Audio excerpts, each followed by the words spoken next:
The 2025 NFL Draft is nearly upon us, and Monti Ossenfort can put an exclamation point on a huge offseason for the Arizona Cardinals. Which prospect are they going to select 16th overall, or maybe higher or lower than that, Johnny Venerable? Yeah, as a trade in the works for the Arizona Cardinals, could they move up? Could they move down? Will they get that elusive pass rusher they've been seeking, or go into the slums of the offensive line, an off-ball linebacker, or a cornerback? We're live at Gila River Resorts and Casinos, starting now.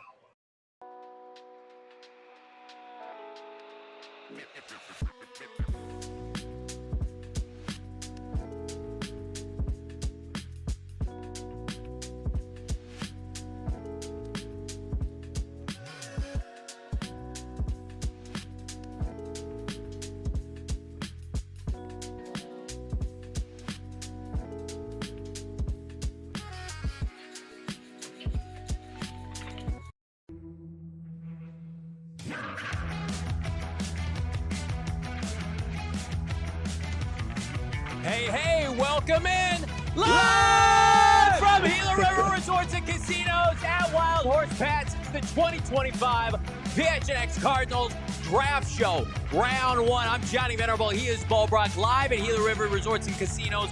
We are here for the Arizona Cardinals and pick 16 in front of a capacity crowd. Brack, how we living? We're living great. Got to talk to some of these great diehards out here, Cardinals fans. We are blown away by this community, how it's grown, and everybody is so intrigued, so kind of curious which way this draft's going to go. We're already hearing, from the insiders who could be moving and shaking at the top of the draft. What's it going to mean for the Cardinals at 16? Who's going to fall into their lap? Or is Monti Ossenfort going to have to be aggressive to get up the board to get his prospect? Or is he going to maybe kind of get a little savvy, maximize that pick, and trade down for more capital and get the prospect he wants in the 20s or so? Yeah, I'd be remiss if I didn't remind everybody right now, our draft show today brought to you by our friends at Circle K. Become a member of the Inner Circle now. Save deals on deals. Join the Inner Circle for free by downloading the Circle K apps today. Terms and conditions apply. Of course, get that 25-cent first-time fill-up and a 79-cent Polar Pop. It's not going to do you wrong, especially on a hot day like today when your boy's repping a turtleneck. Yeah, I mean, when you've got 3 drink tickets out here at the party, yeah, you should be okay. You got the buffet coming as well, but always couldn't hurt to get yourself some snacks over at the Circle K fill up. Is it fuel day as well, so you can save even more at the pump? Absolutely. Just a little free membership program that we all take advantage of. But, man, this is popping out here. If you want to get down here, you can walk up and buy a ticket as well to the draft party. There's a little bit of space. You can sneak in. But, man, how are you feeling? I mean, I don't think – we're talking about everybody else, but how are you doing, my man? Wow, thank you so much for asking. I thought you'd never ask. I'm doing all right. I think that I was talking with some of our fine diehards, members in attendance tonight, and it's a very different vibe than last year. Still equally great. It's exciting, but – that certainty is gone, where you felt like more than not they were going to take Marvin Harrison Jr., and they did a year ago at pick 4. Now you look at pick 16, and it's a blessing and a curse. Whereas so many of these teams, we've been mocking the same players, Cam Ward, and we'll see about Abdul Carter, right? Will Campbell to the Patriots. The Arizona Cardinals at 16, we don't know who's going to become available. I still think in my heart of hearts the Arizona Cardinals want to select a supremely gifted defensive lineman in a defensive lineman-rich draft. They're going to lean into the strength. I believe that. I believe that they want to maybe trade down, recoup some picks to be able to go back up, be aggressive at 47. But what if Mykel Williams is there? What if Jalon Walker or Mason Graham falls into striking distance? I don't think you can commit yourself to anything. But the way the early draft Twitter streets suggest, it looks like a slew of offensive players, including a bunch of offensive tackles, are going to go in the top 10. And even though last year it was an offensive-rich draft, who's who, blue chippers all over the place, we saw with that class. It pushed all the defenders like Dallas Turner and company down into the mid-teens. Could we have a mini renaissance of that happening again this year? When you've got people like Steve Weish of the NFL Network saying Gray Zabel is a lock to go to the Miami Dolphins at pick 13, it's like, let other teams make bad decisions like that, where the Arizona Cardinals take care of yourself and wait for the right time to strike, and I think it's going to be a defensive lineman. Yeah, look, it's music to Cardinals fans' ears out there, at least the majority of them. They want to kind of see Monti Ossenfort finish the job that he started this offseason. and rebuilding, revamping that defensive front that has been so bad the last 2 seasons. And I know, look, what he took over, it was trash. What Steve Kyman left, the cupboard was bare, and he had to tear everything down. He had to spray the walls because there was mud and crap and all this, on the he had to get it back to neutral. Yeah. He did that. He rebuilt it, and he's been able to add some veterans here. He got Dalvin Tomlinson at 32. You got Josh Sweat at 28. And then you have, of course, the ageless Calais Campbell. Love all the moves, but there needs to be a bit of a youth movement and invest some of that premium draft capital. And I think it starts with 16th overall. But look, that's got to be music to Cardinals fans' ears to hear. Look, that somebody's going to reach in the top 15 for Gray Zabel. And that there could be as many as 3 tackles before that go off the board, and some posturing, some maneuvering for Ashton Genty, and maybe a Tetairoa McMillan goes off the board at 12, a quarterback, maybe 2 quarterbacks. That's a dream scenario that would kind of free up one of these defensive playmakers like Jalon Walker, Mykel Williams. You just need a few draft dominoes to break your way. I think there's a lot of talk locally. I'm dismissing nationally right now because I just feel like you look at 10 different mock drafts nationally and you're going to get 10 different answers. Let's just focus locally here. And the trend right now is to take Tyler Booker at pick 16. And I could have egg on my face by the end of the night. He could end up an Arizona Cardinal. And listen, I'll be excited for the young man. I'm not going to deter that. But at the same time, I would just ask everybody, look at the resume of Monti Ossenfort for 2 years, what he established when he became the general manager. This is not Steve Keim taking off-ball linebackers and safeties high, which Budda Baker worked out, and Jonathan Cooper top 10. Monti Ossenfort understands Max Melton premium position, B.J. Ojulari premium position, Darius Robinson, Marvin Harrison Jr., Paris Johnson, 5 for 5 with first and second round picks. They may not all become all pros, but guess what? None of them play a position that's devalued, right? And guards, by no means, in my opinion, should be taken for a franchise like the Cardinals when you have glaring needs up front. You include tackle in there, but especially defensive tackle and edge rusher in a draft like this. I get it. If this is a year where, hey, you've checked all your boxes and somehow you're still picking 16 and Tyler Booker is Mike Iupati 2.0, but we're not hearing that. We're hearing about Tyler Booker being limited physically, having the second worst 40 time for any offensive lineman at the Combine this year. His RAS score is below average, things that the Cardinals prioritize. So there are going to be too many options for me to sit here and say. It's dismal. Yeah, people, again, you can have your theory of, well, the Cardinals need to build up the trench and they need a left guard. That can be true. Can be true tomorrow, too, and they can take care of it then. Yeah, no doubt about it. It hurts my heart to see people in the chat say how Johnny's aura is off the charts and all these nice things, and then I look like a young Jeffrey Dahmer. But look, we're going to be okay with that. I'm going to be okay because it's not about me tonight. It's about it's not about me either, it's this Cardinals team getting better, and it would just completely buck any of the trends, any of the criteria, the analysis that you go through as far as how Monti Ossenfort builds his team. He would just completely throw kind of up the Heisman to it and say, now we're going to go this way because we feel like we're just this player away at this spot. Like that's what a Tyler Booker draft pick would signify is we need a War Daddy guard. The tape tells us that. His statistics from Bama tell us that. But everything else is telling us different. We're willing to take that risk because we feel like that's going to be the thing that's going to just catapult us to where we want to go. And I don't think that would be the line of thinking in the Cardinals front office. I mean, they need an upgraded guard. But let me ask you this. Like, since when did this franchise become super buttoned up at defensive end where you can just say guard over edge rusher? Right. I don't love Shamar Stewart, the prospect, but give me a moldable piece of clay with Jonathan Gannon and Nick Rollis that has the potential to be a stud edge rusher over a guy who I think is going to have a limited ceiling in Tyler Booker. And again, no disrespect. If they take him, they take him.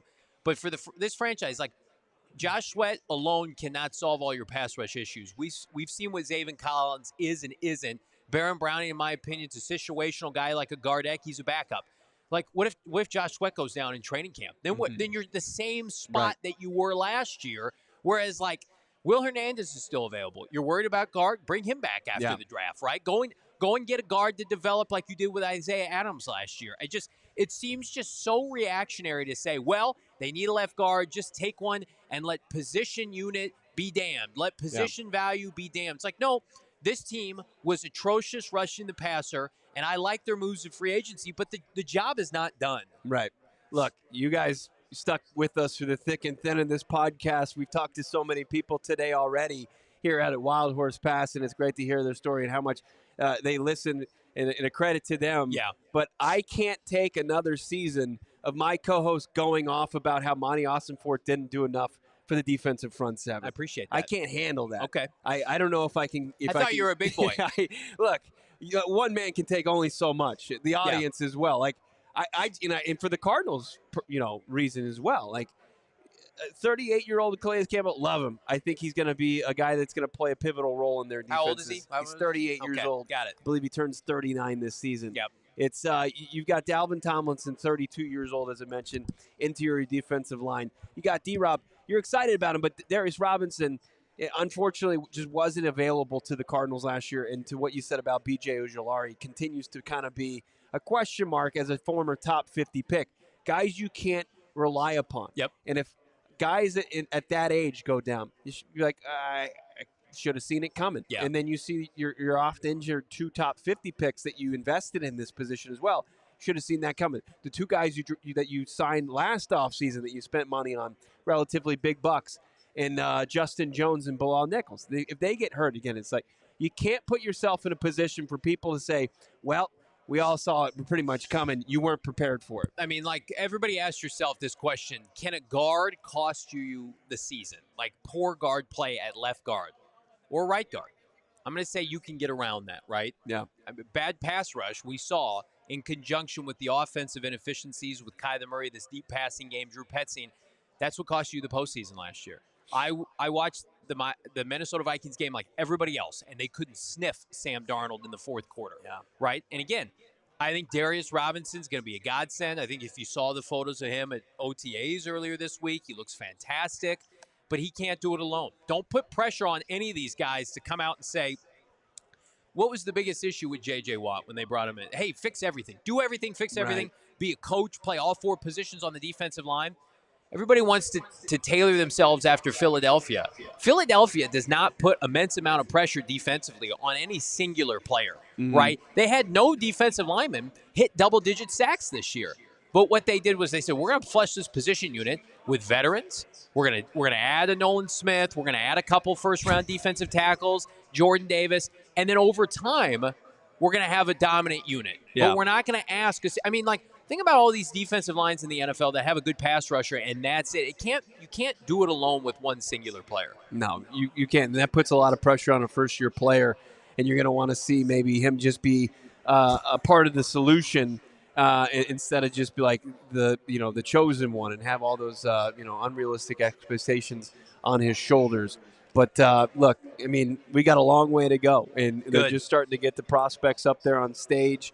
We're about 15 minutes, I think, officially before Tennessee Titans are on the clock. Yeah. The worst kept secret in the draft. But, like, what would truly benefit the Cardinals here, like, as we see discussions about Cleveland trading down, right? And Cleveland not making the selection at 2. Yep. Because what we've seen within the hour from all the NFL insiders are Cleveland's taking calls. And you can kind of find and come to your own conclusion about what teams want to get up the board. Yeah. I think you got, Jacksonville that wants to get up as high as 2, correct? And then you've got Chicago that's all but, one of the worst kept secrets as well, wants to get up from 10 to get their hands on Ashton Genty potentially at 5. Ryan Poles being Ryan Poles, you love to see it. This function continues in Chi-Town, much to the dismay of our friends at CHGO. And they're going to, print up the Ashton Genty jerseys tonight. And then the minute one of their interior offensive linemen goes down, it's going to be all hands on deck. Ashton Genty can't pass protect for Caleb Williams for 10 seconds. They're going to blow. They have 2 second-round picks. They're going to blow them to trade up for a small running back from Boise State, who I like the person. But again, that's the marquee name you're trading up for. You're not trading up for a generational pass rusher, cornerback. It just let those teams do those things. Cardinals are going to sit back and say, you do you, Chicago Bears. You do you, Miami Dolphins, if you want to take a 1AA guard at 13. I think here's what I'm going to say right now. I think we're going to see a trade up for Travis Hunter, 2nd overall. Jacksonville goes 5-2. Cleveland goes down to 5. Then there's talk that Cleveland prefers Membu, the tackle from, is it Missouri? And then, of course, you've got New England taking Will Campbell. I guess Abdul Carter goes 3rd overall. I don't love that. Kelvin Banks Jr., we've seen it for some time, was plus 850 a couple of days ago to go to Las Vegas. He is now minus money, a strong favorite to go to the Las Vegas Raiders. So we could see a scenario, and I think it would bode incredibly well for the Cardinals, where, a running back goes high, and then 3 straight offensive tackles go in some way, shape, or form, whether New England trades down or what, and then the Jets want to take an offensive player. Could we see 3 tackles, a tight end, and a running back, and a quarterback go in the top 10? Well, it's the calculus that we've been trying to do all draft season long, where you start to kind of just take out players out of the equation and you try to stack as many that wouldn't be in the Cardinals kind of sandbox. You want to put them in front of the Cardinals. So, like, let's say that sandbox is 8 players deep and you're at 16. You got a long way to go, right? So, at this point, you at least want to get 9 players of that we're talking about here, whether it's a quarterback or players that you didn't even think you were kind of in the conversation for. Like, there's 3 of those guys. It's Hunter, it's Cam Ward, and it's Will Campbell, right? And probably Mason Graham. And Abdul Carter. So that's 5, right? I think Mason Graham, there's talk of Mason Graham. I don't know if this is like last minute posturing. There's talk of Mason Graham falling out of the top 10 and landing with the San Francisco 49ers. I'd hate to see that. But again, the linchpin, what did Benjamin Albright tell us? What did Mike Garafolo? Fran Duffy's echoed this as well. The farther that these defensive linemen fall, it just pushes the rest of them down. Hey, Mason Graham's DT1 and he's going in the teens. That's maybe a better chance that Walter Nolen's available, right? The Saints, to me, are also interesting. There's posturing there that they want to take a defensive end. But again, they have no clarity on their quarterback. And there's talk right now, the NFL reporter that you mentioned earlier, Bo, Jaxson Dart, she guarantees going 9th overall to the New Orleans. I mean, this is when, if you're finally a buttoned-up franchise, and the Cardinals have a way to go, as we've seen with the NFLPA grades. They haven't had a winning record since 2021. But you just, this is why the Packers and the Ravens and the Chiefs and the Eagles can just pick the dead carcass of some of these franchises that do stupid stuff in the top 10. The Bears trading up potentially for a running back. The Browns passing on Travis Hunter to water down picks in a so-so draft, right? Tyler Warren to the Jets would be a horrendous value pick, in my opinion. The Saints going Jaxson Dart at 9. But then it's just just let them sit back. It's like the little girl watching the building on fire, swinging or whatever. Right. That's what you do with these teams in the top 10 because they're always there. Instead of the ESPN chime, it's the Benny Hill theme that's playing when these teams are on the clock. And it's just thank you for doing that. That's what we need to see.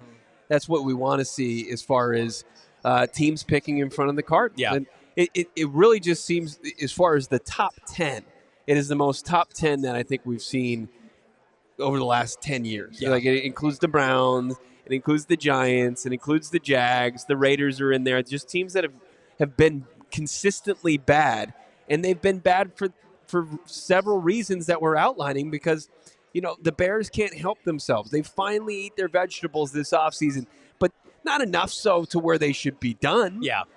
32-year-old Joe Thuney and trading for Jonah Jackson's contract, who's not healthy, but not having your blind side stop, that's not going to help. It's all going to be a moot point if you can't protect the blind side of Caleb Williams. But they're you know what? We need that running back. That's the missing piece. Rome Odunze and a Mountain West running back and old offensive line. I mean, it's Ryan Poles is Steve Keim 2.0.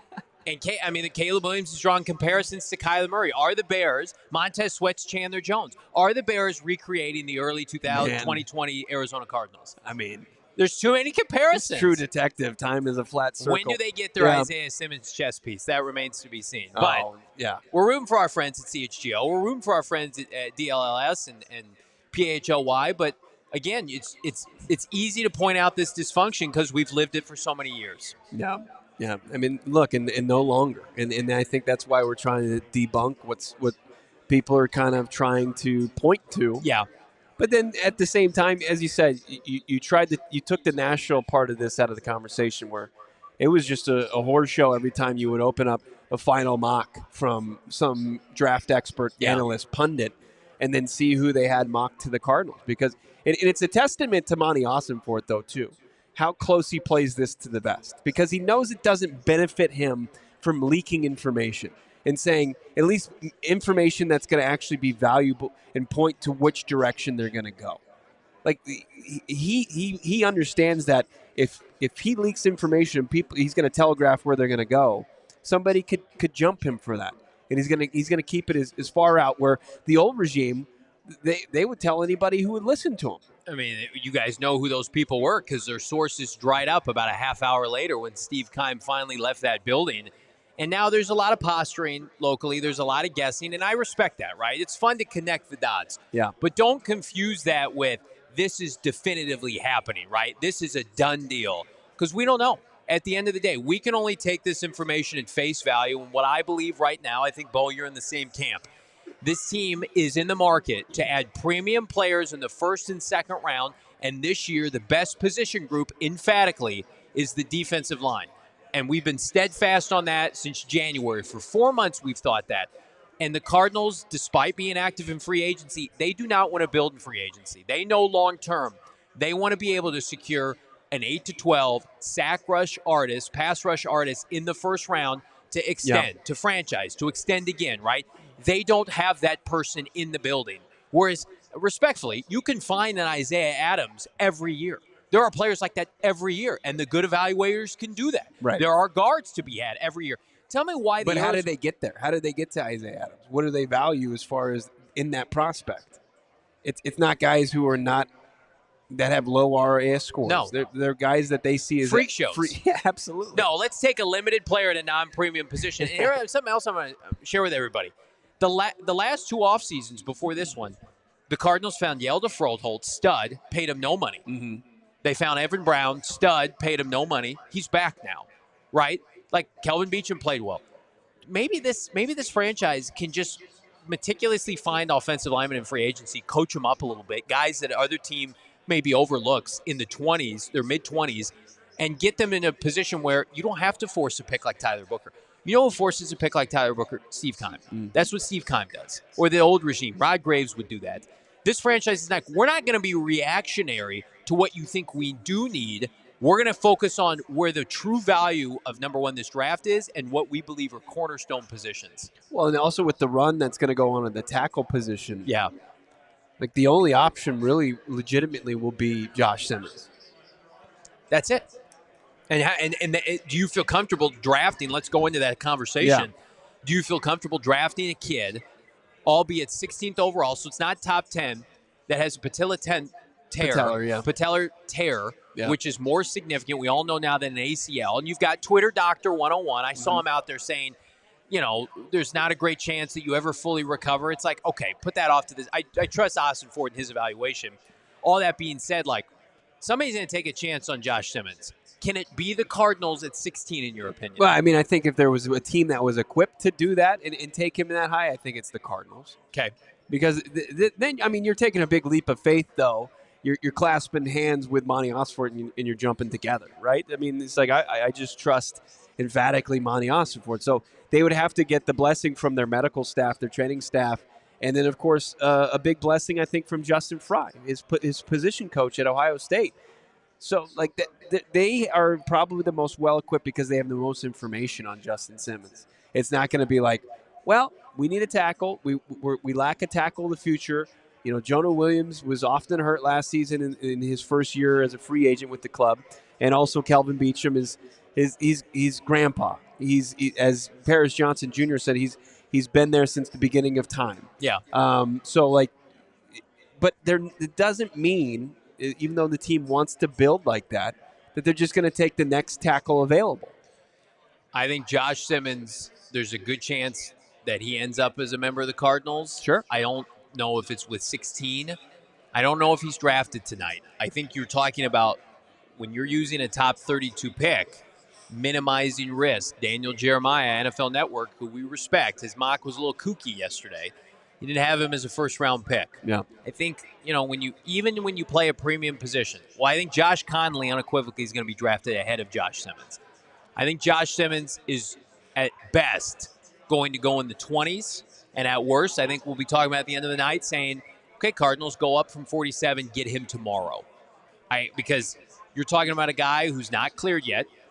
And if you're a franchise and you report to an owner and you're under pressure to perform this year, and the Cardinals fall into that category, haven't made the playoffs since 2021, although I don't think anybody's jobs are on the line. Can you go to Michael Bidwell or whomever, Arthur Blank, or any of these owners in the top 20 and say, we're going to take a kid, and it's not an ACL, and we don't know if he's ever going to be fully back to where he was. But if he does, he's a top 10 pick in this draft. He's the best tackle. Okay, great. Is he that right now? He is not. So I think if the Cardinals want to pursue him, and of course they have interest, they brought him in. They hired his offensive line coach to replace Clayton Adams. I think you're looking at a scenario in which you get back into striking distance after you select your first player. It's like I did my mock draft. There's a better chance he's the Cardinals' second pick than he's their first pick. And that would be a home run. Yeah, unequivocally. People would be like, first 2 rounds in this draft, Monti Ossenfort aced it. Yeah. But you got to, in order to ace it, you have to nail 16 or whatever you do here in the first round. No doubt. And then you can get a little bit outside the box a little bit, get away from some premium positions, and then just go with talented football players. As Kyler Murray told us, he doesn't care about the position. Where does Josh Simmons play? He would be a right tackle. But this year, what do you do with him? And that's Are you redshirting? That's the your crux first of my pick? argument against a lot of guys, especially with the offensive line, is they come in and they're immediately in a throwdown, drag-out position battle. Yeah. Like Evan Brown came back. I'm sure he had options, but he didn't just come back in the team say, hey, like, we're going to draft somebody likely and you're going to be a backup by the start of the season. I don't think he would re-up with that, knowing that. So there has to be, I'm sure there's open line of communication. Obviously there's like, it's just how the game is, right? And as far as that's just a brutal reality. Sometimes you're going to get a draft pick that's going to come in and take your spot. But no, that's a big key, especially in day one of the draft, is what's his role on game day? Yeah. And especially when you're a team that is as close as the Cardinals feel like they are. And organizationally, they felt like they dropped the ball last year, missing the playoffs. They view themselves as a playoff team. They're not going to just take somebody to redshirt potentially round one. They need a home run. And speaking of home run, I want to tell everybody we've got guests en route. We've got, of course, the first overall pick to discuss. But first, I want to talk to you about our friends at Branded Bills. Branded Bills, of course, the official hat wear of PHNX. And the only reason I'm not wearing one right now is I got a headset on. I got to keep my hair looking the best that it can be. But, man, oh, man, if you're repping Branded Bills, I'm sure you know how high quality. If you're not, what are you waiting for? Use the bonus code PHNX for 20% off your first order. We've actually got some Branded Bills PHNX hats on display here for purchase at Gila River Resorts and Casinos. They're some of the best hats we've ever done. Elevate your brand with Branded Bills, the perfect headwear and apparel. They've got snapbacks, truckers, fitteds, beanies, tees, and more. Branded Bills has you covered with performance and style. They've got partnerships not only with us, but I don't know, ASU, U of A as a part of their campus collection. Those hats are flippin' sweet. They're locally owned and operated in Mesa, Arizona.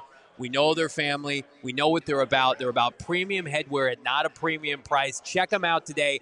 BrandedBills.com. 20% off your first order. Branded Bills. Get them today, Bo. Love that. Also, I love what's going on with our friends over at Empire Today. Remember we used to do the old segment of the building your future and the foundation, and you always have to have solid flooring to do that. Yeah. The feet, or the ground beneath your feet has to be locked in, and it always wants to look as great as possible. Mm-hmm. Check out what's going on at EmpireToday.com/PHNX. You can save $350 on your flooring adventure as you're looking to upgrade your carpeting, your hardwood, whatever it may be. Empire Today, way better than the big box stores out there.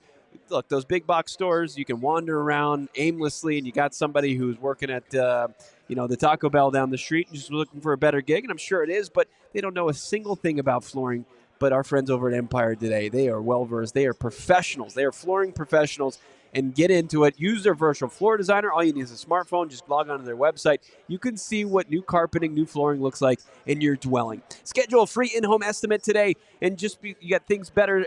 You want to see it. You want to do it at home. You can do it with our friends over at Empire today. PHNX listeners can get that $350 discount using the promo code PHNX. You heard that right. $350 off. Discount code PHNX. Restrictions apply. Visit EmpireToday.com/PHNX for all the details.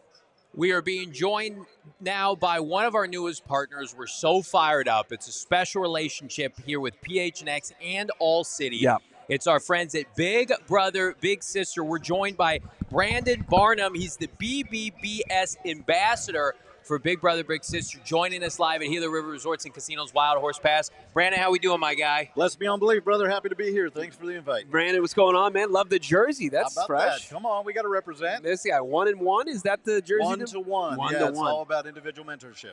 So we had an opportunity to talk with Kelvin Beachum on our show 2 years ago at the Super Bowl. And we were talking about his status with the Arizona Cardinals. And he said, yeah, guys, I want to put that off to the side for a second. I want to talk about my passion for Big Brother, Big Sister.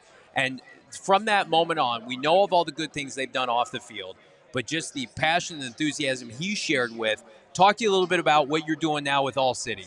Yeah, it's awesome. We're so excited about this partnership for the next 3 years. We'll be coming out and really helping all of your fans and followers partner and become a mentor, become a big. It takes little to be a big. You can make a big difference with a little amount of time. We don't always look like this, by the way. This is a little bit of it, man. You G'd up. Yeah, right.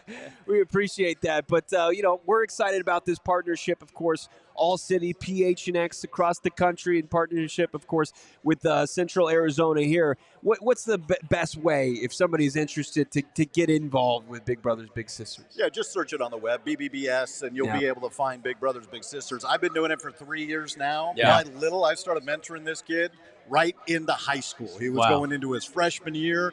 He had watched his father get incarcerated for life, right? Wow. So had no men in his life.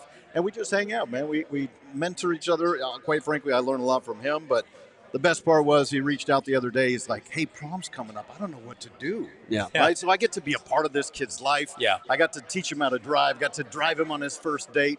And it doesn't take much. It takes a little bit of time and a commitment to help somebody learn that, just like you did when you were coming up. What would you say to somebody who has thought about doing it, has not had the opportunity to do it, and maybe is a little bit on the fence? Man, I'd say we always say it takes little to be a big, but it's serious, right? Yeah. I mean, I met my guy for probably 2 hours twice a month. Wow. Yeah. So you're not talking about a massive commitment in time, but you are talking about a commitment to change someone's life, and that's what it's all about. And most of us had somebody that made a difference in our life coming in. 70% of the requests that we get for littles are for men. Wow. And so for the guys that are listening, it doesn't take a ton of time, but it makes a huge difference. And especially if you got kids, like step up and be a leader. Let your children see the difference that you're making, and they'll view you differently. Yeah, that's awesome. I'm kind of bummed I've aged out of it. I think I could learn some things from some of your bigs out there. Yeah. Wait a minute. You look a lot younger than me. I got guess a lot you get to to learn. be the mentor now. You get to be the big.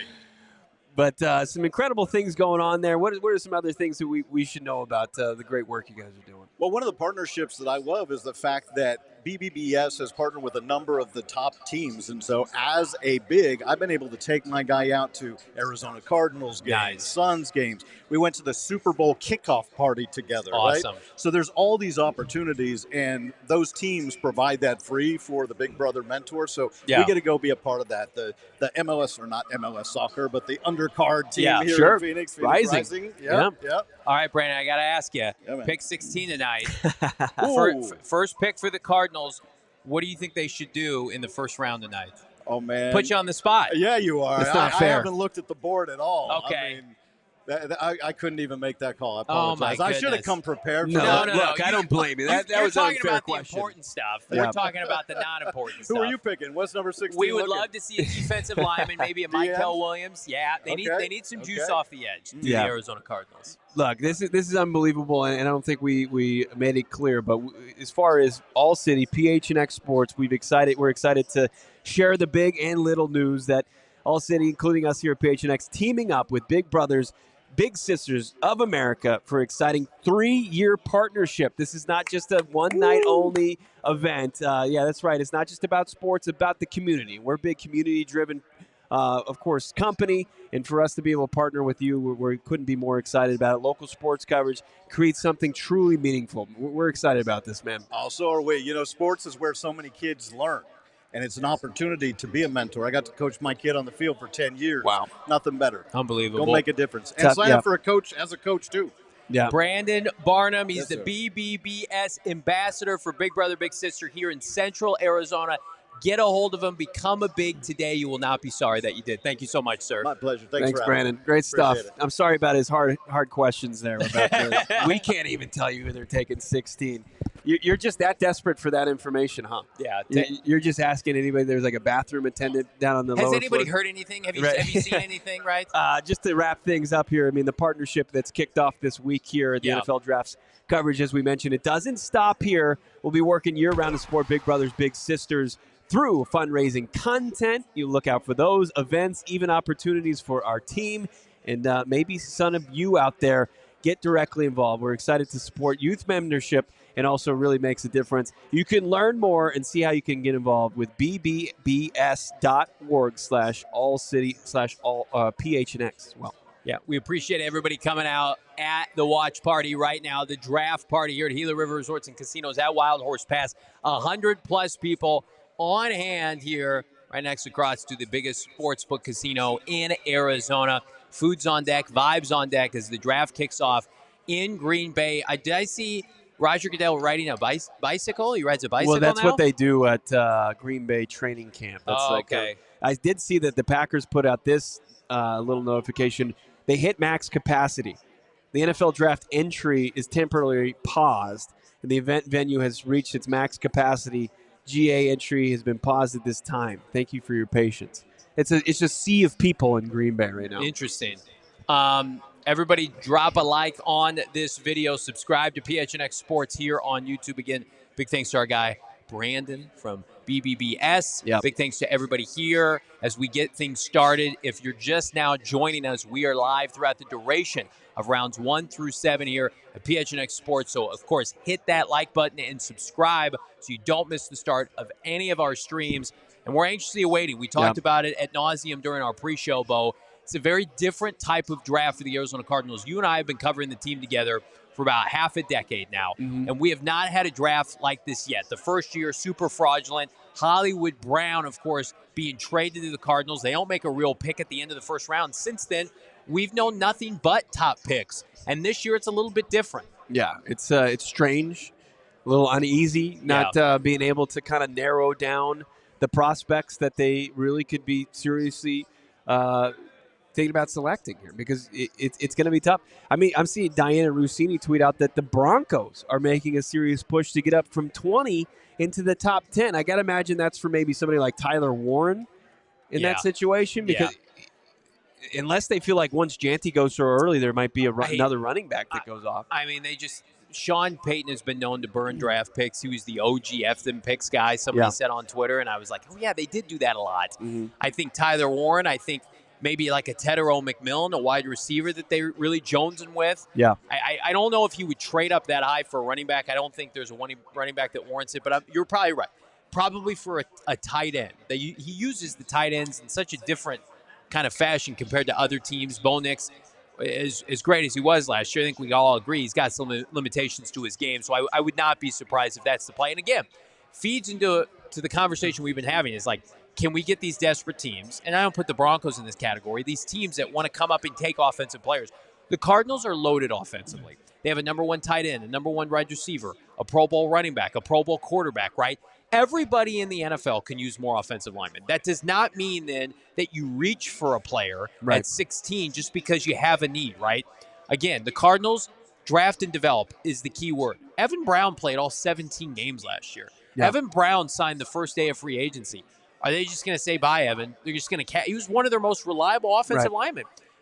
There's a much better chance Isaiah Adams, Wally Pitts, Will Hernandez, albeit because of injury. I mean, like, could we see the same scenario? They take Donovan Jackson or they take a guard on day 2 tomorrow. and then that player's ready to play by November. And then you have 2 young guards for the next 5 to 7 years. Well, I think most of the non-casual fans appreciate that idea. Yeah. That strategy. That's the best way. That's winning football. That's how to maximize what you want to do in the first round. Because the fall off from who you would get Donovan Jackson in the second round compared to where it's not steep to what you're going to get out of Tyler Booker, Gray's able. Some would argue he's a better player. Donovan Jackson, for maybe what the Cardinals are doing, maybe is a better player than Tyler Booker. He's been coached by their offensive line coach and Justin Fry. It's all going to come back to bite me in the ass if they draft Tyler Booker, and I'll root for him as hard as anybody. But I'm going off. We're not going to be reactionary on this show just because it's the in vogue thing to come out and say, well, listen, they're going to take a guard because everybody else said they're going to take a guard. Why is Tennessee taking this much time, by the way? They do this every year. They do this every year. I'm going to take off my shades for a second. Yeah? So I can see everybody here in attendance. I think everybody's getting their grub on, hitting the buffet here. Unbelievable setup at Wild Horse Pass here at Gila River Resorts and Casinos. Yeah. Can't wait to see the spread. I see the drinks are flowing as well. We need to get in on that. I'd love that. If we could just get Max maybe to get us a couple drinks over here. I think that's the last thing he wants to do. Well, he's told me that. He's just standing over here. So he's like, I'm not going to be supportive of you tonight. He's like, I'll support the draft party. I don't want to support you. Mm-hmm. This is my favorite part of the night is when we get past the first overall pick and the draft can really begin because Tennessee fraudulently, Cam Ward's going to be the pick.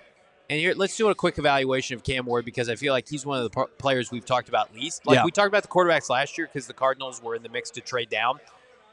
Do you see Cam Ward succeeding in the NFL? I think he's going into a tough situation. The chances of him being successful early on are very slim. They've got Patrick Mahomes as a comparison up here on the ESPN draft coverage, and that's not the comp, right? It's nothing during his stint as Incarnate Word as a very not recruited college player to Washington State to Miami screams, Patrick Mahomes. Sure, can he freestyle a little bit? Sure, but as far as the arm strength, the improvising, it's not on par with Patrick Mahomes. I don't think it ever will be. And then Patrick Mahomes, he joined a playoff team. I just don't think it's going to happen as far as, Cam Ward's going into one of the worst situations in the NFL. For him to have to elevate, that's what he's going to have to do. Can he even do what Kyler Murray did early on with the Cardinals? No chance. Zero chance. I'm right there in lockstep with you. I think best case, his best comp is like a Dak Prescott with a little bit more mobility. And I think at worst, he's Tyrod Taylor. He's somebody like that who can move the sticks, maybe a Gardner Minshew. He's got a little bit better arm, but you mentioned it. The Titans have become a horror show franchise, horror show organization. They fire and hire coaches at the drop of a dime. They let Ron Carthon burned that franchise to the ground, and they basically said, get out before the offseason. Yeah. They fired Mike Vrabel, who's the best thing going. That was their Bruce Arians. By the way, a lot of comps to JG and Vrabel in terms of how they command the locker room. I just feel like they're the only saving grace for them is that division is as dysfunctional as ever. You've got a 12-year-old running the Jaguars as general manager. Houston we take seriously now, and they've got that division on lockstep. Yeah. The Colts are a disaster. Ballard, the owner, right?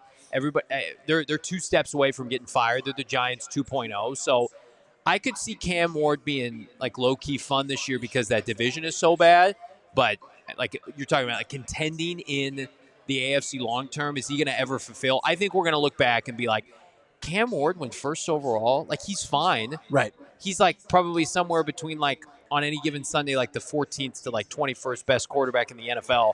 But he's not going to change their franchise. Right, and that's an indictment on the quarterback class. Okay, the pick officially in.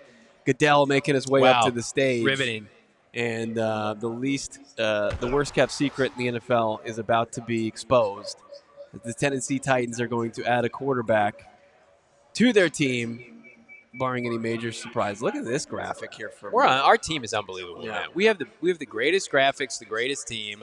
Working their asses off to make this look as good as it does tonight. Cam Ward now being the first overall pick to the Tennessee Titans. So now the draft can really begin, and there's talk of a potential trade up for the Jacksonville Jaguars and the Cleveland Browns.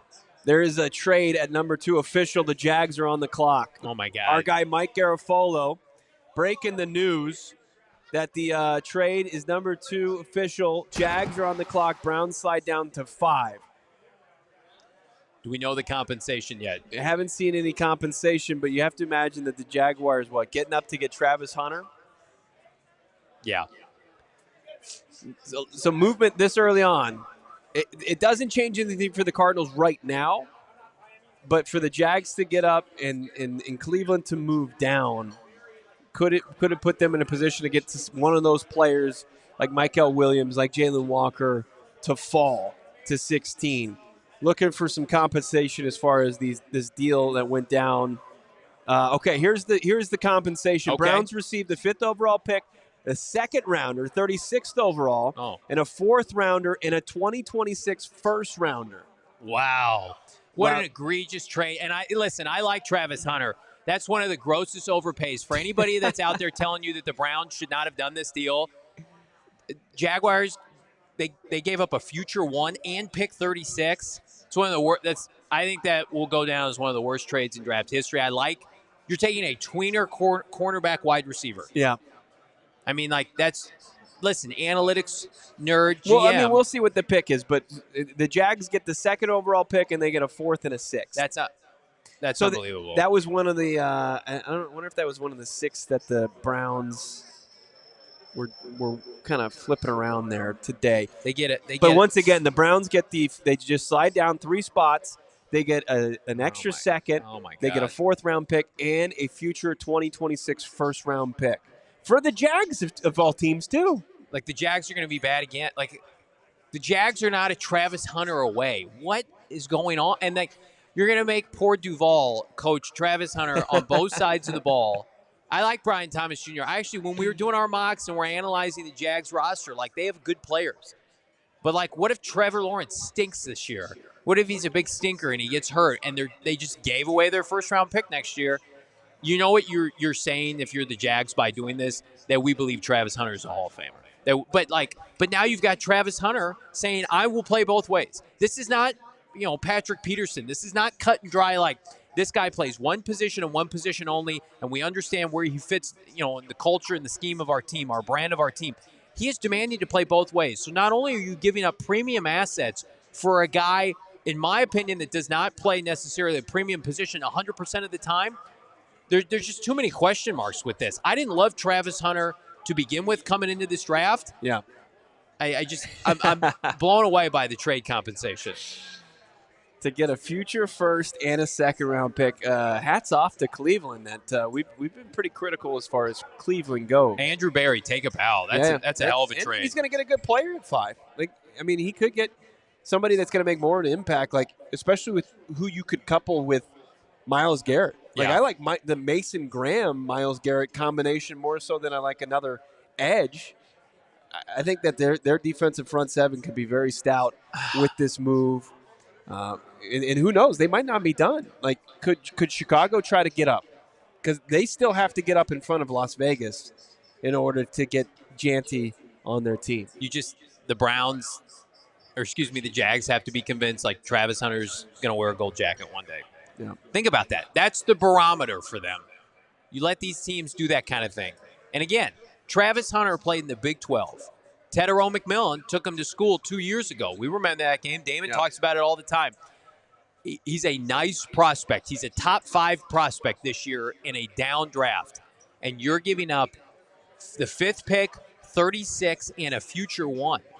I mean, very comparable to the pick that the Cardinals got, the package they got for Paris Johnson. But what was the difference? Will Anderson Jr. in Houston. Yeah. But the difference was you're giving up pick 5. The Texans had to give up pick 12. Yeah.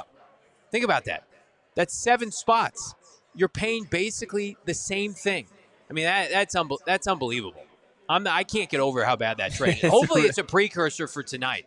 Does anybody like that trade for the Jaguars? Does anybody like it? I know it's in vogue to hate on the Browns, and they're not a buttoned-up franchise by any means, but man, oh man, that's the kind of move if you're the Browns, and you've got to get Deshaun Watson's contract off your books, and you need cheap asset. Absolutely. It's perfect. And they could use one of those seconds potentially in some of this extra draft ammo to get back into this first round at the back end and get one of these quarterbacks. Yeah. Get a cheap quarterback, and you can spare your fan base from having to watch Kenny Pickett, baby hands Pickett, That's right. throw passes for you as your starting quarterback next year. I'm at the point with the Browns that I just feel like don't even take a quarterback this year. It's just a bunch of trash. Roll with a court. Not Kenny Pickett. You should have done. Did they bring Flacco back? Did they re-sign Joe Flacco? Maybe they can get Kirk. You should probably just try to get Kirk Cousins and trade a pick for Kirk Cousins, not a premium pick. Yeah. But if you want to trade like a fourth rounder for Kirk Cousins, go and do that, and then just load up on position players and just bleed out this time with Deshaun Watson, right? Just rinse it with picks and cheap assets and let Kirk Cousins screw around, get you to 7 wins next year, and then reset, right? And then the Browns, you have 2 now potential top picks next year. Yeah. When our kid Sam Levitt, Levitt, please, for the love of God. No, Sam Levitt from ASU could be available. There are multiple angles now next year where the Browns could dictate what quarterback they want. They just showed the Jags war room, and their baby-faced assassin general manager is spinning the football. But you could under the surface he's just dying inside that he just traded away. I mean, he could be fired as early as next year with that organization after a deal like this. That's not a good reputation for like babyface guys now. When you look like you're 12 and you're running an NFL franchise and these are the kind of moves you're making, you're not doing the rest of us any favors. Yeah.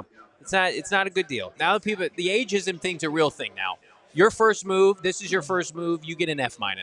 Friend of the program, Jordan Schultz, putting out a tweet saying the trades are just starting. Oh, I like that. So lots of movement. This is going to be a long haul to 16, my guy. We've never needed anything more, and I'm going to tell you what right now, this draft may be low on blue chippers, but I think it's going to be high on movement. I put it in my mock draft. We've been hearing about it, where you get these teams where they've got ants in their pants, a la the Chicago Bears and now Jacksonville Jaguars.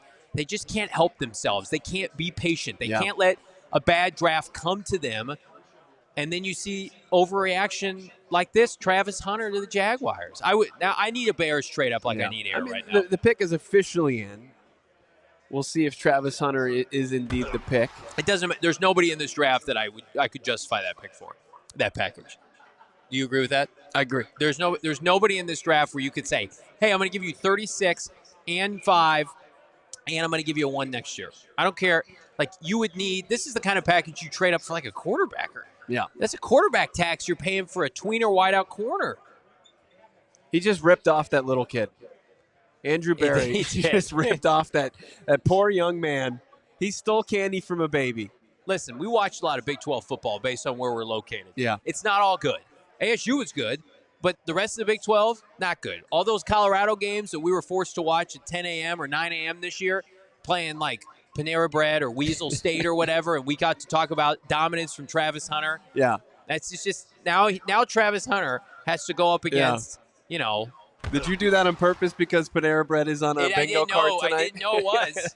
Wow, that's chef's kiss right there from head of content Leah. It is indeed Travis Hunter, the versatile two-way player, is going to Jacksonville. Egregiously bad. And good for Travis. Go get yours. The general manager got his dad's credit card and is running up charges that they're going to have to pay for here very shortly. Yeah.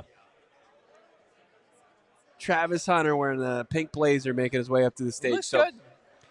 But it doesn't really change it. Travis Hunter, a lot of people expected him to go 1-2 anyway.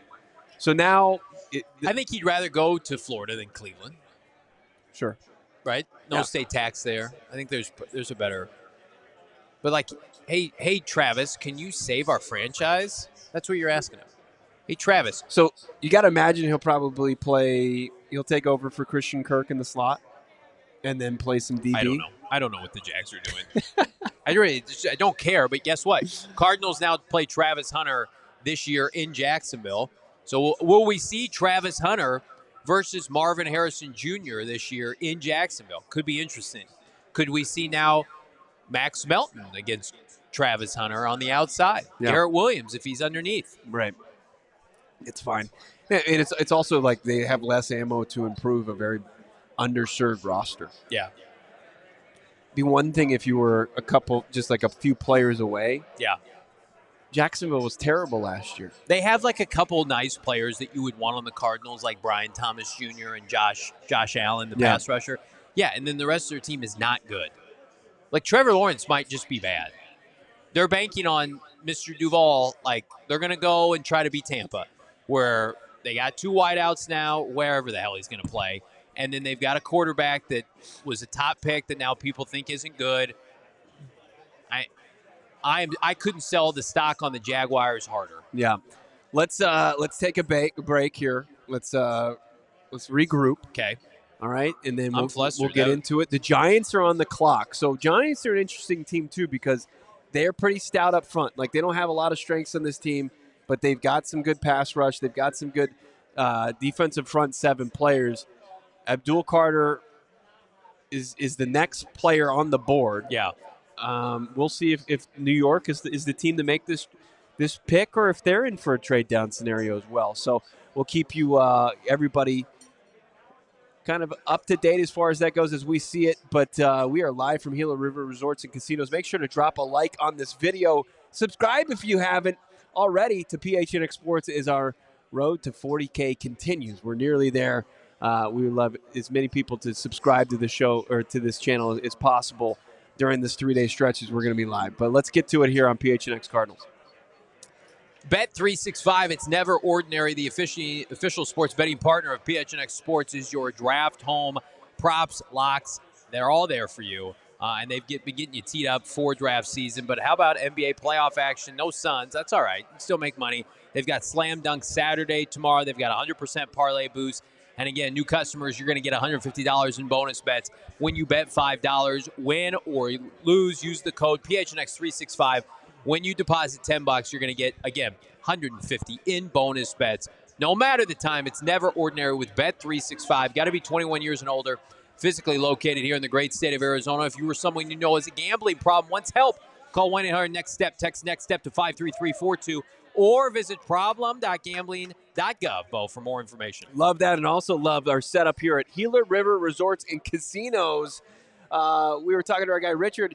He came to the draft party, brought his wife. He said she's going to spend some time here at the casino, enjoying all the perks here. Love that. And then he's going to enjoy the draft party. It's the perfect recipe for an all-around good time for everybody. Gila River Resorts and Casinos, they're going to show you how to do to achieve legendary status. And if you haven't done so already, you can, of course, come in, get yourself a ticket to the draft party. But if you just want to come out here and have a good time, they got great restaurants all over the place. How about Ling & Louie's? How about Shula's Steakhouse they have here? Also, they got a great coffee shop just over the way, the Upper Deck Bar and Grill. It's phenomenal. Table games, you can't beat them.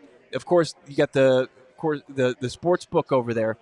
Gila River Resorts and Casinos. Nobody does it better out here. Wild Horse Pass. Get out here, enjoy yourself. Take, of course, yourself to the next level with Gila River Resort to Casinos. Achieve legendary status.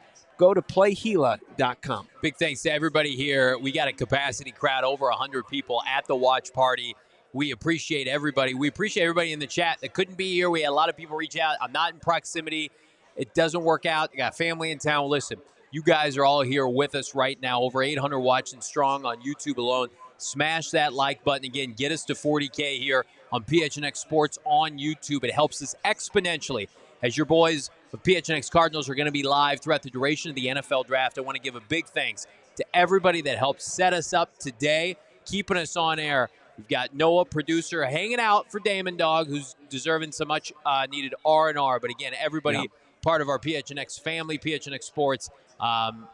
Giants are on the clock right now. No, their pick is already in. Oh, they were quick workers. They submitted the card quick, and Abdul Carter is joining that defensive front 7. They didn't, I guess, have any calls for anybody to move up or any ones that they wanted to entertain. And you've got now Abdul Carter going from Penn State to join Kayvon Thibodeau and Brian Burns and, some really talented players on the defensive front 7.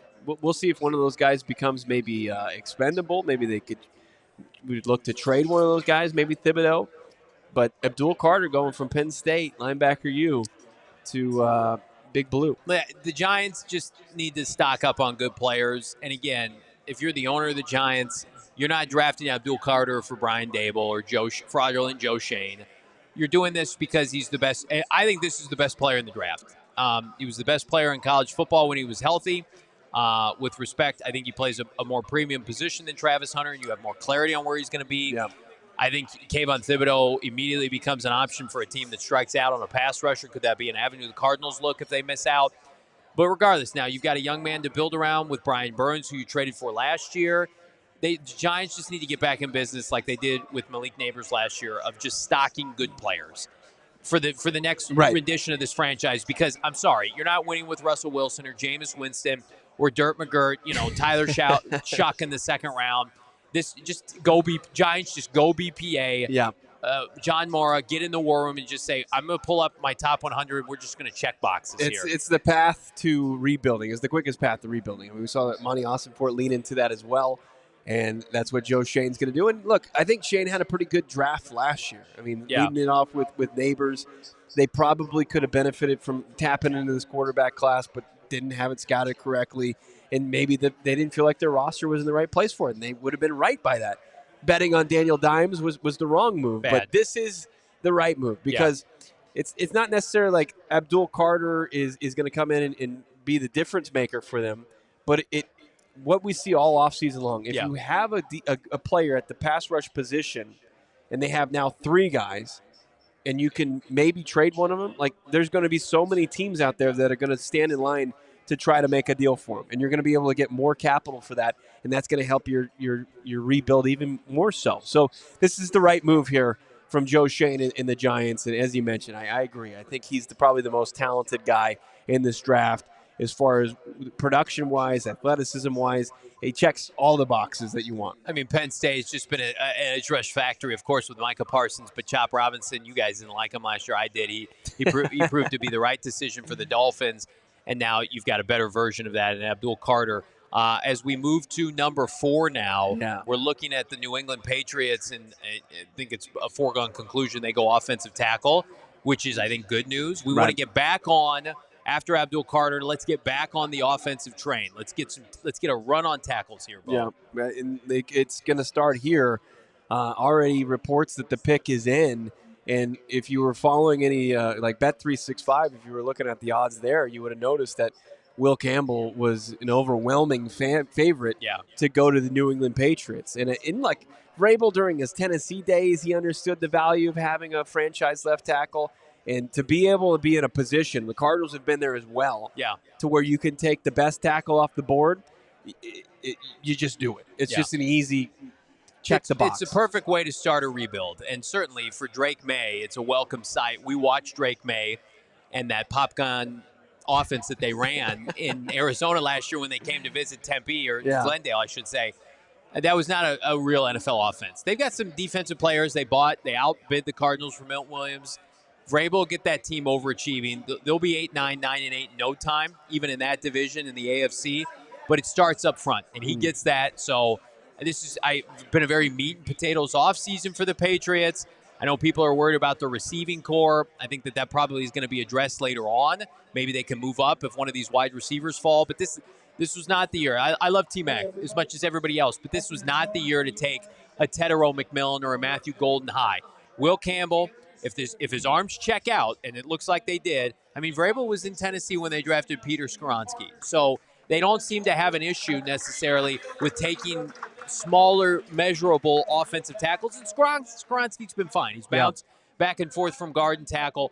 Campbell, to me, I mean, Membo, Campbell, now, Pierce or Banks Jr. Yeah. Those are the top 3 guys. I expect all of them to go off the board here shortly. Yeah. We'll see what the run looks like. I mean, as a Cardinals fan, you're looking for it, right? That's going to be most conducive for you to get the best, defensive player potentially on the board. Absolutely.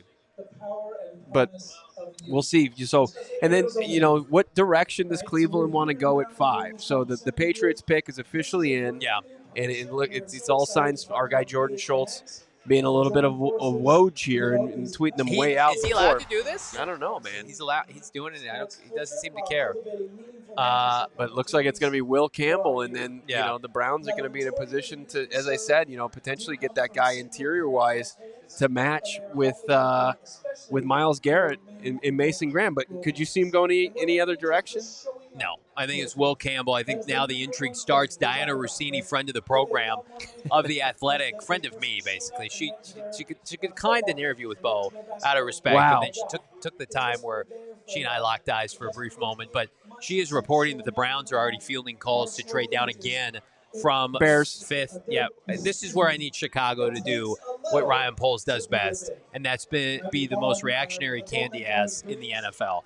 Ryan Poles loves the headlines, and who can blame him, right? He loves Roma Dunze. He loves playing with the toys in his toy box, but he doesn't understand the foundation of your home is crumbling.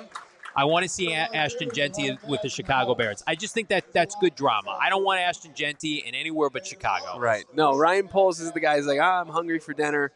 Let's just go grab some Starbursts out of the pantry here. That's what I'm going to have.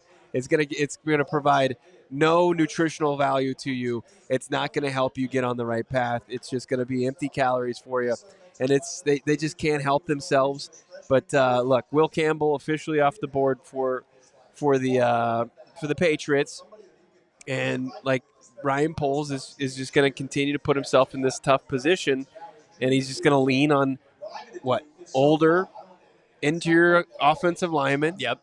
And not really value being able to get up there and get a player like Membu potentially. Yeah, absolutely. If they moved up at 5th and they got Membu, I'd be like, that's the way. Nobody's like, they're not doing wait that. till what I'm gonna. There's no sizzle there. If the Browns that's no fun. If the Browns get 2 2s out of this or whatever, or they'll get pick 10 and probably one of the Bears seconds, and the Browns have like 4 picks in the top 40 at the beginning of day 2. Yeah. I mean, that would be unbelievable. It would be an unbelievable haul for the Cleveland Browns. And again, we dog on the Browns a lot on this show. Looks like there's not going to be a trade here. Oh, they're sticking and picking. The Browns are. The pick is in for the Browns. I don't know if our guy Schultz is going to get a lot of credit. I don't think people are going to like. I want you to stop pulling up Schultz. Can we? Well, I was let's just add trying. some I'm just intrigue. like Garofalo says they're picking at 5. The pick is in, and Schultz is the biggest bad boy in NFL media. Yeah, he or Benjamin. There's going to be probably an altercation at a Starbucks in Green Bay tomorrow morning. Yeah, to me, this is the NFL doesn't want these picks to leak because there's intrigue, but the Browns trading down, it is disappointing. Where are the Chicago Bears picking? They're picking 10th, 6th overall. I mean, are the Raiders going to be gifted Ashton Genty as a result? Is it all going to work out?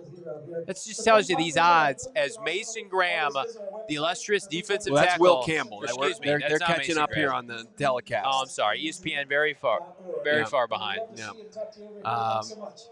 So we'll see what's going on. So. Hey, I heard that. Yeah, there's some shade being thrown up at the. I'm here trying to do a job. Gregory Esposito adopted me. We're shortly going to catch up with our guy Cam Cox, who's out live at the. That's nice. At the Cardinals facility. Give us a little bit of vibe. We heard from the general manager of the Cardinals. What was he telling Danny Sarek there, the website, saying, get your popcorn ready? What does that mean? Yeah. Josh Weinfuss of ESPN, and I love Josh. He's been a part of our show. Uh-oh. What are you going to say? Is predicting that they don't move at all.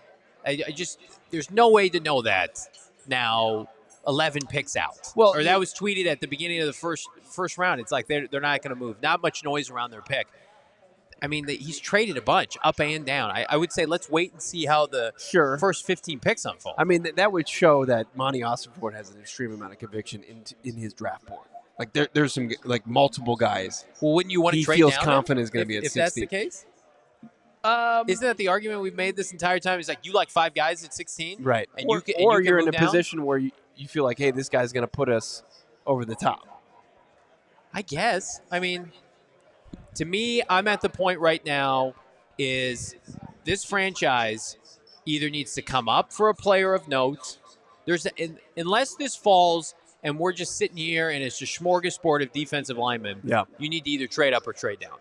Because I do not believe there's going to be a player of quality that's worth the 16th overall pick that checks the boxes we need to. Well, another thing, like, you don't know that as of right now. Correct. We're 5 picks in. But that was my point. But you see Rap Sheet mentioning some of the teams that wanted to move up. Like, the teams that are motivated to get up the draft and teams that are motivated to get down the draft. And we haven't seen the Cardinals thrown around in any of those. So it seems pretty consistent with some of the news so far out there. But look, we'll see. And then who knows? Monti Ossenfort could move down in the second round like he's done in back-to-back drafts. No doubt about it. Everybody drop a like on this stream. We've got almost 900 people watching alone on YouTube. And we appreciate everybody in attendance here at Gila River Resorts and Casinos Wild Horse Pass. Vibes are immaculate. And we're just we're 4 picks into this bad boy. We got a long way to go. We got over 200-plus picks. But right now we're being joined by our guy, Channel 12 News. It's Cam Cox. Oh, do I got you guys? Yeah, we've got you. We're going to have to get you in our headset so we can hear you a little bit better. But, Cam, looking good out there at the Tempe facility, my man. What are the vibes around Tempe right now? Quiet right now, right? Not much happening here besides the draft. Cardinals actually back there in the building right behind me. Actually saw JG kind of show up today in a pinstripe suit, gave his traditional clap going into the facility, and was like, hey, let's go, ready to roll. Yeah, vibes are good, guys. This is a big day for the Cardinals because I was thinking about this driving here for the first time in a while. It's really cool to see how stable this organization is from a player roster standpoint. You don't got to reach. You don't got to really pull off some stupid trade to give up a lot of capital moving forward. You could really get a good player who's going to impact this team right away and hopefully be a starter for a long time. I think there's a lot of quality in this draft, not necessarily a lot of star power. This pick will not be sexy by any means, but I think it's going to be really effective, exactly what they need, whether it's on the offensive or defensive line for the Cardinals. Cam, it's interesting. Like, we just watched the Browns and the Jaguars. The Jaguars make an egregious trade up, in my opinion, giving up way too much for a player that plays two positions, and we don't even know if he can do that well at the NFL level.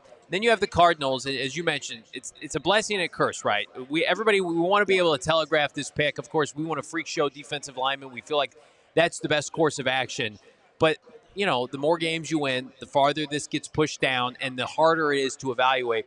If you had to put, a prediction on right now in your heart of hearts, position unit that they go at 16, 5 picks in, what do you think? So first of all, I think they're going to move back.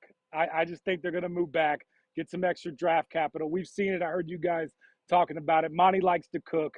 I think moving back and maybe getting another second-round pick, maybe another late first-round pick, maybe pick up a third something, I think could do wonders for them just getting some more talent as far as on this team. If they do stay at 16, I disagree with you, Johnny. I still think they can get a good impact player right there. I like Tyler Booker, the offensive lineman out of Alabama. I like Josh Simmons. I understand that might be a little bit of a reach there, but I think he's one of the best tackles in the draft. Selfishly, I like Matthew Golden, the wide receiver out of Texas. I don't think they're going to pick a receiver, just to be clear. But that speed, along with Marvin Harrison Jr., would do some good things for this team. I do hope they get a speedster receiver at some point in this draft, but I think they go offensive line. Booker or Simmons would be my pick right there at 16. If Mykel Williams is not off the board, then we got a good decision to make. Then they can either upgrade the defensive line or the offensive line. And to me, that's a home run for both. I'd love to see a guy like Mykel Williams. This podcast is kind of on record saying that we'd love to see him here in the desert. But, yeah, real skeptical that he's going to fall that far down. What's your sense of how this draft has started as we saw the big trade up top, from 2 down to 5, and it doesn't seem like it's going to stop there. Do you think that's conducive to the Cardinals getting the prospect to fall in their lap at 16, or they're just going to have to trust their board? I think they're just going to have to trust their board, Bo. And like I said earlier, like this draft to me, the names at the top aren't necessarily, in my eyes, I agree with Johnny, like moving up to go moving this draft just doesn't seem like the right thing to do. So they'll get someone who's high on their board. This draft will pan out just fine for them whatsoever. A lot of depth, a lot of talent. To me, a lot of talent between like 15 and like 55. And I truly believe that. You're going to get quality players throughout the first couple of rounds of this draft. And that's why I think teams like the Cardinals who are picking right there are going to be just fine. And then guys, I'm just surprised, Johnny, you and I haven't talked about them trading up to get Cam Skattebo. Are we not? Let's talk about it right now. We had listen. Bo's not included on this conversation. This is where the big girls and boys have a discussion here, Cam. We had Mike Garafolo on our show earlier this week. He had heard that there's a chance, a small chance, that Cam Skattebo could be a second-round pick, and I'm excited for Cam. But at the same time, it would be a gut punch. I don't think the Cardinals would draft Cam Skattebo, certainly in the second round, and I question whether they would take him at 78. I want him to go high, but I think it's in his best interest for us, selfishly, if he did not get picked tomorrow, because I do think there would be immense amount of pressure in that building where you're at right now for the team to move up at the beginning of the fourth round. Am I wrong? I would agree with you, Johnny. And maybe I'm just naive in this, and maybe this is the homer in me. You know, I'm all about the community. But I'll say this. If Cam Skattebo is there tomorrow, keep him home, guys. I like good football players. And what I watched in person live on the field against Texas, one of the greatest performances I've ever seen by a college football player. You can find room for a guy like Cam Skattebo on your football team. You can find room for guys like that type of leader. You saw him come back to ASU this last week, I think, wherever he broke down the team here recently. The guys still love to have him back. You got to figure out a way. If I'm the Cardinals, listen, you don't need a lot of needs, but adding a good football player like Cam, I think would be great for this organization, be great for the community. And I would be so intrigued with how the Cardinals figure out ways to use him all over the field, because he's shown, he can do a lot of different things. Am I allowed to rejoin the conversation, guys? I guess. That's fine. No. It's fine. Not with that, Cam, not everybody with that behaving jacket, out there at the facility. Is there any names you're hearing from some of the Cardinals media members that they want to see wear the Cardinals red and white? I think everybody's kind of conclusive on this. It seems like offensive and defensive line, just where this team is at. And I know people are going to be like, well, look what they did in the offseason and upgrading the D-line, upgrading edge rushers and pass rushers. Like, come on. Well, you can never have too many quality good ones. Good football teams, as you just saw the Eagles win a Super Bowl, they have depth on the defensive line. The Cardinals have been through so many defensive linemen over the past 6 or 7 years. It almost has felt like they've just been scraping the bottom of the barrel since Calais Campbell was back. Well, now Calais Campbell is back here in the Valley, and they're going to keep adding to this defensive line. So I would go offensive line and then defensive line right after that. Keep upgrading that O-line. Keep adding some protection for Kyler Murray. You need a right guard. Maybe get your tackle of the future and solidify that thing moving forward. I think it would be a good win for the Cardinals.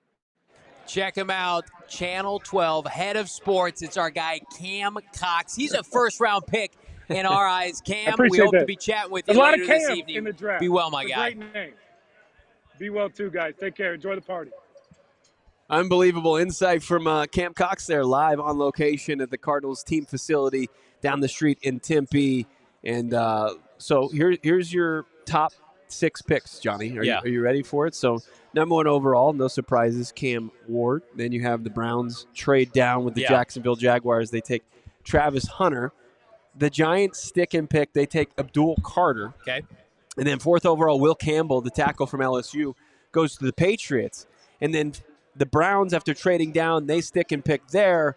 They take Mason Graham out of Graham out of Michigan. Yep. And then looks like Ashton Genty is going to wear, as our guy Benjamin Albright said so many times, so long ago, he's wearing the silver and black. He sat on our set, nonchalant, leaning back on 2 chairs, unequivocally, emphatically, while a Raiders affiliate was 5 feet away from us at the combine and said the Raiders are taking Ashton Genty. Yep. And we're all like, Ben, we haven't even made it through free agency. You don't know who's going to be on the team. He said, no, the Raiders are taking Ashton Genty. Benjamin Albright, he is the biggest. He and Jordan Schultz, the bad boys of NFL media, both friends of this program. Unequivocally, just that's a home run selection for Benjamin Albright. How do I feel about it from a Raiders perspective? It's fine. It's very much Pete Carroll's mindset. You know he's going to get usage, right? Raiders' offensive line is solid. It's probably in the same vein of the Arizona Cardinals. But listen, in a draft like this where there's no premier quarterback, and they obviously feel like with Max Crosby, the defensive line is fine. Ashton Genty in this class, for better or worse, was a top player. So they're leaning into that. Now how does it impact the Chicago Bears, who are attempting to trade up now? Maybe the Raiders have saved the Bears from themselves, and they can just get back to a little bit of a meat and potatoes mindset with their line of scrimmage players. Yeah. I mean, you could never really – I'm not take running backs high guy at all. Never. So, but in this case, you'd love to see it that the running back goes off the board in front of the Cardinals, 10 picks in front of the Cardinals officially. So Ashton Genty, probably the second worst kept secret of the draft. But polls, the asking price to get up the board must have been too rich for him. And we'll see if they just stand pat at 10 now. Yeah.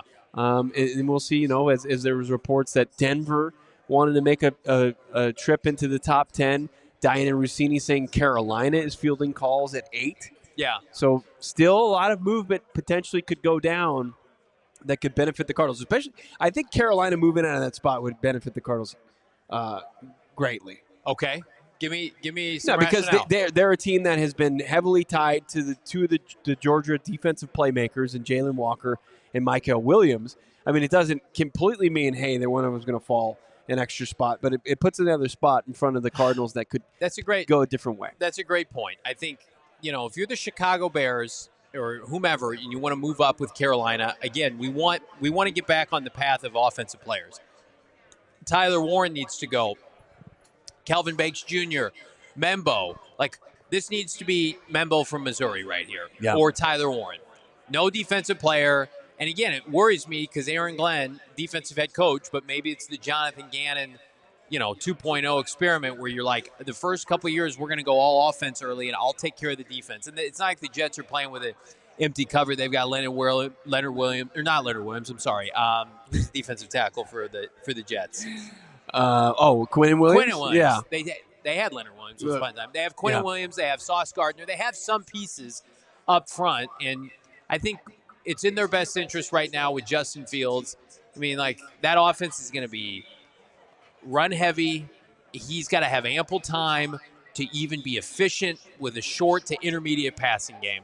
If their offensive line, when they came to Arizona with Aaron Rodgers, granted Aaron Rodgers is 100 years old and can't move, their offensive line was atrocious. Xavier Thomas had a sack that game.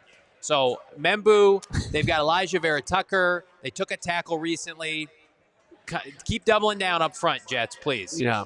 Look, it's the most backhanded compliment. Xavier Thomas even got a sack in that game. I mean, the Cardinals pass rush got home that game. What does that tell you, Jets?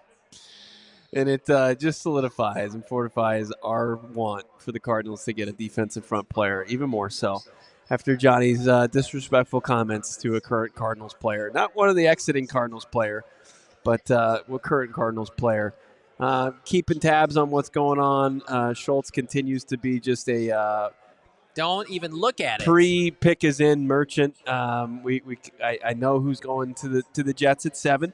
I think it's good news for the Cardinals. Okay. It's good news for the Cardinals. This is what you do. Bo was one of those guys who opened his Christmas gifts early when they were hidden, when his parents had them hidden. Yeah. And then rewrap them. I want the excitement. I want the mystery right. Mm-hmm. So don't ruin it. I'm not going to. You tease it. That's good enough. Okay. Everybody drop a like in this video. Subscribe to PHNX Sports here on YouTube. People are saying that we're withering away in the chat and we need to eat. Bo has a big rule about me eating on air. You go for it. You want to get a meal? You can do that. I'll hold down for it. No. You can go load up your plate. You want me to just go do this off air? I think that would be. I think I will probably wait to eat until after the Cardinals pick. But I'm with Cam. Let's dissect what Cam said. I'm with Cam Cox. I think there's probably a select amount of players that the Cardinals like that they would take at 16 that are still available. But we've got 7 or 8 picks left until that happens. Yeah. I'm going to tell you right now, I still think the best course of action is to try to do a deal down. It doesn't seem like I'm with you on that. There's any movement to move up. I think that's the way to maximize it. It's trending towards the 16th pick potentially being underwhelming, right? To where you see it at face value and you're not going to be blown away with it. If Jalon Walker goes here, you said, though, it's good news for the Cardinals, so I don't expect that. But if Jalon Walker goes to the Panthers, don't mean to interrupt you, then Mason Graham's off the board. There were people thinking Mason Graham was going to fall to the Niners today. And that would have been good for the Cardinals because it pushes everybody else down. We need to run on offensive players here. Yeah. That's what we need. Right. That's what you want to settle in with. You want to see an offensive player go here. And then you want to see maybe Carolina pull off a deal for the 8th overall pick for one of these teams that's thirsty for an offensive player. No doubt about it. Everybody be sure, like this video. Again, get us to 40,000 subscribers on YouTube. And again, a little short on the likes, guys. Let's get 1,000 likes here on an NFL Draft Day live stream. Everybody here anxiously awaiting Gila River Resorts and Casinos. A lot of wild cards here in the next couple picks. I mean, the Jets do themselves well here. But then you got Carolina, Saints, Bears, even the Niners and Cowboys. I don't know if you can pinpoint where any for those 4 teams are going to go. Well, the Saints are disaster class. Yeah. But after the report earlier today, I'm going to be disappointed if they don't take Jaxson Dart. The Bears. That would be the Mykel Penix move in this. It'd be draft. worse than that. Yeah. I think it would be worse than that. Mm-hmm. But again, it'd be great for Arizona. I don't want to become guy who roots for a player to get drafted because I don't want him. But that could turn into tonight. I would like to see Tyler Booker taken ahead of the Cardinals to just kind of burn that. Yeah, I don't think that's possible. I don't know if that's possible. Okay, so the Jets officially, the pick is in. There's so Membu goes officially to the Jets. We're pretty chalky outside of the trade. Yeah. We're pretty chalky. Raiders take Genty. Membu goes to the Jets. We've got 2 tackles now off the board and a running back and a quarterback. So again, only been one true front 7 player or two front 7 players, Graham and Abdul Carter. We haven't hit that next tier of front 7 players. Nobody's cracked or broken that foundation yet. Does it happen with Carolina? How quickly does Carolina input their pick after they tipped it off to Kay Adams last month? Yeah, let's see if there is any indication that they'll make the selection. Our guy Mike Garafolo just tweeting out the Membu pick. Let's see what Rossini's saying. Just that the Giants are exercising Kayvon Thibodeau's 5th-year option, which is interesting. So nothing yet. So no news of a trade. Why would they exercise it so they could trade? Probably. Trade? Right, for sure. Probably. Sorry, didn't mean to interrupt you. No, you're right. And that's going to be the most easily movable player of the 3 pass rushers that they have. But Rossini also tweeted out a couple, maybe 20, 30 minutes ago that Carolina's taking calls on 8. Hopefully somebody's willing to pay the price. Well, if you're Chicago and you want Kelvin Banks Jr., do you jump the Saints, who potentially could take a tackle? I saw that there's a Trevor Penning, 1AA first rounder. Yeah. I'm just going to refer to all players that don't play at 1A, 1AA. I don't care what university you go to. 1AA. I'm a byproduct of 1AA. 1AA, you were not picked up. You did not have your 5th-year option picked up. Do the Bears jump the Saints to get that player, to get a tackle? Why are you putting your fingers in? This is a big shocker. This is a huge shocking. This is going to be the biggest mover of the deal, of the draft. Are the Cardinals trading up? No. Is it Arizona? No. Carolina is sticking and picking. Oh, my God.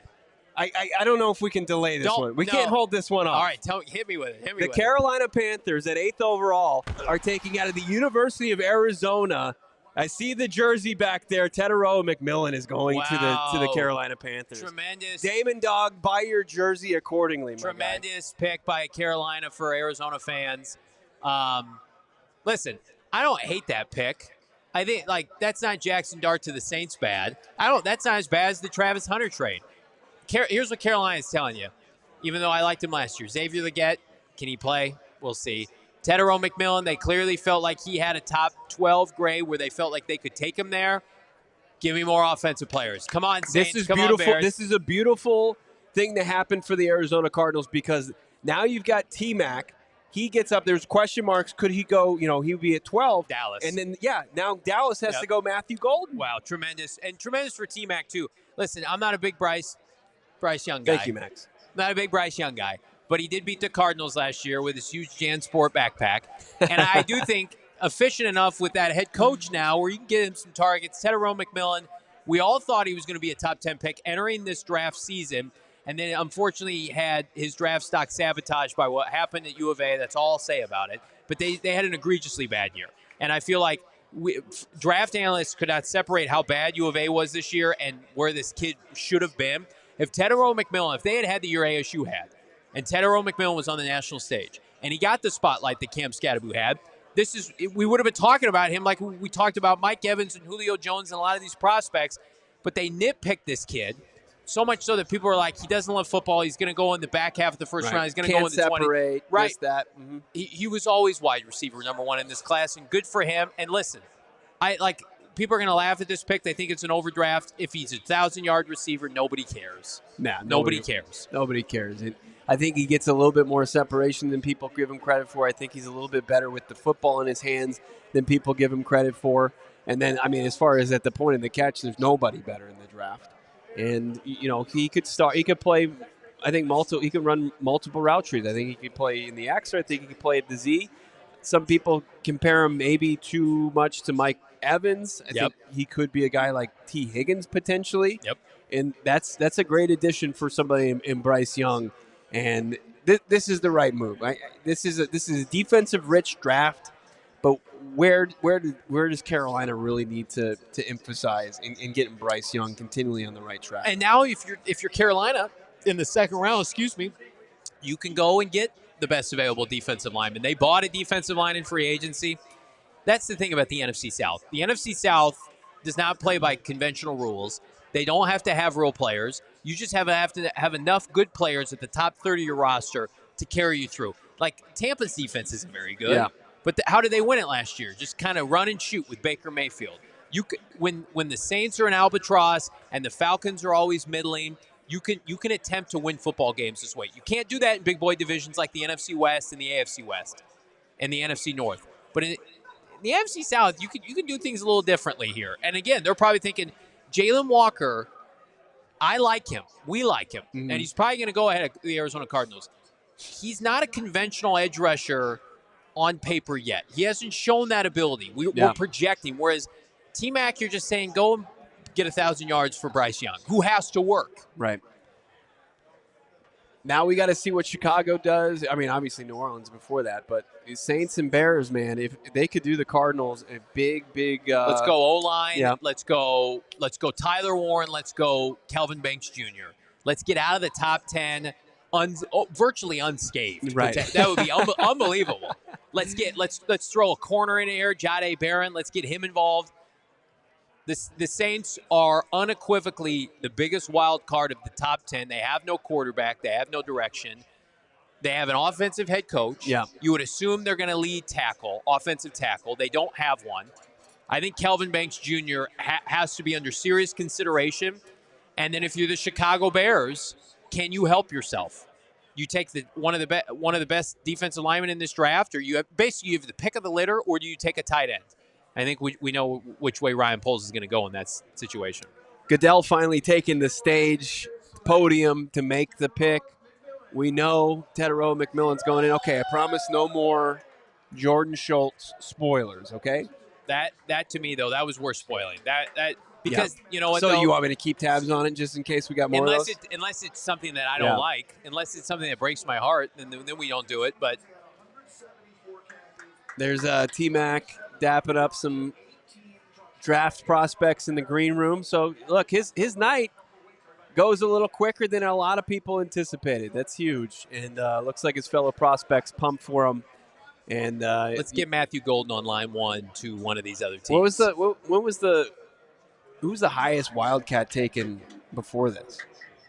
Ever? Yeah. You're asking the wrong guy. Our traditional producer is not here to answer that question. Right. But I would say we fired him. We did not. Oh. I know some people probably thought that. They were in attendance. Where is Damon? We got producer Nolen who's holding down the fort while Damon is he in the Hawaii? He is. A wedding in Hawaii? I'm just kind of exposing Damon here. Yeah. Damon's in a wedding in Hawaii. Noah's here holding down the fort. He wasn't at the watch party with T-Mac's family and friends. That would have been great. If you just see Damon in the background, T-Mac's family. That's gold. Like, we're looking at the highlights, and people are like, can he separate? I don't know. He can catch balls one-handed. Looks pretty good. Yeah. Big physical target. He can absorb contact. Yeah. He ate alive Travis Hunter 2 seasons ago. For a franchise pre-Ossenfort that took a lot of small players, specifically at receiver, separation be damned. Are you a big MFer? Can you move a little bit? Do you have a physicality to your game? I've watched enough Hollywood Browns and Andy Isabella's. Are you clapping right now because you've seen another pick? Bo Brock here. tipping picks. I have. He's got Jordan Schultz on line 1. Things are looking up for your boys here. Things are looking up for the Arizona Cardinals. Another offensive player is poised to come off the board. How about it? In a draft where all the best players play defense, it's still an offensive league. And listen, the Cardinals have had 3 picks under Ossenfort. The 2 highest they've used as offensive players. They've gone that route. Now, sit back, get your Dallas Turner from last year. You know, who'd Seattle get in the middle of the first round last year? The D tackle from Byron Texas. Murphy. Get your Byron Murphy. Let a player of that caliber this year fall to you. Absolutely. It's looking good. It's looking good. So 9 picks reported through here. T-Mac, the most official here, but looks like another offensive player could potentially go off the board here. The Saints, the pick is officially in. Got to be Kelvin Banks Jr. Ooh. Got to be Kelvin Would you Banks like that? I think a lot of people would like that. The tackle out of Texas looks like he's poised to wear the black and gold of the Saints. So we're getting to 10th. 3 tackles potentially going off the board in the top 9 picks. Unbelievable. Mykel Williams, a lot of people thought, Bo, was going to go to the Saints. His teammate, Jalon Walker, has not been drafted yet. Right. We have to somehow escape the landmines of 10, 11, 12, 13, 14, 15, 6 picks. Okay, so let's count it out loud. There are 6 teams drafting ahead of the Arizona Cardinals. We love 2 pass rushers from Georgia, and we love a defensive tackle from Ole Miss. So we gotta get through what? My math is poor, but we got to get through 6 picks with one of those 3 available. Yeah. Yep. I mean, is there anybody else you want to include? Mykel, Jalon Walker, and Walter Nolen. Let one of those fall to the Cardinals. It'd be beautiful. It'd be sweet, sweet music for the Cardinals. You still have a Ty Warren pick in there. Could you maybe is it getting greedy to ask for? I mean, we've talked about Matthew Golden potentially at 12. Like the only thing I don't want as far as how the draft dominoes have fallen is these other wild card teams like the Bears and the Cowboys to get on the defensive talent in this draft. I mean, the tackle class is dried up unless you're a fan of Josh Conley. What are the chips now that we have to play? Tyler Warren's one of them, but he plays a position no one cares about, save for a couple teams. There's no premium corner. Maybe Jahdae Barron. Yeah. Could we see a that would be right? That would probably be the cherry on top. Is if one of these defensive players that we don't want the Cardinals to target goes off the board in the meantime as well. Gray Zabel was again. Steve Weish of the NFL Network. I'm gonna beat this dead horse. Gray Zabel, he assured us was going to go to the Miami Dolphins. Like I need that like I need air. And everybody had kind of seen the way this was trending. Kelvin Banks Jr. was going to be a top 12 pick. He's a top 9 pick now. And so the tackles, does Josh Conley get forced up the board? We know the Atlanta Falcons at 15 want a pass rusher. I mean, do the Cardinals attempt to move ahead of Atlanta? We know Indianapolis, you could probably do a deal with Indianapolis to jump Atlanta. You look at the Saints war room and just a bunch of people who are about to lose their jobs here in the next year. That's unfortunate. It is unfortunate. And this is probably the right move, taking a guy who projects to be a starting left tackle in the league. Shane is asking us, head of production Shane, asking us for best available right now. And again, I tweeted out 3 of them: Jalon Walker, Mykel Williams, Walter Nolen. You got 2 that you want to tag on to that? For the Cardinal, I mean, those 3 are unequivocally the best. No doubt about it. I think you could throw in probably a Kenneth Grant and James Pierce Jr. Oh, yeah. Let's just go. I mean, it's our big 5 minus Josh Simmons. Let's go Kenneth Grant and James Pierce Jr. as Shane cooks that up for us. We're going to get on the Bo big board here pretty soon. That'll be electric. Yeah, we'll start to look electric at what the start of this draft and how it's going to impact the Arizona Cardinals. We'll get up on the big board and kind of map that out. So Jalon Walker, Mykel Williams. I mean, Mykel Williams, I expect Jalon Walker to go. Mykel Williams has to be the target now. We're about to reach no man's land, which is what we've called it throughout the course of draft season, which is Chicago through Atlanta. 10 through 15 with multiple teams needing defensive linemen. I think right now the hope is Jahdae Barron goes. The hope is a tight end goes. you're going to see some casualties here as it relates to these defensive linemen. I think San Francisco goes defensive line. I think they would have taken a top tackle. It's not there now. Oh my God. We've got another shocking pick here. This couldn't be going the Cardinals' way any better than it is right now. I got a pick of who it is. This is one of the worst picks in recent memory. The Chicago Bears. And listen, what is Ryan Poles doing? Oh my God. He's had such a strong offseason is trying to rebuild this offensive line. I mean, I guess you saw tackle 3 go off the board. So, and that's the case we made for the Cardinals. So you probably don't go there. But this pick is egregious. If I'm a Chicago Bears fan, you've had a great offseason. Those vibes are about to end. I want everybody in attendance to say a prayer for our guy, Greg Braggs Jr. over at CHGO. This is going to be one of his toughest nights. Are we able to cut the reaction of Braggs and then play it on our show at some point? That if I'm a Chicago Bears fan, are you ever going to be good? Is it ever going to work out? This is even the best projected player at his position in the draft. I just feel like right now, just say a prayer for our Bear fans at CHGO. I know what it's like when you're sitting there and it's just a treasure trove of prospects, best D tackle, best edge rusher, right? And then you go a non-traditional premium position and you don't even get the best one. This is a player, again, that's a fast riser, but many assume would go in the back half of the first round, and here he goes to the Chicago. And how emphatic the Bears have put this in. How emphatic the Bears have submitted this pick tells you, listen, the player that he's going to potentially compete with or contend against, like, I'm not convinced he's better than that player. Are you? No, he's not. He's not. I don't think he is. He's not. Then Cole Kmet? Oh, sorry. You just spoiled it. Spoiled it, yeah. This is a brutal pick from the Chicago Bears. But once again, playing right into the hands of the Arizona Cardinals, waiting at 16th overall. Yeah. We're going to get on the Bo's big board here and start to do some calculus, do some mapping as far as what it's going to be for the Cardinals going forward here. But Ryan Poles, it was that Green Goblin mask. To each their own, I guess. I did see the Niners pick, and it's not good for Cardinal fans. Okay. It's got to be one of the Georgia players. Yep. Yeah. Yep. Okay. Look, we knew this would happen. Yeah. And that's unfortunate. Like, it sucks to see the Niners be the beneficiary of the buffoonery going on in the last couple picks. Yeah. San Francisco's going to get Mykel Williams here at pick 11, which is really unfortunate. But again, not the end of the world. Cardinals still have a bevy of choices to pick from. Mm-hmm. But, I mean, like, we need a couple more curveballs from our friends in Chicago, now our friends in Dallas. We need Dallas to go receiver. We need Miami to go corner. And then I think we're safe. Yeah. If we can get through Miami's pick without one of the two top players remaining, I mean, if you're Monti Ossenfort, how much would it take to jump Atlanta to get Indianapolis's pick? Could you do it? Could you trade your 4th-round pick to jump the Falcons to ensure that you got? Let's take a look at what the trade chart would say. Yeah. So, I think that's it's not much. Yeah, you're right. You'd probably flip them. 4th rounder. Yeah.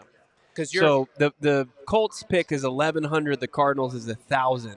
So 100. Yeah, you'd have to get to 100. So you're looking at the 4th rounder. Yeah. You're looking at giving up your 4th rounder a little bit. Maybe you have to kick a little bit more. You're Russell Crowe in Beautiful Mind with trade value chart right there. I've studied it way too much. I have a lot of problems here. Mykel Williams is being drafted by San Francisco, which, I mean, whatever. People haven't even seen. Okay, so Goodell's at the dais right now. He's given this horrendous pick. Colston Loveland going to the Bears. You can make an argument right now that's the worst pick of the night. Even like the package the Jags gave up is worse, but in terms of like what player you're walking away with, you're seeing teams walk away with what they think number 1 wide receivers, top tackles, top defensive linemen, and you're taking what is unequivocally the 2nd best tight end in a draft right now where, I mean, Colston Loveland, I guess you put out feelers, maybe Colston Loveland could have been had at the end of the teens. Mm-hmm. We got 2 players that we were really jonesing for that are still available. and Walter Nolen and Jalon Walker. I mean, it's great. Mykel Williams going before Jalon Walker is a shocker to me. Yeah, I mean, I think that's the big kind of surprise there with Carolina deciding to go with Tetairoa McMillan in that place where apparently they were playing coy with Kay Adams, and they had J.C. Horn repost. Good on them. Good on them. Jalon Walker they did it. on IG. You did it, Carolina. You did it. But look, so now we're officially with the Niners taking a player off the board. I think you put in our 5 right here. I think you put in maybe a Derek Harmon. Yeah. I think you include Derek Harmon along with the other players that we talked about. Jalon Walker, though, unequivocally. Walter Nolen. I think there's a better chance. Obviously, Walter Nolen's there over Jalon Walker, because Atlanta's looking for that traditional pass rusher. The Colts are such a wild card. It feels like they're going to go offensive player. Miami, they don't need an edge rusher. They have a couple. And then Dallas is going to pay Micah Parsons. Do they need an edge rusher? It's really going to come down to what happens with Atlanta. And it would I don't think anybody would knock Ossenfort jumping over Atlanta. Because I think he can make up and get that trade capital, back. Draft capital back in day 2. Yeah. I think if you're Monti Ossenfort, let's play this out real fast. Let's say the Dallas Cowboys go wide receiver. Let's say Miami goes Zabel or a corner, which they've been linked to both. And now we're at pick 14. And then you get to go up and get Jalon Walker or Walter Nolen. Do we have a pick here? What's happening here? I was just checking. Yeah, he just said he's going to throw up as far as this Bears pick of taking the Michigan tight end Colston Loveland.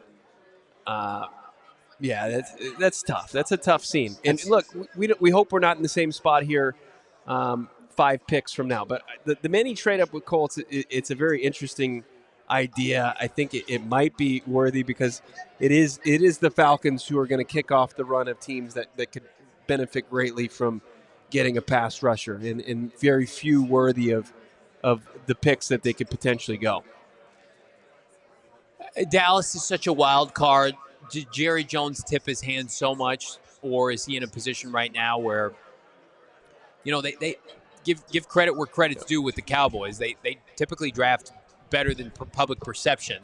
They're extending a lot of these players as Bo is leaving the set to go to the big board here to break down exactly where the Cardinals stand as we anxiously await Arizona at pick 16. Again, Bo is going to break down our best available here at the big board. We got capacity crowd here, over 100-plus people packed in to Wild Horse Pass up here, Gila River Resorts and Casinos at our suite. Cardinals anxiously awaiting what happens with the Dallas Cowboys. We've got Bo Brack. Let us know when we can cut away to the big board. I think we're cutting away right about now.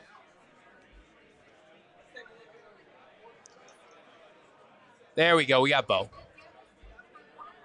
Still working on mic issues, but you get to look at Bo standing up. I haven't stood in about 2 hours. Oh. So congrats to Bo. Congrats to Bo, who gets to stand up. He's a stand-up guy, after all. Thank you so much. All right, we got it. I appreciate that. Okay, so let's take a look at our best available here as well. Johnny's got the report that Mykel Williams is going to be the next pick for the San Francisco 49ers. Jalon Walker, Derek Harmon, Walter Nolen, Kenneth Grant, James Pierce Jr. So you start to kind of do the calculus as far as who could make it to the Cardinals at 16th with the Niners going off the board at 11th overall. 4 picks to get to that spot, right? So who's in the way of the Arizona Cardinals landing one of these 5 players? I mean, you start to look at Atlanta, that is the major hurdle that you're going to have to get over with Indianapolis at 14. Miami seems to be a little bit of a wild card, but as Johnny was saying out for reports before the draft started, they seem to be right there for Gray Zabel, and I think Dallas could be a major player for Matthew Golden to stay in state there. So you have to look, Dallas up next on the clock doesn't seem to be a threat. Miami doesn't seem to be a threat. Indianapolis, wild card, couldn't be a threat. It's Atlanta to where you really have to get to it. We're looking at it right here. So Dallas next on the clock. You're going to have to weather the storm here. but like Indianapolis probably is going to want Ty Warren. Could they be the team to do that? Like they're going to be in the play for the Arizona Cardinals. Do the Cardinals try to pull off a deal with Atlanta having Kyle Pitts? They're not going to be in play for a tight end. Can the Cardinals just move one spot up? As we looked at the trade chart, it would cost the Cardinals about 100 points. That wouldn't be that much. So let's get up the board. That's probably your best shot. It's kind of like trying to defeat the one opponent, Johnny, and it's those bastard Falcons. How can they do that? Is it worth that much to you? Is Jalon Walker potentially worth that much to you? I think if you love one of these players that's available and you feel like Atlanta, who has been hell-bent on finding an edge rusher, stands in your way, I don't even care if there's the slightest bit of doubt in your mind, you move up ahead of them. You call Indianapolis. The Cardinals, by the way, who did they join in joint practices last summer? It was the Indianapolis Colts. They have a relationship with the Colts. Again, and even if Atlanta's like, we weren't going to take that player, it doesn't matter. I think the assurance of Jalon Walker, if he's there, the Cardinals unequivocally probably have him as the top player available on their board. They had him for a top 30 visit. Great kid, great human being, marquee program, somebody that can come and play the edge rusher opposite Josh Sweat. If he's available after Miami picks, you absolutely give up your fourth rounder. It's both of your point. You can trade down tomorrow. If you exit the first round of the draft with Jalon Walker, that's a home run for Monti Ossenfort. He's a plus player at a premium position. It's a no-brainer. This is the key spot right here as far as the draft. 16, 15, 14. These two next teams on the clock, 12, 13. It would be a shocker. They're probably very much in the consideration of getting a good player like Jalon Walker, a versatile player. But this is really the range right here. Bengals way far out of the club. But could Cincinnati, Johnny, could they be a team that would be calling Indianapolis to get up? That's what it comes down to, because I think if Walker goes to Atlanta, that's when you start to look down the board and you start to look at Denver, who is reportedly in the conversation to get up in the top 10. Would they want to come up? Would one of these teams want to come up for maybe a quarterback on the board? Really interesting to see here. Love to get up here on the big board. We'll look at it. But we had our top 5 left available. Still plenty of talent for the Cardinals to bolster this defense. Don't take away from the fact that the Chicago Bears just made one of the most egregious picks in NFL draft history. Our guy Adam Hogue of CHGO is at the Bears complex, and the room is silent. So that means it's not a popular pick externally or internally. Ryan Poles going rogue. And again, Ben Johnson may very well save his ass in Chicago, but I mean, I don't care what you think of this draft class. You can't take Colston Loveland 10th overall. So he's can't. What? Go out and get me my Sam Laporta, but take him around ahead? But he's not even Laporta, I feel like. He's a limited athlete who's a great run blocker. I mean, like, I whine and complain about Tip Ryman. This is Tip Ryman juiced up on steroids. But get a tackle instead. In terms of the value. Get a tackle. I mean, I guess they didn't feel comfortable. One of the worst draft picks in recent memory. I don't know if you use, you follow the path of the Bears, but the Bears obviously not feeling confident in Josh Simmons as far as his medical. Yeah. Is that something that you do take as maybe with a grain of salt at 16? If you're the Arizona Cardinals, I'm going to tell you, things have slowed down right now. Oh my goodness, hell yes. Tyler Booker is going to the Dallas Cowboys at pick 12. Tyler Booker will not be an Arizona Cardinal. He is going to Dallas.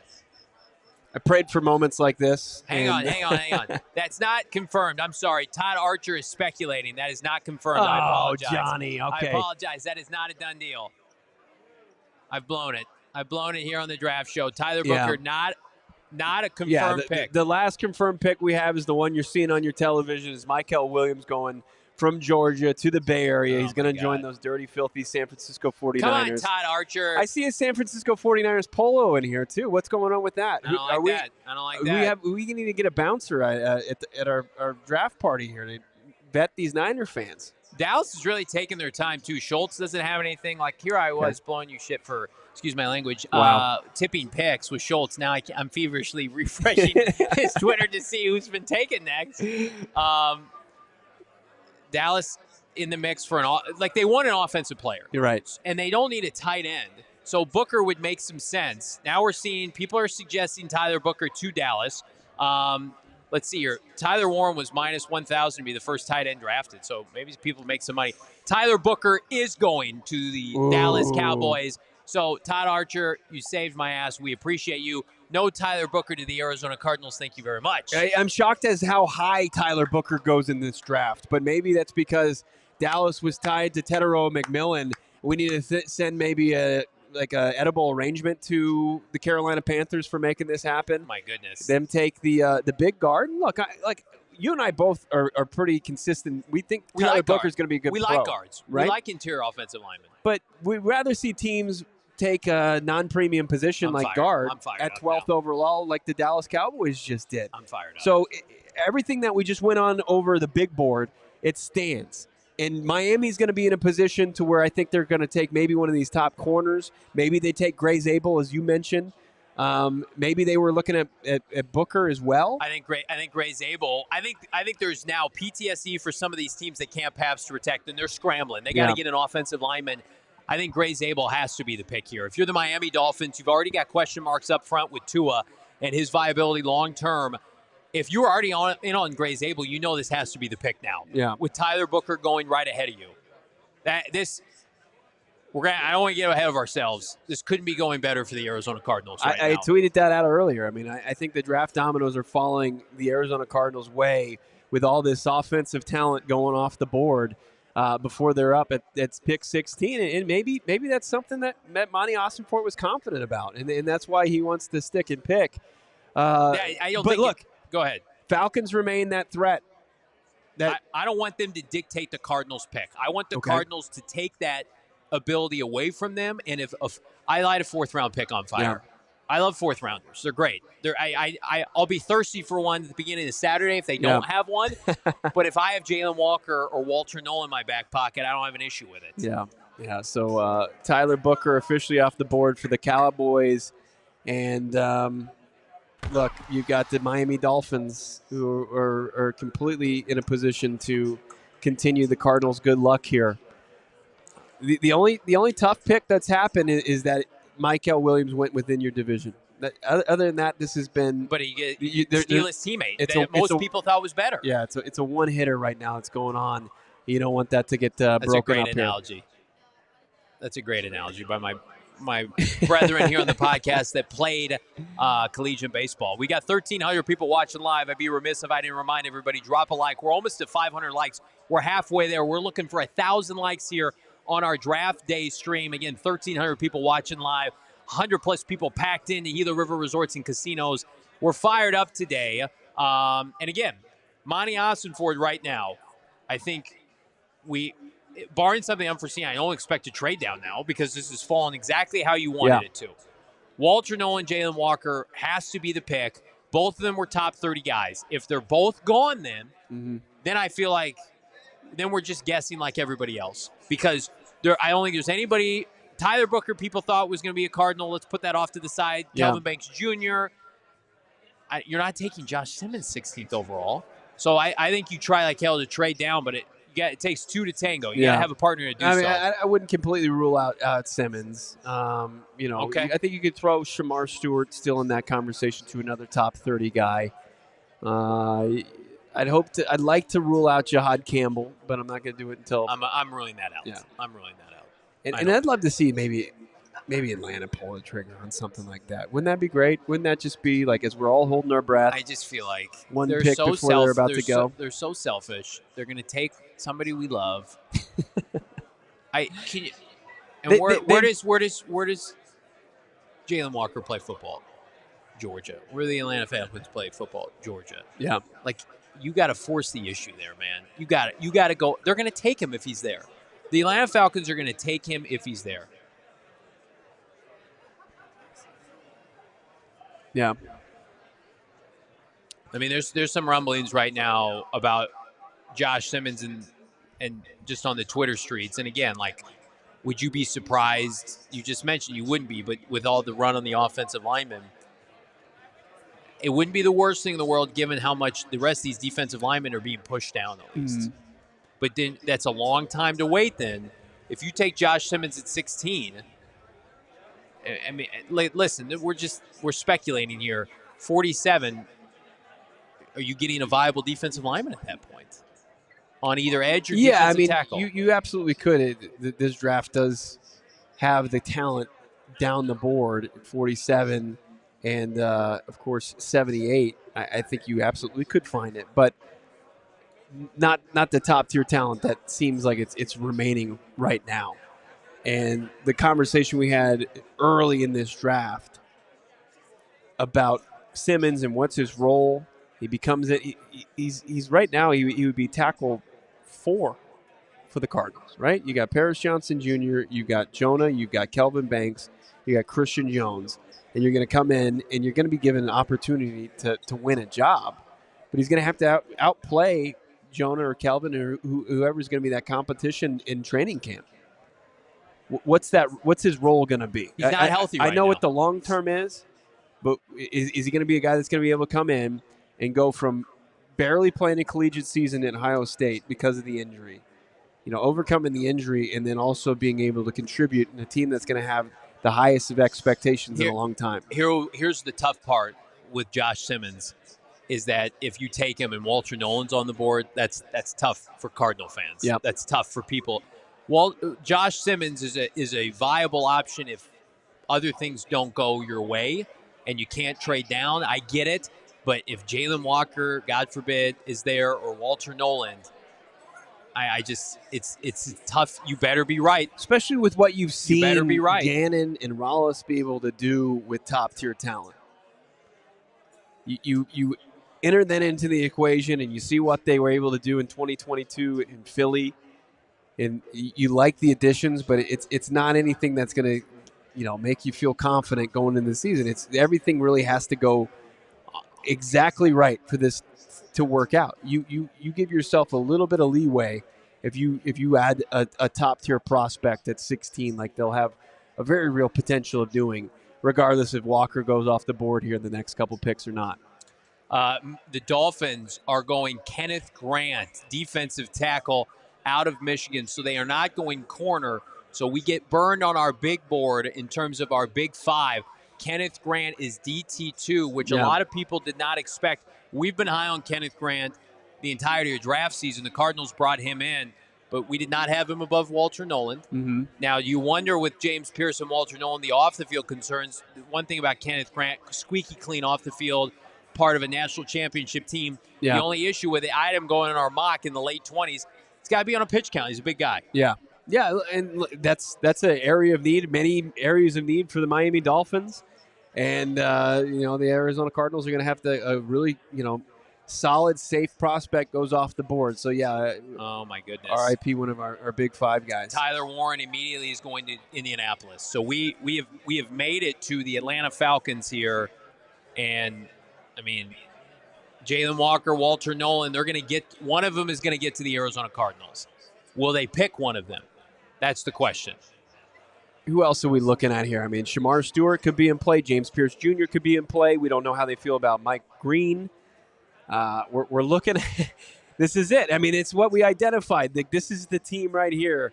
And apparently the Colts, they couldn't control themselves. They just wanted Tyler Warren. They couldn't believe that the Bears made the pick that they did all the way up at 10, and we're anxiously awaiting this opportunity, and they're going to take it and run with it, run the ticket up to the front of so Goodell can make the pick for him. So sometimes we go through draft season and it's like, why do we mock a guy to the same team over and over? Because things like this, the Colts were always going to take a tight end, when in reality they have no quarterback. Their skilled players are vanilla. Name a player on their defense that's any good. I like Tyler Warren fine. That's probably good value given where he should have been drafted. Mm-hmm. You talk about a sinking ship in Indianapolis. Ty Warren is not going to help fix Anthony Richardson, and he's not going to elevate Daniel Jones. Yeah. So it'll be a nice option for the next regime. Okay, let's do this. Let's put away the Twitter. We're good. Let's put away the Twitter for a little bit. Yeah, and just react to this thing. And we won't look at the chat, even though you great people are great in the chat. We're gonna watch the next 2 picks and experience them in real time, just like everybody else. No Jordan Schultz spoilers. We're gonna give you the information. I like this. This is fun. This is a throwback here. Mm-hmm. Listen, if you're an Arizona Cardinal fan, you can't ask for anything more. We've made it to the 2 picks where we felt like edge rushers, the run was going to start. Yeah. You have had, ladies and gentlemen, 3 tackles, a running back, 2 tight ends, a wide receiver, and a quarterback, and a guard. So 9 of the first 10 picks have been offensive, or 9 of the first, how many picks were in? 14 picks have been offensive players. So there's only been 5 defensive players drafted. Unbelievable. Pretty unbelievable. Yeah. Maybe they're just, expecting that talent to stay pretty consistent throughout the rest of the draft. I just feel like it's an offensive league, and you got to score points, and teams understand that. And now the Cardinals, you got to believe. I mean, let me ask you a question. Yeah. Gray Zabel, is he in play here? Do you believe Gray Zabel's in play? For the Falcons? No, for the Arizona Cardinals. The Arizona Cardinals? Because here's the difference with Tyler Booker is Gray Zabel at least graded out better. Yeah. But I would think they would take Josh Simmons over Gray Zabel. Don't you? You think Yeah, I think they would take the premium position over the guy that projects to be an interior offensive lineman at the next level. But look, he does check the box as far as being an athletic freak. 6 foot, nearly 6'6", over 300 pounds. He's a guy that's got like a 37.5-inch vert. I think his 40 was fine, even though that's not important as far as the guard spot, but just how he tested. Gray Zabel is certainly somebody. He's a Senior Bowl guy. I can't believe we're going to get. But we have no reported top 30 visit for Zabel. We're going to get Walter Nolen or Jalon Walker or both available at 16. I mean, it's just for the Cardinals to pass on one of those 2 guys. Yeah. Both were top 30 visits. Both play positions of need. Walter Nolen would be the perfect complement to Darius Robinson. He's a little bit undersized, but that's okay. Quick, explosive, violent. We talked to Princely, his teammate at the Combine. He's like, wait till you see this guy. He's the ultimate freak show. He's the best player on our defense. Go look up, everybody. I challenge everybody. Go look up Ole Miss's defense this year. It's unbelievable. Only gave up 30 points like one time. Yeah. Their defense was loaded. And then, again, Jalon Walker, could he be Hassan Reddick 2.0 for JG? Don't look at the chat. Okay. You're looking at the chat. You're looking for a morsel of hope. I'm jonesing, man. I'm jonesing. I think we all need to be prepared. Yeah. And I'll have egg on my face if this happens. If this doesn't happen, I think we need to be prepared for Jalon Walker going to the Atlanta Falcons. I think we're going to get no doubt about it. I think we're going to get to a point. Arizona is going to be picking from Josh Simmons and Walter Nolen. And again, if it's up to us, we would go Walter Nolen. Right. But will the Cardinals go with who they're the prospect they're most familiar with, and that would be Josh Simmons because of the addition of Justin Fry, the Ohio State pipeline. It's still a premium position. Who he projects to be outside of the injury. If you're watching live on YouTube, we're going dark here. Like this video. We're not watching the chat. We're not watching Twitter. But we're watching all of you watch us. So, again, like this video. Subscribe to PHNX Sports. We got 1,500 people watching live on YouTube alone. We got a capacity crowd here anxiously awaiting.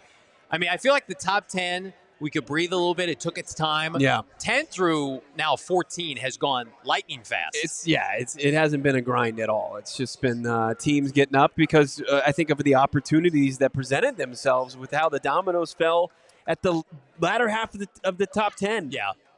And then just a gift from the football gods that Ryan Poles in that pick that he made. Look how old Tyler Warren's grandpa is, sitting there he's barely awake.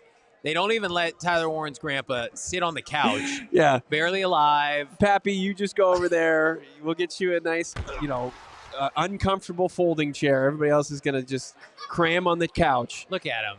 It's like somebody from the Muppets. He just screams Colt, doesn't he? Yeah, I guess. Fine. Hey, Tyler Warren, enjoy your 500 yards a year from inconsistent quarterback play in a dome. I'm trying not to look at the chat. I'm not. Don't look either. No one look at their phone. No one look at the chat. We don't want to know. Atlanta's pick is not in yet, so they've got 6.5 minutes left here. I mean, God, a Jade Barron here would hit like you wouldn't believe. Who are some? Let's just throw out some other names here. Let's speak it into existence. Mykel Penix has a bad leg. Gray Zabel, let's get that going. I still want to say Shamar Stewart. I want them to try to overthink it. God, Mike Green. Yeah, James Pierce Jr. James Pierce Jr. Yeah. Tyler Warren throwing. Tyler Warren was dominant. That Penn State team.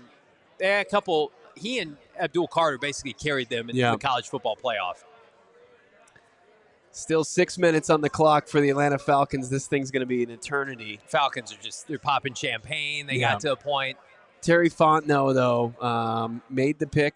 He was the talk of the first round last year with taking Mykel Penix Jr. Yeah, that's true. They are kind of dumb. They do some dumb stuff. Mykel Penix looked overwhelmed last year. His leg is limited. His mobility limited. Do you he's say, Mr. Limited? He's a limited guy. Do you just say, we're going to just go offensive line. We're going to lean into the draft. We're going to be copycat. We're going to do what everybody else is doing. Yeah. They could also utilize a number 2 receiver. They don't have one minus Drake London. Golden? Yeah, with I'm just trying. Now you're being a little bit. I'm trying to be a selfish guy. Yeah. I'm trying to pull a selfish. They haven't put their pick in yet. They're taking forever. I think Walter Nolen could be an option too. I mean, to replace Grady Jarrett, who went to Chicago. Mm-hmm. But then, man, I mean, it's an electric factory. This is riveting theater. You couldn't ask for anything more if you're a Cardinal fan. Again, we got 1,500 people watching live. Smash that like button as we're going to react in real time with all of you. This is fun. Because last year we knew when the Cardinals were not trading out, they were going to take Marv. Yeah. This year it's like, we're going to know who's available. We're going to talk about it after the Atlanta pick. I think let's give percentages. Let's assume Atlanta goes Jalon Walker. Would you peg Walter Nolen the favorite at 16? I would probably give Simmons the slight edge. That's nuts. Wouldn't you? I mean, they did sign 3 defensive tackles, or they have 3. They've added 2 defensive tackles. The thing about Simmons and Nolen is they check all the same boxes, right? Except for you've got the 2 kind of strikes against them. One's the medical for Simmons, and then Nolen's the off the field stuff. Jahdae Barron did not take a top 30. Jahad Campbell has no business being drafted above Walter Nolen. If that happens, I'm going to keel over in my chair. It's a good name to bring up, though. I don't want it. I don't want to do that. I know. And this could be Jahad Campbell. I would love to see it. It would be a great fade. Listen, the Dallas Cowboys saved my ass at pick 11 because the way this draft is trending, it's like the offensive linemen are in vogue. They're in. Everybody wants one. Cardinals. Let's take a beat. Your defense could not rush the passer last year. You signed some good free agents. You need a pass rusher. Walter Nolen, Darius Robinson feeds families. With Calais, is there enough snaps to go around between Walter Nolen, Darius Robinson, Calais Campbell, and Dalvin Tomlinson? No doubt about it. Is there enough snaps? No doubt about it. And then you have Jones and Bilal Nichols fight it out for the remaining position in that room. Atlanta must be trying to trade out. There's no way you take this much time unless you're trying to. Is somebody trying to jump the Cardinals? I mean, Cincinnati's looming right there. Yeah, but if you're Atlanta, you have the same need. Right. You've had the need forever. Like Atlanta and Cincinnati and the Cardinals all need the same thing. They all need the same thing. Right. They need a pass rusher. They need to get our guy Jalon Walker out of their minds and maybe look elsewhere to address in the draft. Well, like if we get to a point, hypothetically, where Jalon Walker doesn't go to Atlanta and the Cardinals don't take him, is the perception of him different, obviously, than mock draft Twitter. Mm-hmm. I saw Jalon Walker fall. The loss, like his floor was the Cardinals in most mocks. Yeah. But his floor. The thing about Jalon Walker, he would be the perfect outside linebacker for Nick Rollis's defense. We're getting under. We're going to hit 2 minutes here. They got to be trying to trade out. They're not trying to make this deal. The Falcons don't want to make this Or they're just pick. having such a long, drawn out conversation. You don't know who you want. You don't know who you want. Yeah. This is somebody trying to jump up. I believe for who's a good player that's available that offensively. I don't even know. Matthew Golden. Did the Cardinals leak out that stuff? Maybe we're interested in a wideout. Somebody's trying to jump up. Could this be like an Egbuka trade up or a Matthew Golden trade up? We've given it everything we can. These other teams have played their role fantastic. They have. And it's come Chicago down Bears to this. Take a bow. Yeah. The Bears, the Browns pulling off the shenanigans that they pulled. Like everything has worked out perfectly, and you're still looking at a player potentially being just taken right beneath your nose as the Arizona Cardinals. Shane Diefenbach, head of production, asking for a best 5 available. I would say Josh Simmons, Derek Harmon, Jalon Walker, James Pierce Jr. It's crazy that Stewart. they've got Will Johnson still in this conversation. You know, Mel Kiper doesn't seem scared off. What with are the medical. Falcons doing? Here are the best available for the Arizona Cardinals. Derek Harmon, Shamar Stewart. What if the Falcons took a Josh quarterback Simmons? again? Wouldn't that be great? Wouldn't they just take Shedeur? I don't even like what the league probably told them to take the whole time. There's Jalon in his Cardinal red. Yeah. He hasn't gotten a phone call yet. He's not going to Atlanta. Now hold on. If that's in real time, then they're not celebrating anything. They're disappointed. He's scrolling. So he wasn't on the phone there. Is that the Falcons pick is in? Is that timed out? Is that an old B-roll right there that we just saw? Is that the magic of television? The pick is in for the Falcons. No one spoil it here. Man, the emotions are running high here at Gila. People are ready to explode. It's buzzing.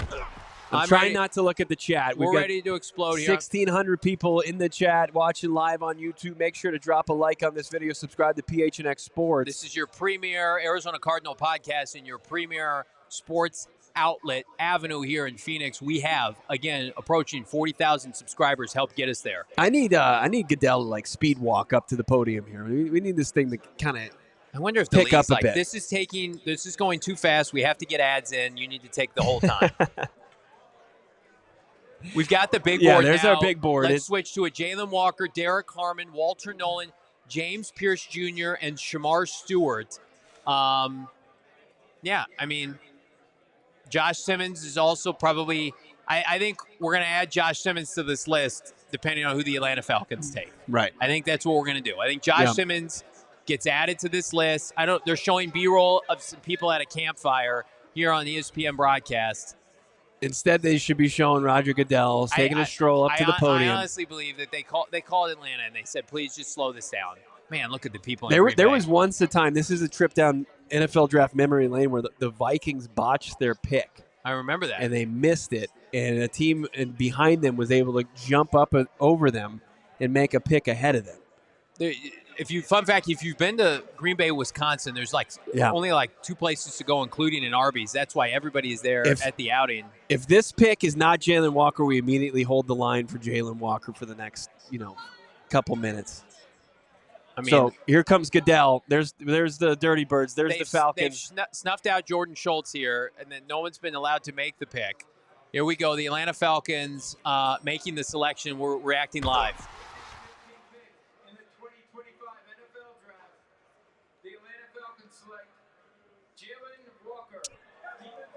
It's a tough beat. It's a bad beat, everybody. It's tough as Jalon Walker officially goes off the board, and now we pivot for the Arizona Cardinals. We just had one team that was in front of him. Now they show him on his phone. Dirty, nasty work from ESPN there. Yeah, ESPN, you rat bastards. So basically what happened there, I'm convinced, is the picks got in too early. They knew this would be the pick. The Atlanta Falcons were told to take the entirety of the time. You can't convince me otherwise. Yeah. To take the entirety of the time there. The Arizona Cardinals are now on the clock. Jalon Walker, that's a gut punch. That's a knife to the chest there. That's tough. Let's bring back up our best 5 available. I know we have Walker on it, and you have to start to look at it. So Josh Simmons now. Yeah, immediately you look at Walter Nolen defensively as far as your defensive front 7. So you could – you still have the opportunity here with Harmon or with Nolen to continue to work on that. Arthur Blank barely alive in the war room, for the Atlanta Falcons. Less of a conversation between him and his GM this year as far as their first round pick. They get a good player there. But here's what you got to assume: the Cardinals, I don't think now are going to trade out. They're going to pick a player here. If the Cardinals felt like there was one player that was worth taking and only one player, they would have traded up for him. Right. So they're going to make a pick here, you would assume. But it did seem like that run there was just teams that wanted the players that were available on the board. You could have gotten Tyler Warren at 16. If the Cardinals wanted to go from 16 to 14, they could have done that. So maybe they weren't infatuated with Jalon Walker compared to whomever they're going to take. I think we're looking at a coin flip right now. Yeah. I'm just guessing here between Josh Simmons and Walter Nolen. Listen, we all would have signed up for Walter Nolen before this night. In my opinion, he's the second best defensive tackle behind Mason Graham. Yep. But you have to assume now perception with some of these teams when Kenneth Grant's being taken over Walter Nolen. Yeah. What's the vibe check? How did he do in his visit with the Arizona Cardinals? Those are things we don't know. What we do know is the Cardinals now employ Justin Fry, who's the offensive line coach for Arizona, who coached Josh Simmons at OSU, at Ohio State. The problem is if you showed up to Tempe tomorrow, Josh Simmons can't play football. Right. Walter Nolen can. You would hope that that's probably in the deciding factor here. When you start to look at the defensive players available, it's Nolen. We already saw Kenneth Grant, the safe player, go off the board. You saw the guy that was the faller that, you held that hope that right at the end, right at the buzzer, goes off the board in front of you. Now you're looking at potentially Nolen, James Pierce Jr., Derek Harmon, and Shamar Stewart as your options, as guys that took top 30 visits that the Cardinals have shown interest in. Connect the dots here. And then the outlier, the offensive player, Josh Simmons, with the way outlier, Gray Zabel. I don't think they would take and Gray then Jahad Zabel. Campbell. Never. I don't think they're going to take Jahad Campbell. I don't think they would take Gray Zabel over Josh Simmons. I think Josh Simmons is the only offensive player to consider here. But again, are you convinced, Monti Ossenfort, that Josh Simmons is going to go tonight? The common denominator with these players that have been drafted offensively, they're not hurt. Yeah. Josh Simmons is in his own category here on the right-hand side. He's not ready to play football. Jerzon Johnny Newton was a draft darling of this show. The pick is in for the Arizona Cardinals. As the fans react here at Gila River Resorts and Casinos, a capacity crowd on hand here. We're going to be reacting to real time. We're holding the line for Walter Nolen here. Again, would not be opposed to James Pierce Jr. You could even talk me into Shamar Stewart. Let's go defensive line. The Arizona Cardinals pick is in. So again, they showing the war room. Took about 3 minutes off the clock. There will be no trade down tonight with the Arizona Cardinals. Everybody drop a like here. Again, Walter Nolen took a top 30 visit. Yep. He plays a premium position. Bookend him with Darius Robinson. Don't put too much on his plate year one under Calais Campbell and Dalvin Tomlinson. Refortify that front seven. You've got an interior guy that can compete in a division with not great interior offensive lines. San Francisco, Seattle's up and down. LA's better. I just feel like you got to be careful if you're taking a player, man, that's not ready to play. We're looking at right now, who is that? I believe that's Will Johnson. No, that's Matthew Golden right there. Well, I have no interest in seeing that. I don't know what's happening there. Booze raining down on Matthew Golden here at Gila River Resorts and Casinos. Booze raining down. Arizona Cardinals. Could they really done that? Could they really taken Matthew Golden, the speedster out of Texas? That would be People are unsettled here. Yeah, the pick officially, and Monti Ossenfort just waiting for. Will people begin throwing fruit here momentarily? Goodell Don't go to commercial. Don't do it. Don't go to commercial. Arizona Cardinals about to make the selection here. 1,700 watching live again. Subscribe to PHNX Sports here on YouTube. Roger Goodell making his way to the podium to here, see if people in Green Bay. I have a sickening feeling This is intense as we await Goodell to the only prospect that they've shown on the screen right now is Matthew Golden. Here we go. We've got Roger Goodell up at the podium right now. Yeah, the Arizona Cardinals have taken Walter Nolen, the Ole Miss defensive tackle. A prospect that this podcast has been following since the beginning of the draft process. And he puts the finishing touches, Johnny, on Monti Ossenfort's defensive front seven rebuild. It's a tremendous pick. Defensive tackle, number 2 in this class. One of the most disruptive, aggressive players, dominant players in all of college football out of the SEC. Kudos to Monti Ossenfort and Jonathan Gannon. When other franchises are taking second-tier tight ends and running backs, this franchise, they're not going to go guard. This is the player you would assume that they wanted all along. 6'3", 296 pounds, fell into their lap. Disruptor at the line of scrimmage. This is where the game is won. This is at the end of the day when you're trying to win the NFC West and you're pushing people around. You're trying to get after an aging Matthew Stafford, an immobile Brock Purdy. Sam Darnold, who we were at that playoff game at State Farm Stadium, can still see ghosts. This is how you win championships and Lombardi trophies. Take a bow, Monti Ossenfort. You've done it again. defensive tackle in this class, according to this podcast, according to our draft analyst, Fran Duffy. Many analysts out there believe in this big-time player out of the SEC. Started at Texas A&M, made his way to the Rebels, and he was just fantastic for them. He was the best player on that defense, and now he makes his way to the desert. He gets to play alongside Dalvin Tomlinson, Darius Robinson, Calais Campbell. He's put the finishing touches finally on it.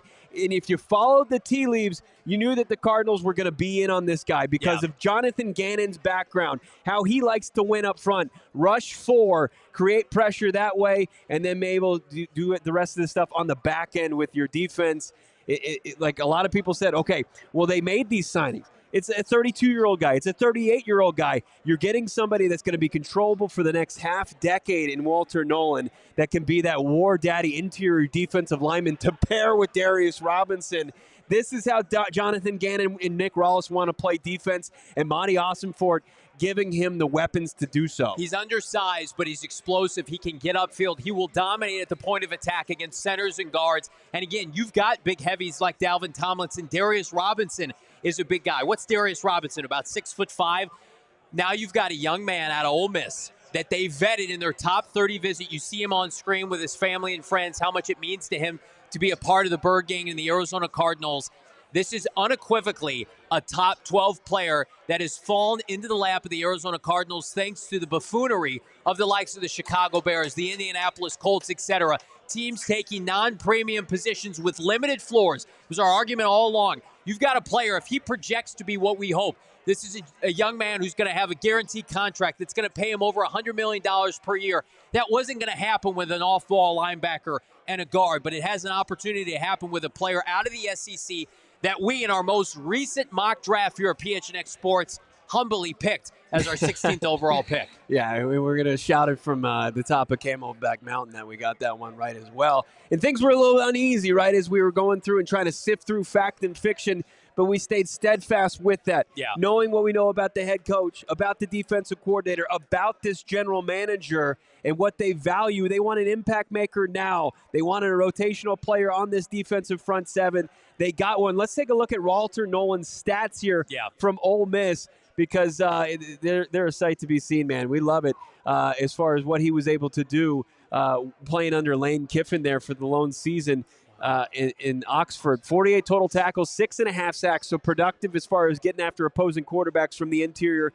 Bat down 2 passes and had 2 fumble recoveries. He's a guy that had a tremendous Senior Bowl. Can't wait to kind of break this one out down with our guy Fran Duffy because we know he's such a fan. This is just a slam dunk move for Monti Ossenfort, where the other ones you really, I thought, had to dress it up. You don't have to do that with this pick. I think you got a really kind of big-time impact maker at 16th overall. Yeah, Shamar Stewart going 17th overall to the Cincinnati Bengals. So now you're now you're potentially going to see the run on defensive linemen. The Cardinals can pick their spots now as we look ahead to the rest of the first round and pick 47. And again, the farther Josh Simmons falls, I think the more likely that the Cardinals maybe try to go play hero ball and save him from a free fall. And again, if he's not a first-round pick this year, so be it. But this is young man and Walter Nolen. Like, you had to make this play. We were talking about inside the top 10. Mykel Williams, Jalon Walker, Walter Nolen. Yeah. And you got one of them. Unbelievable. Monty cooking again. Unbelievable. Everybody wanted to make top ramen. We want him to make a nice, juicy steak. He did that.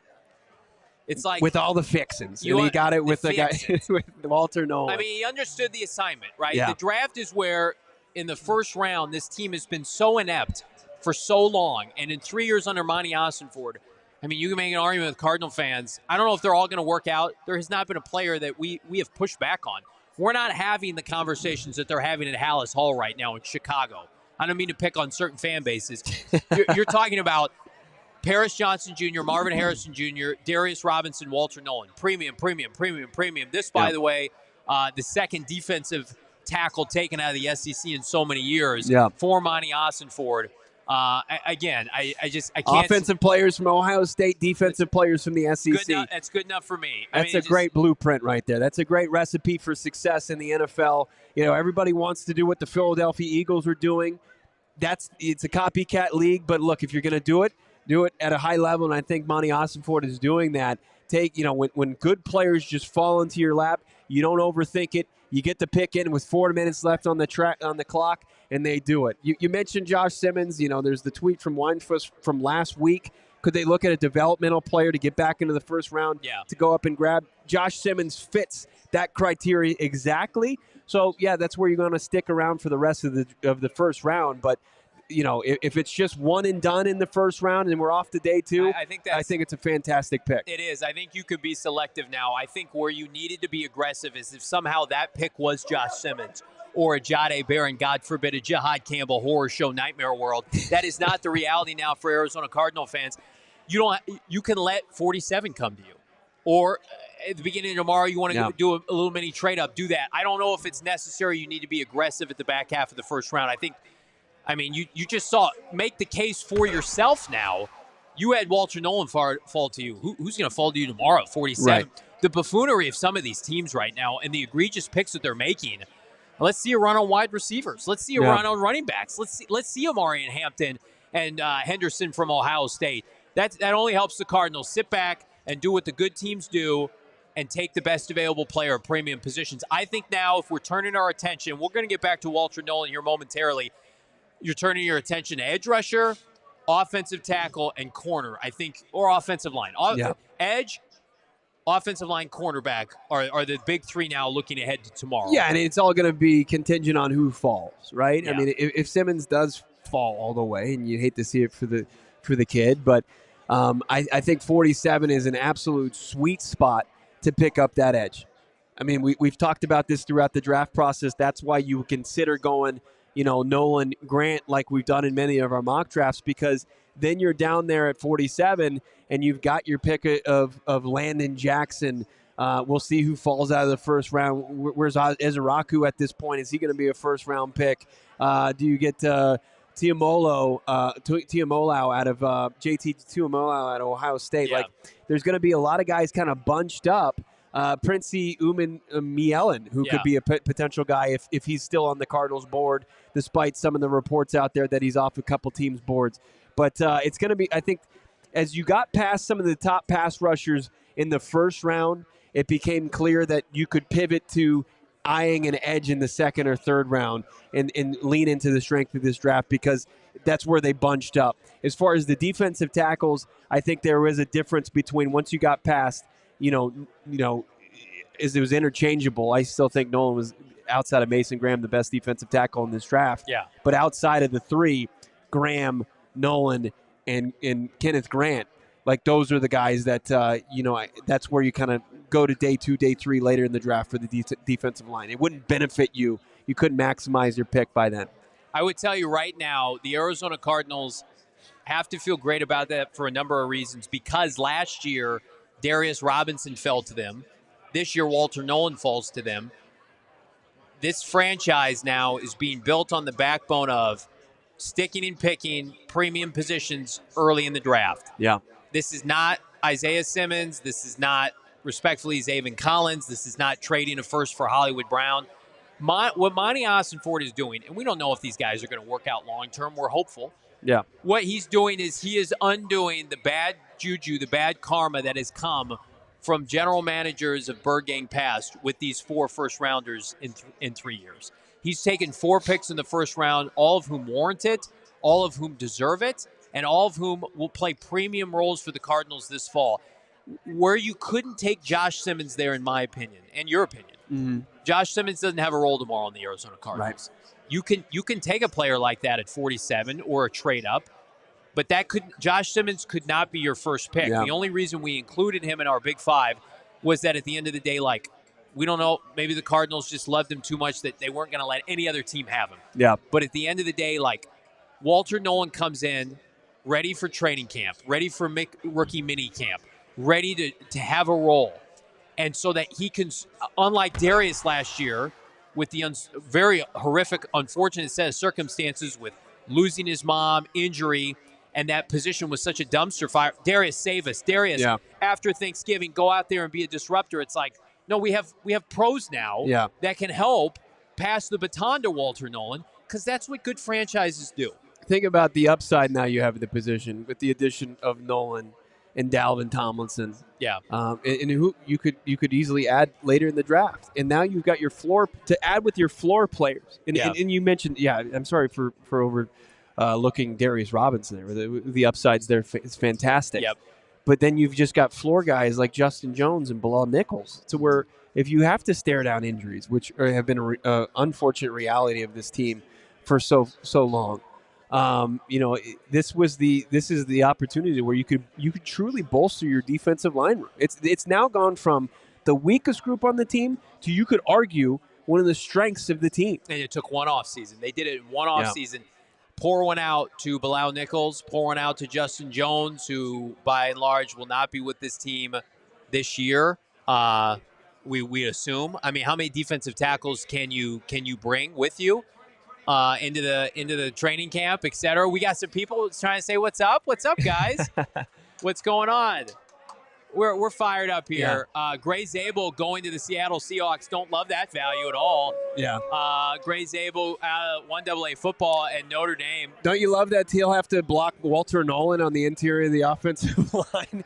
Gray Zabel, Walter Nolen, who are you taking in that matchup? I think you know. Here's what I will say. Yeah. There were people out there that predicted a run offensive lineman. They are correct tonight. Benjamin Albright hit that train. I think the over-under early for offensive lineman taken was 5.5. They're going to fly through that. And I think that that's a position at the end of the day that you always feel good about. What am I looking at here? Okay, very good. I'm going to dismiss Bo Brock from the set here momentarily, as he's going to go mingle with some folks here. Let's get one shot Johnny if we could, as we got Gray Zabel going to the rival Seattle Seahawks. And I want to paint a picture for everybody here on the broadcast, because we're fired up here on a football Thursday night draft party. We got 1,500 watching live. Hit us a like. Get us to 1,000 on likes on YouTube. If you haven't subscribed, what are you waiting for? I think now's the perfect time, as Bo is going to go and mingle with the folks here. I'm going to remind everybody right now, if you're not part of the inner circle with Circle K, what are you waiting for? Download the Circle K app today. Again, become an inner circle member. Save 25 cents per gallon on your first 5 fill-ups. Save 3 cents per gallon every single day. They've got plenty of other member-exclusive deals and discounts. Again, I'm a big-time fan of Circle K. How can you not be when you're saving deals on deals every time you go? Again, 79-cent Polar Pop Frosters. All they need, your email, your phone number, you're saving money. You got those 2 things, they're going to be saving big with Circle K. Thirst has met its match. Again, download the Circle K app today. Terms and conditions apply. Contact Circle K and contact our friends at All Pro Shades. If you're living in the greater Phoenix area, you know I'm in a turtleneck right now because I know it's a little chilly here, and I like it that way. They got the air going here at Gila. Outside, the air is not going. It's increasingly getting hot. We're going to be in triple-digit territory, and that's where you have to rely on our friends at All Pro Shades. Extend your outdoor living space with a custom-fit awning, hundreds of designs and colors to choose from. Best thing I can say about All Pro Shades and Concepts, you're going to get an acumen and education on outdoor shades. And if you're living here in Arizona, you need that. You may not think you need that. You do. Let me tell you from firsthand experience, I got a lot of friends and family that tell me, Johnny, I want to go with All Pro Shades, but I don't know because I have a pre-existing one. I got this trash hanging outside of my house. They can come decide if you got a gut job, if you need some tweaks. They can do all of that because they've been in business for 20-plus years in the Valley, 1,000 5-star reviews on Google, triple B A+ rating. Again, voted number 1, not 2, not 4, not 7. They're not. This is the Colston Loveland of shades. This is the Walter Nolen triple B A+ rating right now. Again, 20-plus years in the Valley, the biggest and best installer of outdoor patio shades in the greater Phoenix area. Licensed, bonded, and insured. Call 623-204-1476 or visit allproshadesconcepts.com to get your free estimate today. Again, we can go back on the one shot for your boy, Bo Brock. He's mingling. He's having a great time. We're having a great time here with our capacity crowd. Could the Arizona Cardinals trade up from pick 47? We shall see, but they get their man, Walter Nolen, the 16th overall pick. I got people talking to me about Robert Kimdiche in my mentions. This couldn't be further from the truth. It is very coincidental that it's the 9th anniversary of a certain defensive tackle out of Ole Miss. But Robert Kimdiche, there was a question about his love for football. You don't have to worry about the love for football with a guy like Walter Nolen. He's somebody that's immediately going to come in, understand his role, ingratiate himself in the locker room, And then you think about the long-term impact of being able to trot him out on a team with the expectation, like they had last year at Ole Miss, like we're going to contend in the SEC. That Ole Miss defense, I'm going to pull it up right now. Anybody want to go take a look? Ole Miss defense, he was the best defensive player on the team. Yep. The Ole Miss Rebels, as Bo Brack rejoins the group here, allowed 30 points one time last year. Let me read off some of the defensive point totals for Ole Miss. Not Ole Miss basketball. What are we doing, ESPN? Ole Miss football 2024. I'm going to give everybody some point totals here. Yeah. They gave up 14 to Mississippi State. They gave up 24 to Florida. They gave up 31 to Arkansas. They gave up 29 to LSU, 14 to Oklahoma, a dominant outing against Georgia. They gave up 10. They gave up 20 against Duke. I mean, this is college football where everybody scores 30. Yeah. They gave up 3 to Middle Tennessee. How about this? They gave up 25 to Penn State. Furman couldn't score at all. Wake Forest had 6 points. It's one of the best defensive efforts in college football. Yeah. And if you talk to Trey Amos, Princely, anybody, he's the best player on that defense. Well, also, if you look at Ole Miss as well, and I know people are making the stupid Kindiche comparison, which is unbelievably Couldn't be more different. Outside of the Kindiche pick, think about all the success that Ole Miss players have done translating from playing in the SEC to the NFL ranks. Yeah. From DK Metcalf to who am I thinking of? Deebo Samuel and so many other players. This is a real program. This program has churned out a ton of NFL talent that play at a high level at the pro level. And then that's what you want. And I think that's what Walter Nolen's going to provide. And the biggest difference between Nolen and Kindiche is the Arizona Cardinals have gotten it down to a near exact science as far as vetting whether or not these guys love football. Robert Kindiche did not love football. Walter Nolen, I'm sure the Arizona Cardinals have learned throughout this draft process, loves football and wants to come and compete under Jonathan Gannon and wear the red and white. And that's got to be the most exciting thing, because if you couple that with the great coaching and then you with the great talent that Walter Nolen provides, as far as talent-wise, he's one of the top players in the draft. If they can harness that, he's going to be an unbelievable player for them. Like what we were able to see from Jonathan Gannon, what he was able to get from Mykel Williams as a fourth-round pick out of Louisiana Tech, he was able to get that as a fourth-rounder. What he's going to be able to get from a guy like Walter Nolen as a first-round pick. It's too early for grades, for drafts and what have you. The Cardinals have to be in the camp, nationally and locally, as an unequivocal winner of this draft so far. Yeah. When you have Walter Nolen, who many people believe is a top player in this draft, fall to you at 16, and you do the smart thing and you take him as Tampa Bay, it looks like, is going to go Ibuka, wide receiver out of Ohio State, so maybe a little bit of a run on wideouts. The Cardinals are winning this draft so far. The Cardinals, the Atlanta Falcons, I'll give them credit. I guess the Niners, although Mykel Williams at 11, when you think back to who is getting the best value in this draft, the Colts, I guess, but not really. I think the Falcons and the Cardinals are the two big benefactors, and it so perfectly mirrors last year when Dallas Turner and the defensive tackle out of Texas, they both fell in the middle of the first round. Yeah. I think we got our guy Fran Duffy. Yeah, let's get we're going to get Fran here, of course, live from Philadelphia, PHLY. He's been keeping tabs on him. Fran, initial thoughts on the Arizona Cardinals doing the right thing and taking your defensive tackle to Walter Nolen, 16th overall.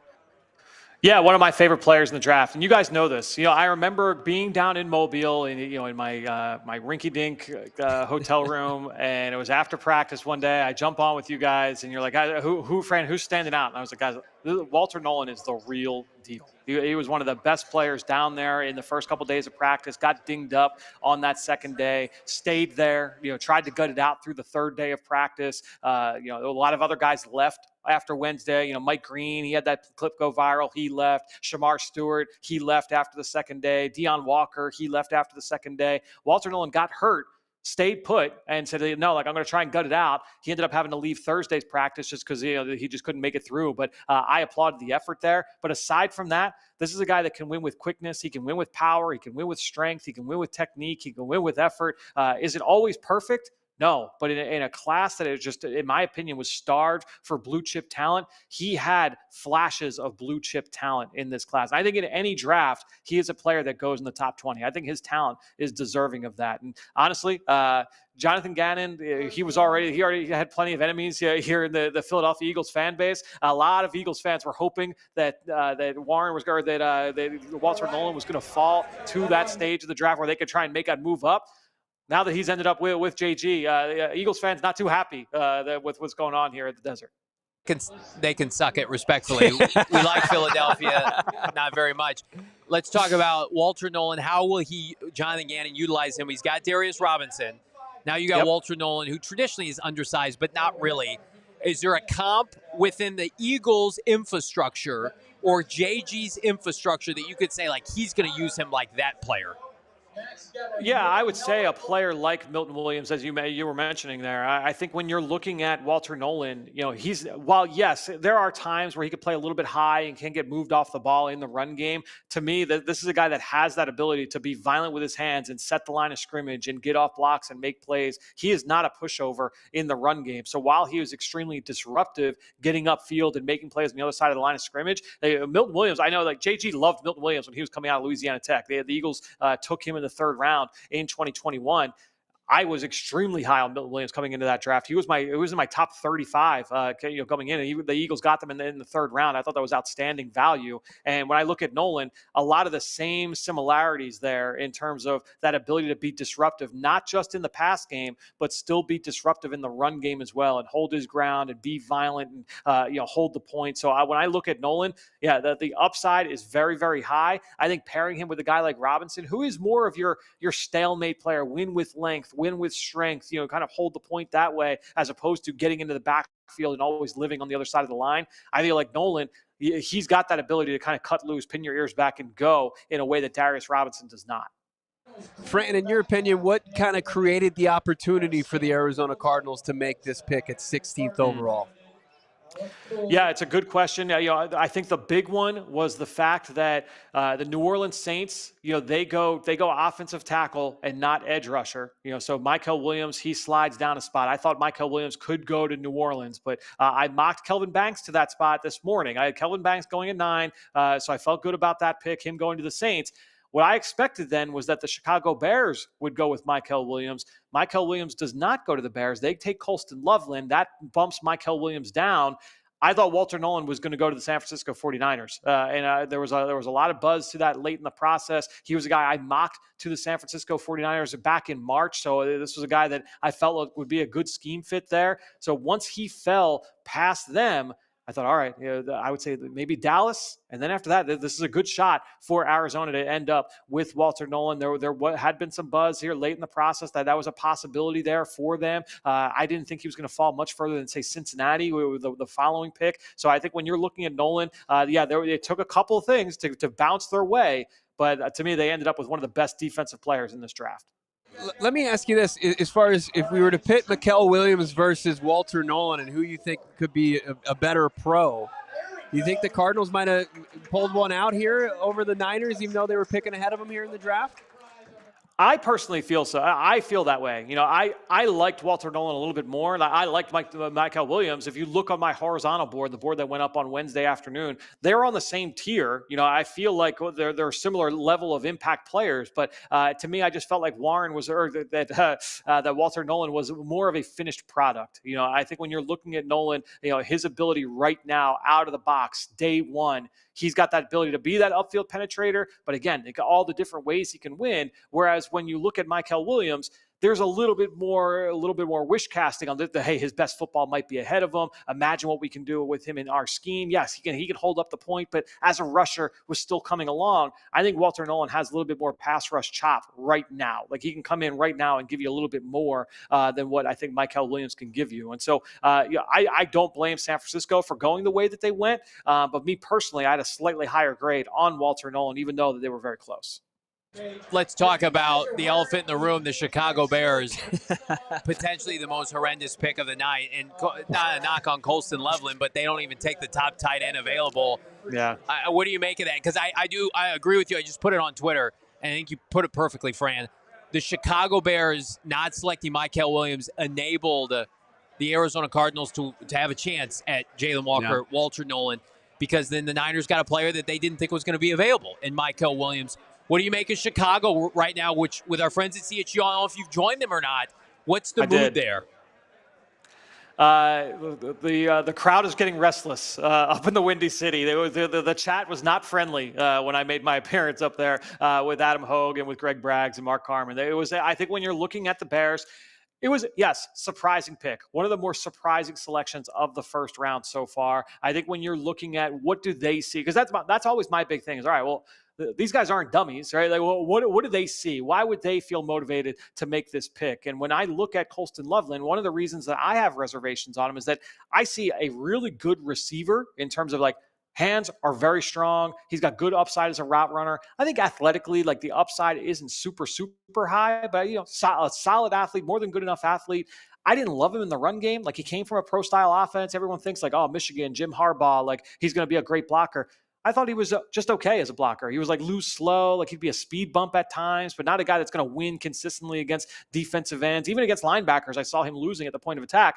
Well, these are also the same things, literally like verbatim, that I would say about Sam Laporta when Laporta was coming out of Iowa. Laporta obviously goes to Detroit, to Ben Johnson, has a really productive start to his career. Apparently, both Ben Johnson and Colston Loveland have been asked about that since the selection. And yeah, they talked about how Ben Johnson saw a lot of Sam Laporta in Colston Loveland. So from that end of it, it's not super surprising. Do I think they could have gotten him a little bit later? Yeah, I do think that. But if you don't get that trade offer up, you got to take the player that you love. And that's why I felt that this was going to be a very surprising first round. Expect the unexpected. And I think we'll still get some shockers here before the night is done.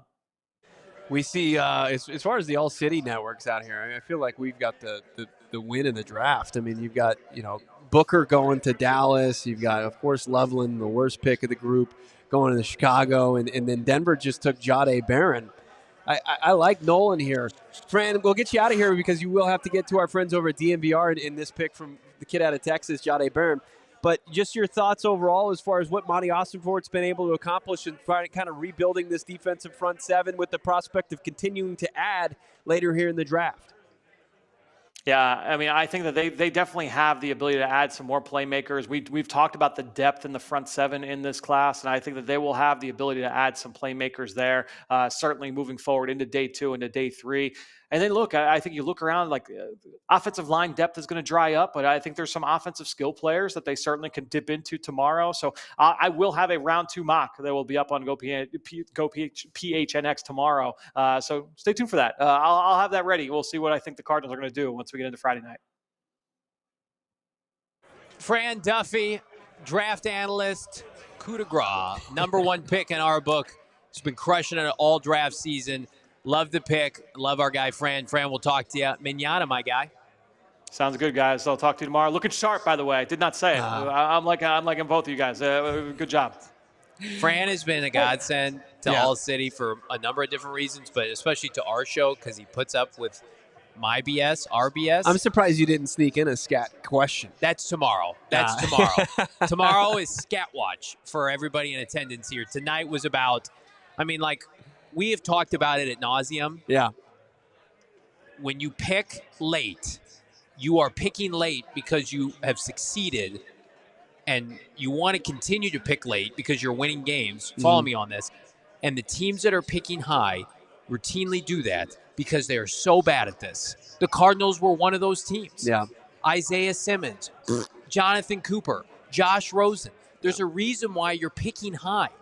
And so that's why these other franchises, among other reasons, they're just able to keep doing this. And what we're finding out slowly but surely, and Cardinals haven't won anything yet. If you watched our interview with JG, you saw that. Right. He said, we haven't had a winning record yet.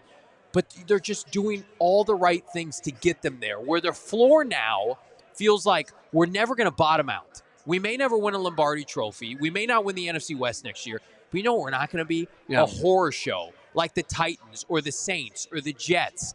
And when you're picking tight ends and running backs and second-tier guards, in my opinion, and your opinion, that's how you continue to be big-time losers. Right. We're just going off of soul need because that's what, the easy connecting the dots that you get at Chili's when you come in with your kid and they give you like the nice little, the crayon set and they say, hey, just connect the dots and you'll get a turtle. That's what people are doing, throughout the market. Yeah. The Cardinals, they need a guard. I've heard they want a guard. They're going to go guard. And they're just going to take whatever the best guard is on the board. And that's not how Monti Ossenfort operates.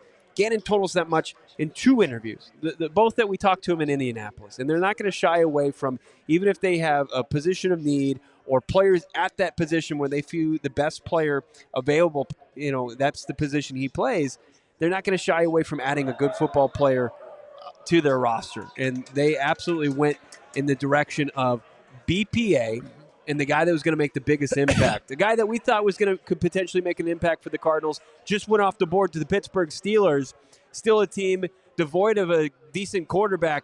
They take defensive lineman Derek Harmon. I don't hate the pick for the Steel City there, is they'll have a inevitable changing the guard as far as some older players on that side of the football kind of continuing to get age out.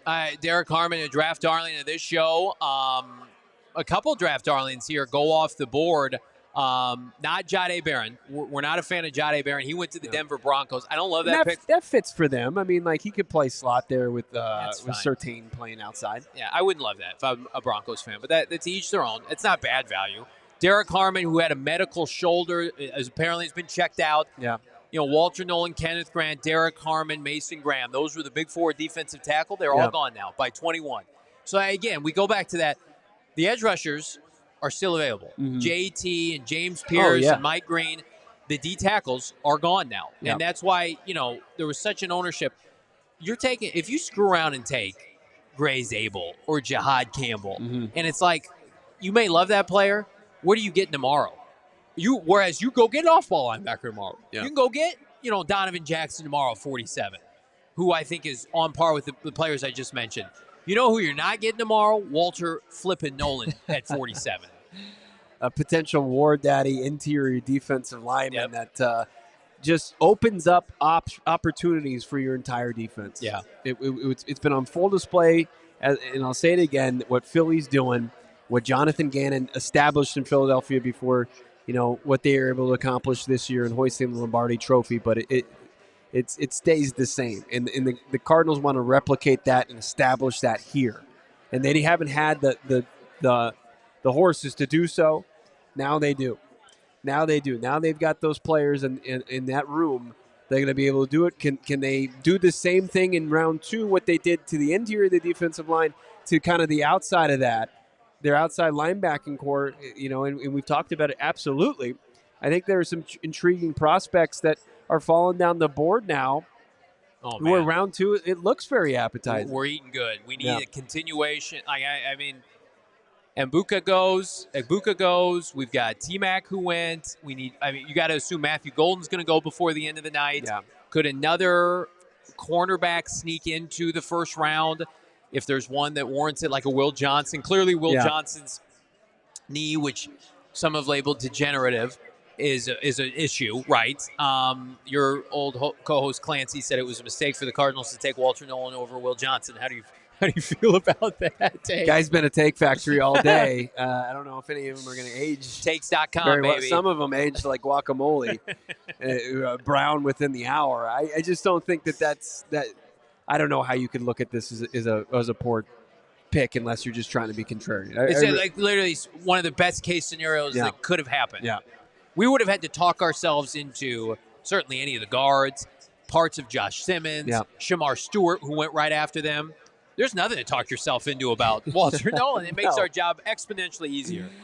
It really does, because it continues to not chip away. It take a sledgehammer to a big weakness, and now you've really kind of. I love like your point about where you've invested your top draft capital. Yeah, the last 3 years now, 4 picks where you go tackle, you go premier wide receiver, you get a guy that's going to be a versatile defensive lineman piece in D-Rob, and now a big time just disruptor in Walter Nolen, who's also, he's got some versatility as well in that spot. I'm going to call up my first-round pick of the night, our GM Espo. He's going to come fill in for me as I you don't think I can go solo like you? Use the facilities. Yeah, I want to get Espo on set here. Espo's been so gracious. He just asked us if we needed a second beer just because we're rolling with a limited roster, unlike the Cardinals, who have a vast opportunity in deep group of defensive linemen. We're short because our guy BG's not here, even though he's in Texas. He was asking us right before the pick, like, who do you think they're going to take? I didn't want to say anything because Walter Nolen, I wanted him to be the guy so badly. It came through. Espo, what's your thoughts on the Cardinals pick? I love it just like the crowd here loved it. I can't. Just jump on Johnny's set there. Here we go. I got to put my head where Johnny Venerable's head's been. Anyway, phrasing. The way he's dressed, it looks like it smells like cheap booze and cigarettes. It looks like Robert Goulet out here. No, I love the pick. The crowd loved it out here tonight, and I think it was the right one for them. Best player available in a position of need. I think that's exactly where they want to go. Do you think there's any chance they trade back up into this first round? Is there anything sitting there that you look at and you go, maybe there's an opportunity? Yeah, I mean, we're looking at the best available, and Simmons is continues to be a guy there, but also you have, with him being pushed down and some of these other players, like maybe they could pivot to Donovan Jackson, and there's the connection with their new offensive line coach. I think what this first round is kind of yielding is the Cardinals don't have to move back. Yeah. There doesn't seem to be that urgency to have to get back up and into the first round to really kind of continue to roster build. They're in a good spot. You did you've been doing a great job with Southwest Bias. You did a breakdown about Cam Skattebo. One running back's gone so far in the first round. That wasn't anticipated. Everybody kind of thought that at least Amari and Hampton, at the very least, was going to go 20 to the Broncos. He hasn't gone now. I mean, Jim Harbaugh can change that. He's a guy that likes to run the football, but that's concerning to me, at least, that running back, there's one off the board, and you're going to get to day two potentially with that holding true. Yeah, I think it doesn't bode well for him going in day two in that second or third round. But I'll say this, and I said it on Southwest Bias, whoever takes him is getting a winner. Yeah. I mean, that is just the guy. We talked with his high school coach, and he was saying that effort, everything you saw at ASU is just who Cam Skattebo is. At Sac State, he went 16-0 in conference play when he was there. He did some crazy things, and then we know what he did at ASU. I think whoever selects him, whether it be late in day two or early in day three, they're getting a guy that will make an impact in some capacity for this team or for their team. I know Johnny's hoping it's here in Arizona. I don't know that will be the case, but wouldn't be the first time Johnny's wrong. Yeah, so. you guys are crushing it in the chat. Drop a like here on this video as our coverage continues here, the first round of the NFL draft. It doesn't stop there. We're back live with rounds 2 and 3, and then wrap up with full coverage on Saturday as well. How we did the raffle, it looks like a lot of happy patrons here of this draft party leaving with some swag. Yeah, they were happy. A few of them were probably upset with me. I didn't pick the right numbers for them, but that's okay. But no, I want to say this, especially without Johnny here. Yeah. You guys are doing a hell of a job tonight. I always appreciate your efforts, especially in the coordinating outfits. Big shout out to Noah and Shane in the back as well, who are working the backsides off. You guys have been fantastic, and really appreciate you guys and everything that you're doing. I know we don't want this to be a love fest. Sure. I just want to say that you guys have killed it in the coverage leading up to the draft and have done a fantastic job overall. Everybody out there in the crowd, can we give one more shout out and applause for Johnny and Bo? Can we clap for them? All right. They're still mad at me that I didn't pick their numbers. A smattering of applause. And they continue to be locked in as far as what's going on in this draft. And I think also a lot of people are just happy and content with the pick. They got it right. And you've been somebody who grew up here that has endured bad draft pick after bad draft pick after bad draft pick. And now it feels like 3 years running, the Cardinals are finally being run in the right direction by their architect in Monti Ossenfort. That was a very kind way to say I'm old. Yes, I remember Andre Wadsworth and all the picks that that subsequently came after. But no, they have a vision for building this team, and they're doing it piece by piece. I mean, we could be sitting here being Bears fans and CHGO people, taking a tight end out of nowhere. We've been there. Yeah, we have. We've been there. I mean, you've traded the way your 23rd overall pick at one point for a wide receiver in Hollywood Brown, and before that you were taking sporks of prospects, guys who were versatile, jacks of all trades but masters of none. Where once you find guys that can thrive and play certain roles for your team, and the wonders that it does for as far as your ability to build rosters. Yeah, is there any undersized D3 guys we can go after? I feel like that, do it in the 7th round is a nice, hey, we remember how this used to go. True lottery ticket thing. But look, I mean, sometimes those were used as early as the 3rd round, 4th round, and those days are over. And, Cardinals fans, this community can rejoice that Monti Ossenfort is really got this team trending in the right direction. The arrow's pointed up. You guys continue to crush it in the chat as well. We'll get to your super chats at the end of the show at the completion of the 1st round. I mentioned the lack of running backs, and Jim Harbaugh could buck that trend. He certainly did that. He takes the North Carolina running back Omarion Hampton here at, 23rd overall. Omarion Hampton goes, so 2 running backs off the board. If we squeeze one more of these in the 1st round, like maybe the 10% chance that Garofalo gives Scott going in the 2nd round, you can look at that. But if it holds true, you probably have 2 more backs to go in front of Cam before his name could be called. Yeah, are you surprised that we saw a running back go as high in Genty? I know that the trend has not been to really invest in running backs that high anymore, in the NFL. So. Yeah, it's interesting. It's. I've heard the debate, and it goes a couple different ways. Was Saquon Barkley worthy of the 2nd overall pick? You could make your case, but he wasn't worthy. He wasn't worth the investment for the Giants overall because they barely won while he was there. Yeah. So it worked for the Eagles, right? They were the beneficiary of them having to move off of him, but. Yeah, we'll see where the Raiders in a little bit different spot. Like they do have a little bit of a more stable quarterback position with the addition of Geno Smith, and also I think the head coach. Everybody wants to say, "Hey, okay, there's his Marshawn Lynch," but the 6th overall pick is a huge investment into that. Certainly is, and it'll be interesting to see how that plays out in Vegas. I'm going to ask the Shedeur Sanders question.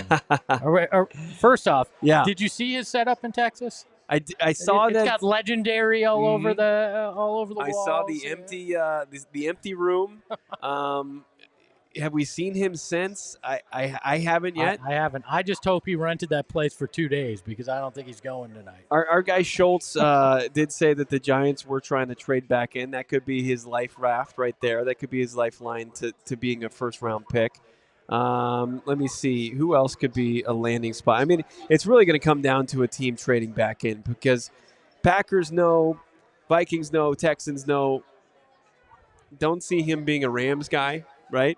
And then the rest of somebody's going to trade in from Detroit down to Philly to get Shedeur, I would bet. Yeah, I mean, that makes sense to trade back up and try to get him. I mean, the value at the end of the 1st round is probably well worth going up and getting him. When you look at it, do you think this team potentially? What's this? Johnny on his own got a more raucous applause than you and I did back here. No, it's because he's double fisting drinks here. He got us. Looks like he got us a couple margs. I'll applaud him. There's not 3. I mean, that's I sit in here, I sweat over this mic. Well, my man. No, I have to leave. I don't know if I hear the crowd goes wild. Espo, thank you for pinch hitting there for Johnny as he made his way up to the bar to get us another drink here. Capacity crowd's on fire, by the way. It's you guys can't see it. We have a great camera shot, but it still doesn't do it justice. We've got over 100 people here fired up about Cardinal football in the Valley. You'd love to see it. Yeah, it's been an unbelievable draft party. I thought it was going to be tough to beat last year.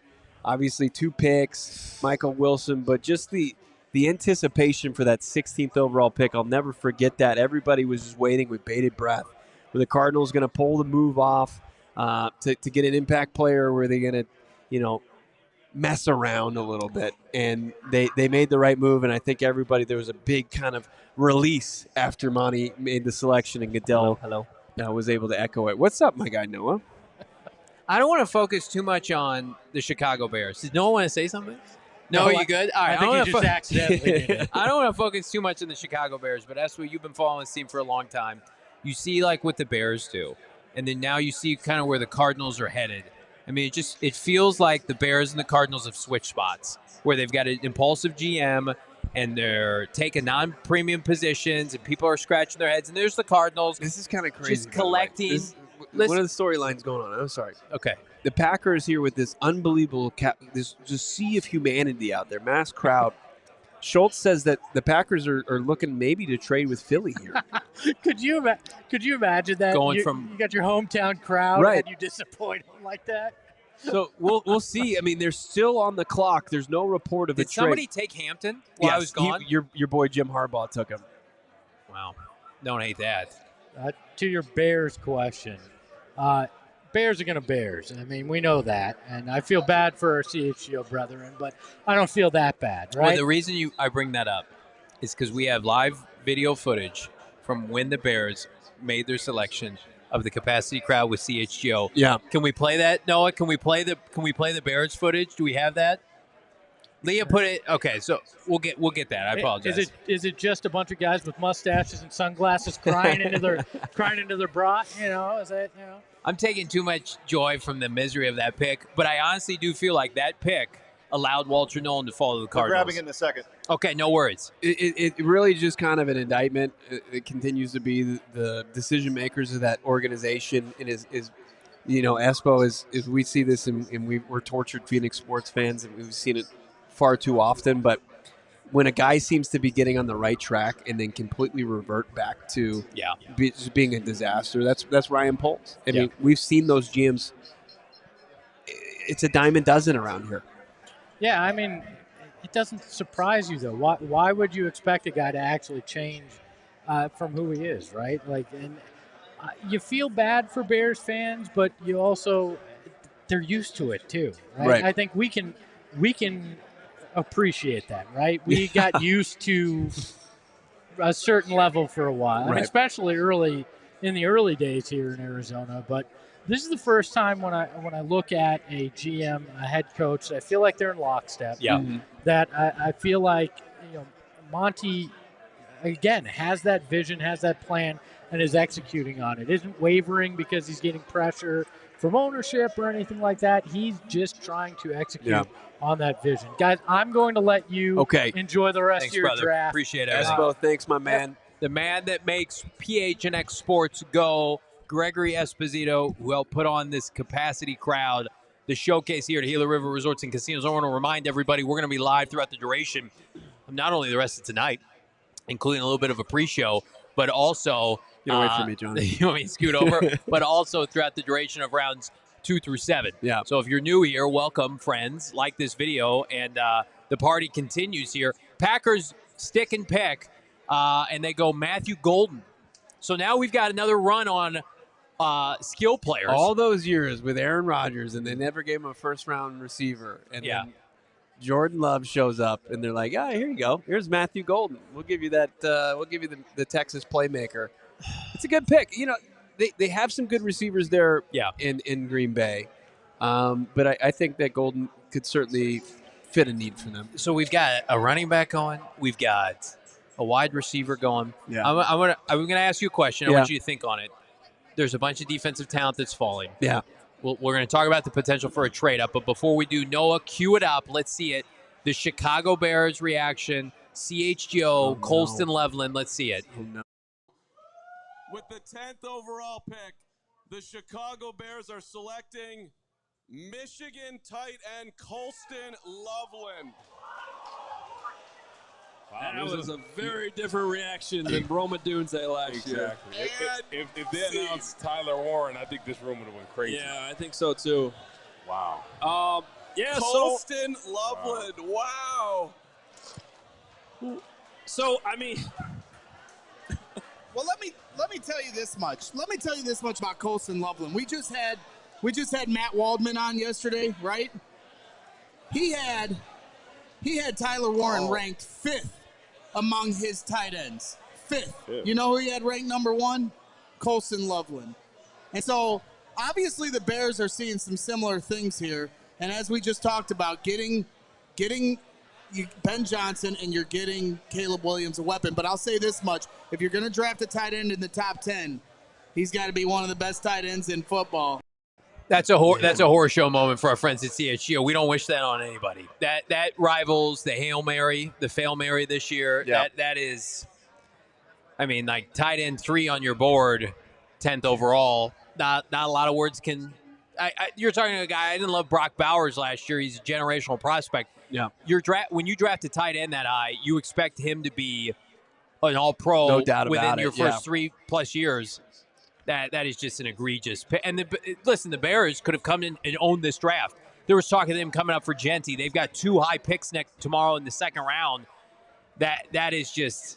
I'm surprised that building hasn't burned to the ground where they're at right now. Once Genty kind of got picked, were they just drawn dead? Like, did they not know where to go? They must have been like, whoops, I guess we got to pick a different player. Trade down? Like, they could have done so many things. Take Mykel Williams. Take Walter Nolen. Yeah. Take Jalon Walker. I mean, I keep hearing like they've got Montez Sweat and what else at pass rush. Like you saw what happened with Indianapolis once they saw Ty Warren was available. They ran to the podium. Yeah. So you could have gone down 10 spots. It's just inexcusable. And again, Cardinals play. Do they play the Bears this year again, or no? No, unfortunately not. The Bears got last in their division. Yeah, they were dead last. That the Niners get to play that. Cardinals will see Matthew Golden this year with the Packers. They will see Matthew Golden. Matthew Golden versus Max Melton or cornerback to be named later. They're just not going to have a nightmarish defensive line that is extremely slow. Yeah, might be a little bit of difference the second time around for Jordan Love against this front 7 for Jonathan Gannon. Let me ask you my question earlier. As we go through the process of best available players here, I'm going to read off some names. Will Johnson, cornerback, degenerative knee question marks. James Pierce Jr. And, just to update, I mean, Schefter getting in on the Will Johnson thing, reporting that Will Johnson's knee issue that has concerned some NFL teams helps explain why he still hasn't been selected. Garofalo told us that much. Like, did we expect him to fall out of the first round? I don't know if that's possible, but he's still got an opportunity here. I think, like, Minnesota could be a good landing spot for Will Johnson potentially. I mean, they have an option now. You connected them to Hampton, right? You thought Hampton would be in play for them. It's not. Mm-hmm. Let's see some overdrafting of some running backs here. We're going to get an updated big board with a couple new names. Here's our big board right here, just according to AllCity. Oh, here we go. Luther Burden, the talented wide receiver out of Mizzou. You got Malachi Starks. You got those 2 safeties, Starks and Eamon Worry from South Carolina. You got the East Carolina Shavon Ravel, who was injured, but people really love his upside. Simmons, Ursery, who's a tackle option, I think, in the second round. Swessinger, who could potentially jump Jihad Campbell potentially. Yeah. Jonas Sanker. You got Xavier Watts, Landon Jackson. You got the tight end Elijah Arroyo, who I heard was an option for Philly potentially at 32 overall. Tate Ratledge. So a ton of Donovan Jackson, Timo Lowell. So a lot of good options here. Jonas Savanea. Like the Cardinals are going to be in a good spot. Espo, when you were not here at your seat, Johnny. I was using the restroom. Yeah, so was I. I wasn't going to say anything. I wasn't going to out you. But look, he asked me, like, should they trade up? Where I think the board is playing into their favor where they don't need to. When you have teams taking running backs and receivers, and Josh Connolly Jr. is going to be taken at some point tonight. I do think we're going to see a couple more defensive players go, though. I mean, like, will Shedeur Sanders be selected before this is over?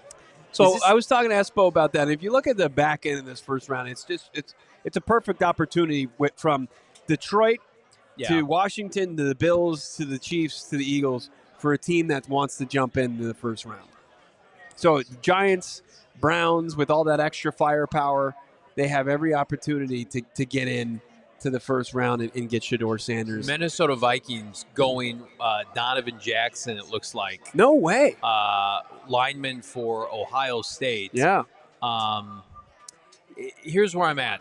This offensive line class, yeah, that's confirmed now. Donovan Jackson goes to the Vikings. That's a good pick by the Vikings. That's like if I'm the Vikings, no nonsense. You're trying to protect J.J. McCarthy and his bum knee. It botched surgery. They had to redo They some get their parts tackle back. Yep. So Donovan Jackson, to me, was a perfect fit if he had made it to tomorrow. He doesn't.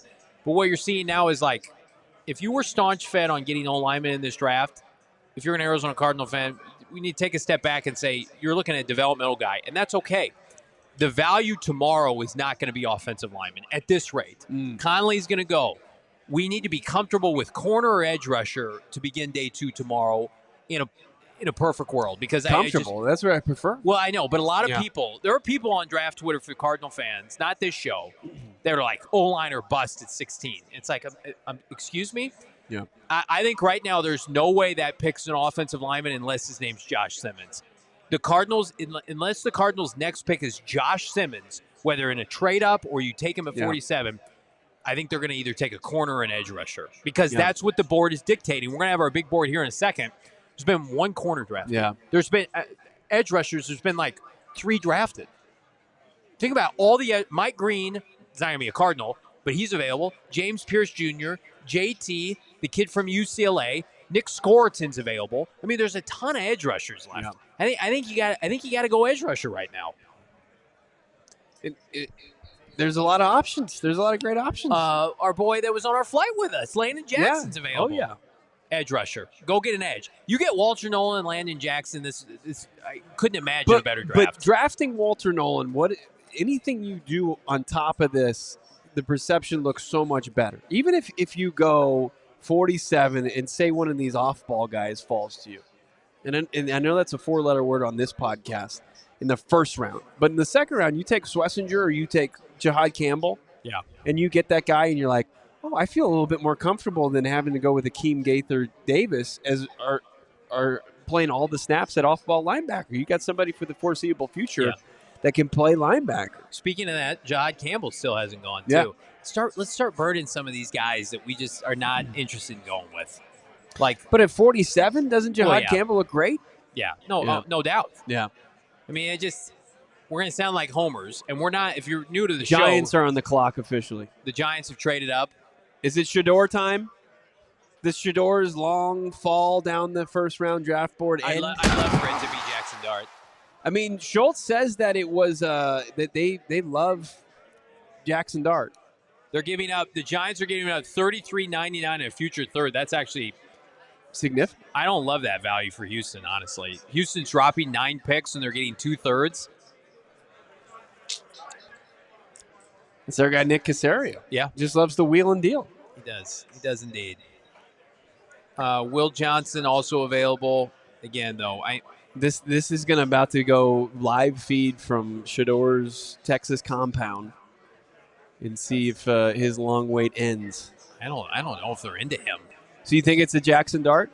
Joe Shane's on the phone right now. Brian Dable's going to pick up the phone. People are crying. They're crying because they just lost their jobs and they're on Zillow.com right now. Honey, get real. Get me Carol Royce right now. I need to sell my house. I need 100%, and I need that guarantee right now. Honey, pull up Realtor.com. I got to take an OC position in the Mountain West. Still no word on what it's going to look like here. I mean, there was a smear campaign with the Giants and Shedeur Sanders the last 24 hours. Oh, boy. Are they showing Jaxson Dart? I'm telling you. I think they're showing Jaxson Dart here on the broadcast. Oh, I love the drama. Man, this is an all-time ass quarterback class. Jaxson Dart, by the way. His fit is, I mean, I know yours is from a joking fashion. He looks ridiculous. Yeah. They're taking Jaxson Dart, 25th overall. Shedeur Sanders passed up by Jaxson Dart, who, listen, at the end of the day, the Giants that's a ticket to the Titanic anyway. It's almost like they've taken a Titanic and they've added another wing to the Titanic while the Titanic is sinking. That's what Jaxson Dart is, in my opinion. We've got a big board update here. We're going to have Bo pop back over to the big board because, again, as this is probably unequivocally one of the worst first-round selections by teams. Like, we could have a big board of just egregious picks in terms of value and player and position. And they're the Cardinals just sitting back there. And like Philly does all the time, right? It's 100%.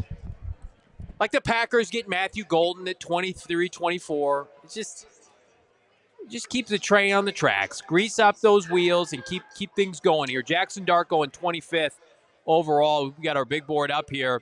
We're moving Bo Brack back to our big board. Best available, James Pierce, still available. And we've got Bo. Let's cut it to Bo. See, all right, there we go. So Jaxson Dart just going off the board. Obviously, that plays very well for the Arizona Cardinals. Keeps these guys on the board. James Pierce Jr., top 30 visit. Will Johnson, top 30 visit. Jahad Campbell. All these players have visited with the Arizona Cardinals. Why is that important? Because the Arizona Cardinals, they utilize their top 30 visits to vet these prospects.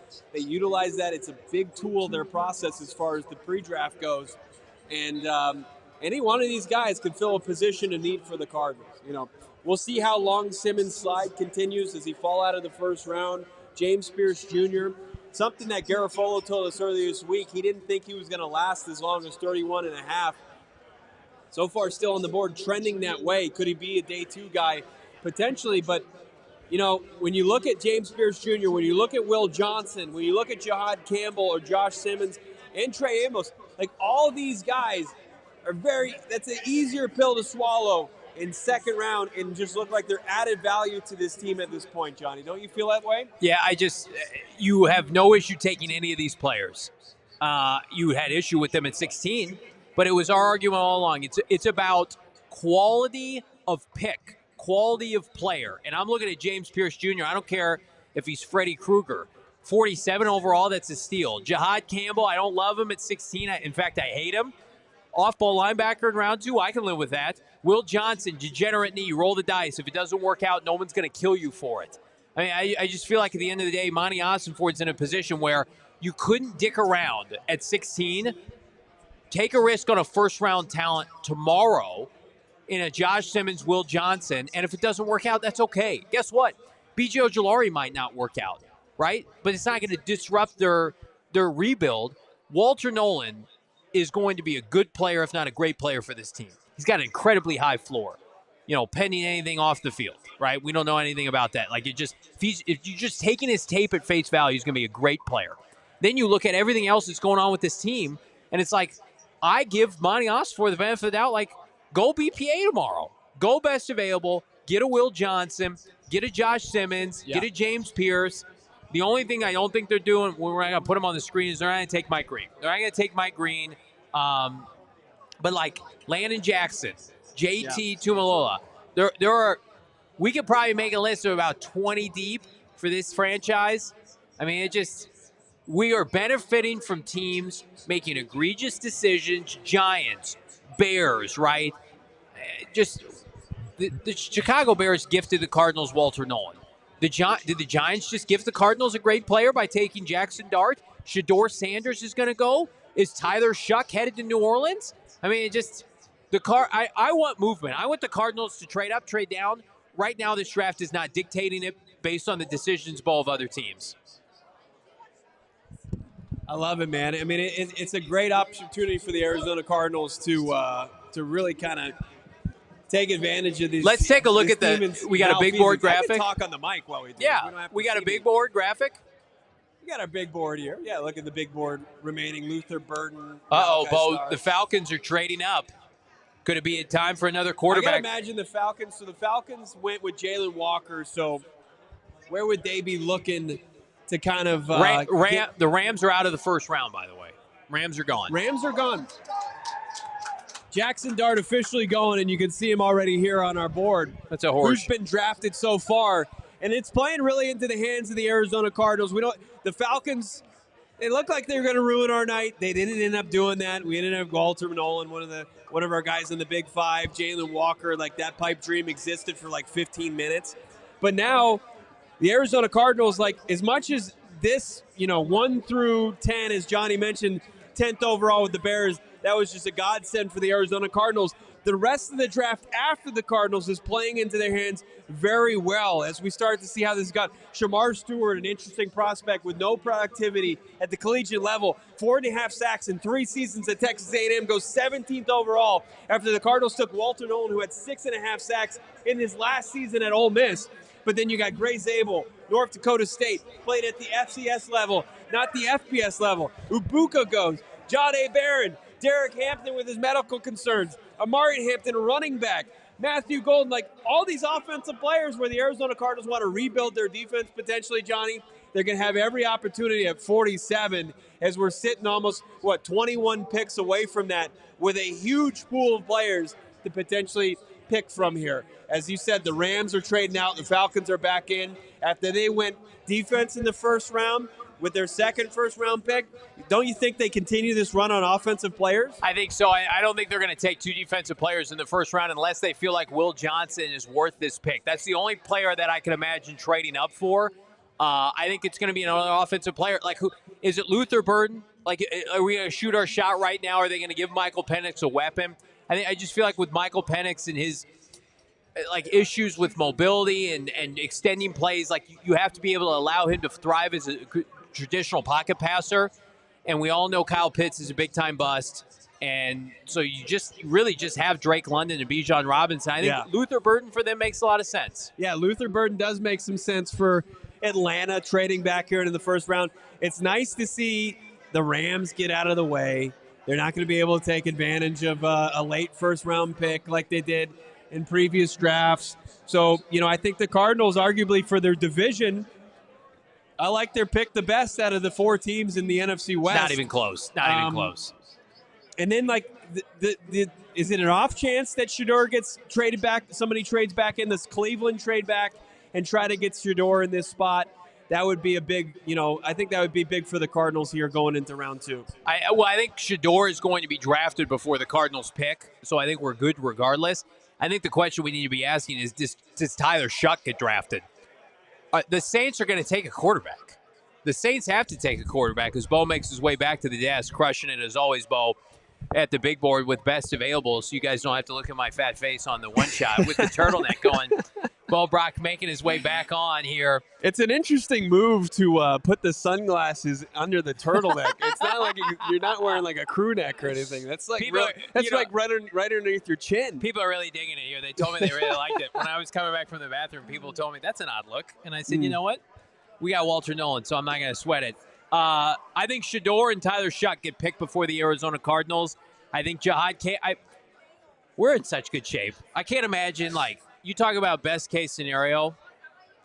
Mykel Williams, Jalon Walker, Walter Nolen was our big 3. Yeah. We had a big 5, but we really had a big 3. We got one of them. And now you can really just kind of sit back and say, okay, we're going to have about a handful more picks tonight. And then we're really going to decipher 15 picks separate the Cardinals tomorrow from another player. Man, Landon Jackson at 47 would just feed families, wouldn't it? It would. That kind of It player. really would. When you look at what we liked from Mykel Williams, we like the same things. He's got similar qualities as Landon Jackson. Yeah. And Landon Jackson played in big boy football in the SEC for Arkansas as well. And you love his size, and he comps well to Josh Sweat and does some similar things. It would be a huge win for the Arizona Cardinals. But the good thing is, we didn't even mention, Donovan Ezeraku is still on the board. No, oh my goodness, forgot about him.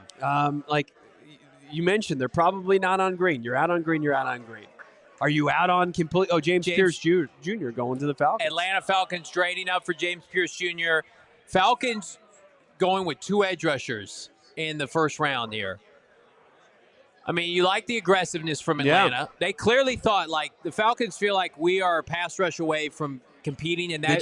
Did you cash a ticket on that? No, I did not. You didn't take the under 31.5? After Gaylor Folo told me that, I was a man of dignity. Yeah. I might have done an principle, yes, dignity. I might have done an emotional hedge with offensive line with the Cardinals, and don't tell my wife it's $50 down the drain. But we got Walter Nolen. I'd pay $50 for Walter Nolen 10 times over. Bro. Yeah, no doubt about it, man. I mean, it's it just sets you up for so much success. Okay, here's the trade for the Falcons and the Rams. Okay, let's get the details on that. Hopefully they didn't give him. Let's stop helping the Rams, please. So, is James Pierce Jr. goes off the board, somebody that this podcast liked. The Falcons. Oh my God! They gave up. Are you looking at? Are you seeing this? Yeah. So they gave up. They got an extra third for this year, and they got the 26th overall pick, and then they gave up a second-round pick, a future first, and a 7th-round pick. What is happening? Can we stop helping these other teams? What is that trade? The Rams got a future first in a late 20s trade out. What? So they moved back 20 spots and got a future 1. I was having a good night until that happened. Remember we were talking about Terry Fontenot? Like we were wishing this kind of ineptitude when he was on the clock at 15. Worked out well for the Cardinals. That's one of the worst. God, there's been so many bad trades tonight. I like James Pierce a lot. You and I do. We love him. We would have taken him at 16. This is the deal that you wanted to do for the Cardinals. Not for a first-round pick. No. I'm saying back into the first round to get James Pierce Jr., who was falling like a rock. Now we all root for the Falcons, I guess, next year. So the Rams don't have two top that picks. also means that they view him, like you were saying during the draft process about Jalon Walker, probably more off ball than off the edge. Again, though, with it, like he could Mac Wilson for them. And I think maybe teams told you that with the fact that he fell to 15. Yeah. I mean, if Walter Nolen goes 15 to the Falcons, does Jalon Walker go 16 to the Cardinals? I want to believe yes, but we don't know that for sure. That is just – I want to laugh at the Falcons, but now I cry because we allow the Rams to continue their dominance here. Next year they will have 2 number 1s and a quarterback-rich draft. But remember the Rams didn't have like a first-round pick forever? Yeah, it's a problem for another day. Rams don't pick again until 46, so they can respectfully kiss my ass, and we can – Cardinals, they pick right in front of the Arizona Cardinals tomorrow. So that could be a problem. It could be a big problem. Jaxson Dart goes to the New York Giants. Shedeur Sanders looking increasingly like he will not be picked tonight. I mean, there's still a chance. I mean, when you look at Washington seems pretty hell-bent on trading out. You think so? There just has to be a team that wants to get up and get Shedeur. Sure. I mean, Pelissaro's report on the quarterbacks was pretty damning. What did he? Oh yeah, because he said he was a big-time dirt. He said he was the worst interview he's ever seen. He's That's so fine. entitled. That's fine. And then he goes through all these reasons. He says, but the worst part is the tape. Is they don't think he can play. So he's gonna be. Is he gonna be Will Levis of this draft? Is he gonna be picked? If not tonight, early tomorrow, I think so. I think I'm going to make a prediction right now. I think Shedeur Sanders falls to the Pittsburgh Steelers tomorrow. I think he falls in the second round. I think he's got a significant fall coming his way. I think Tyler Shuck goes to either Cleveland or New Orleans. I think if you're the Browns, man, you're playing with house money like we talked about. I think Kirk Cousins is the Browns quarterback. I think the Steelers should just no one's going to take Shedeur. Or Pittsburgh. Maybe. What about... Does Pittsburgh have a second-round pick? I don't know. It doesn't look like it. Did they trade it for DK Metcalf? Is that the pick that went to DK Metcalf? Yeah. Man. It's going to be interesting to see. We were big on Walter Nolen and James Pierce Jr. Now they go to Atlanta. They go to the same team. So we'll be able to track that. I mean, who are your winners right now in this draft, minus the Arizona Cardinals? I think the Rams are winners, unfortunately. I think the Packers are probably winners with Matthew Golden that late. I think the Browns are no doubt about it. Slam dunk winners. No doubt about it. No doubt about it. I like the Jets taking Membu. There are teams that there are 3 classes. There are winners. Yeah. There are teams that did the job. They checked the box, and there are big time losers like our friends in Chicago. Yeah. Like the Bears pick is egregious. Niners did a good job. Yeah, they checked the box. Pains me to say that. They checked the box. They checked the box. Bengals, atrocious pick, in my opinion. You don't like that pick? No, I don't. Who would you have taken instead of Shamar Stewart there? Probably Derek Harmon. I mean, if Pittsburgh's giving him like their blessing, Let me ask you a question. yeah, Do you call Cincinnati tonight? And you you make say, fun hey, of him. Yeah. Yes. Yep. Laughing there, just pick up the phone, laughing in the receiver. Do you call Cincinnati and say, hey, Cincinnati, you got Shamar Stewart. Yeah. Would you like pick 47? For Trey Hendrickson? Yeah. Would you give up 47 for Trey Hendrickson straight up? Yeah. They just took a pass rusher. I would, yeah. Because I also think you have the ability to not only get an established, proven commodity NFL sack leader Trey Hendrickson, and you can afford him with your cap space, but you also have the ability to, in the third round, if you wanted to go like Femi Oladejo, another pass rusher, you could address the offensive line, you can address the secondary. If you came away and your first two picks in the draft contributed you to adding Walter Nolen and Trey Hendrickson, that's unbelievable. Ravens are taking Malachi Starks. The first safety goes off the board, so more. Here comes the Ravens slobber fest. Like, I had a first round grade on Malachi Starks. They're geniuses in Baltimore. It's like, sure, guys, congrats. They've got Kyle Hamilton, right? So I mean, I guess they got the. Obviously 2 safety spots. Hey, you can play 3 safety spots in this day's NFL. Give me your best available pass rushers for tomorrow in order. I mean, as it stands right now, I think Izaraku is your top guy. Scorton, oh man, Scorton's over Izaraku because they had him on the top 30. Yeah. Scorton, Izaraku, Landon Jackson, JT. Yep. 4th. Yep. 5th is we lost James Pierce Jr. Pouring out for James Pierce Jr. He's not available. It was a good run. I thank him for his service. I'll tell you what, Conley would be interesting too. Connerly's he's the kid out of Minnesota. Kyle Kennard out of SC. I think there's a clear threesome. Yeah. Of Izaraku, Scorton, and Landon Jackson. Does Green approach change? This is the biggest reach because it's 2 incidents aren't the same because of what was alleged about Mike Green and what happened with Tyrann Mathieu. But is this an eye opener for the kid? Would I take Mike Green at 47? I would. Yeah. Would they? I don't know. Right. Here's what I'm going to tell you about Mike Green. Princely Human.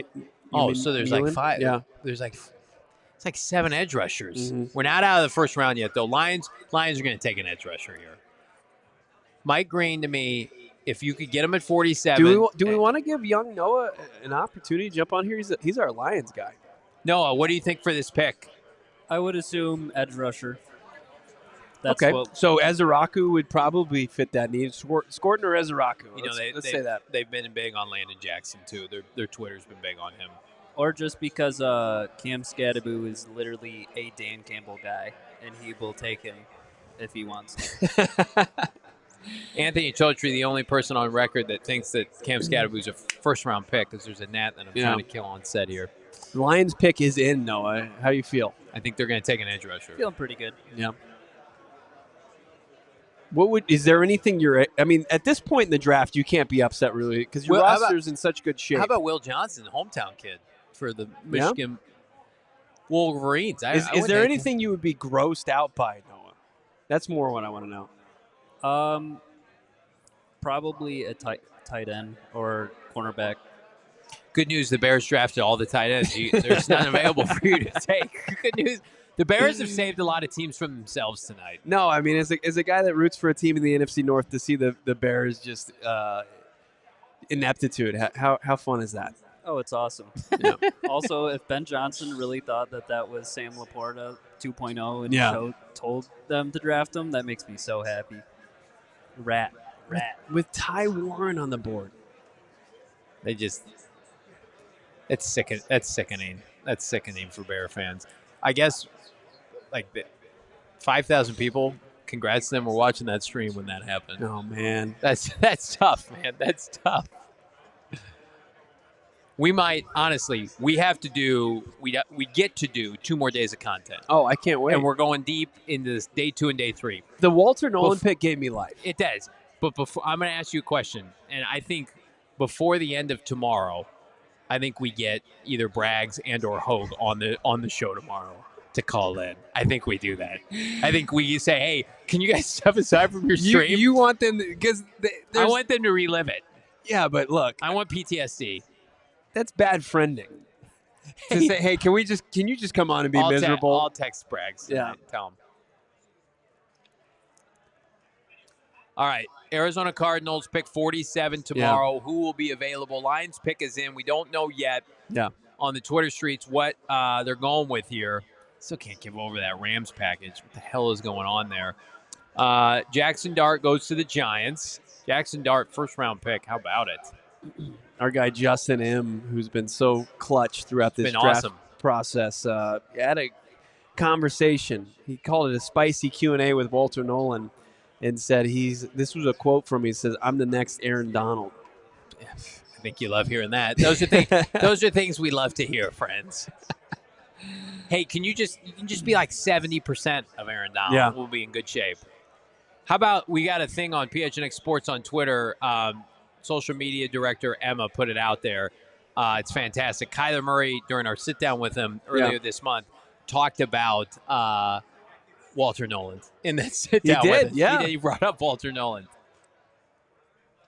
It's a bug in my face. Yeah, it's a little gnat zipping around here. Lions pick is in. We're still waiting to hear who they took.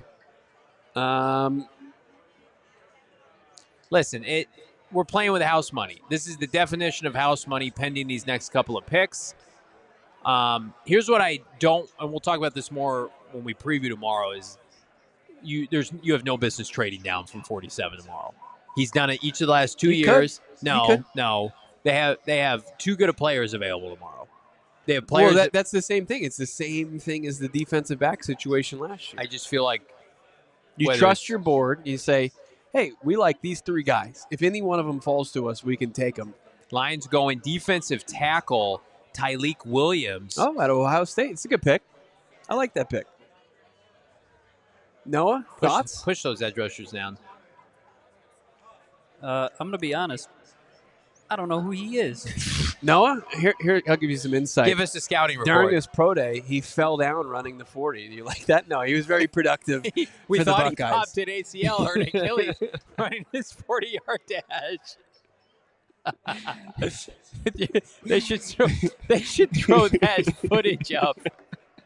The last time we saw Mykel Williams, he was on the ground. He's a big hit. So that's great to know. You've got interior. You got Ohio State on the edge. You've got Michigan. And look, I mean, Lions. When you have the most talented roster, one of the most talented rosters, any additions, especially in the first round, it's going to look great. And this looks good. That's my analysis of it. I like Mykel Williams here. So we've got a few picks left. I killed the net in the first round. Good job. Washington, which reports were Commanders don't want to make this pick. They want to trade out. And if they don't trade out, it's going to be a defensive player. So edge or cornerback. Will Johnson or Trey Amos, I think, is in play here. I've heard people that connected to Washington like the Ole Miss product. Azaraku, I think. Scorton is in play here. Yeah. We're rooting for. I'm going to say Scorton or Azaraku. Will Johnson. Yeah. Okay. If I'm going one of each is Will Johnson? I think is Will Johnson being drafted tonight?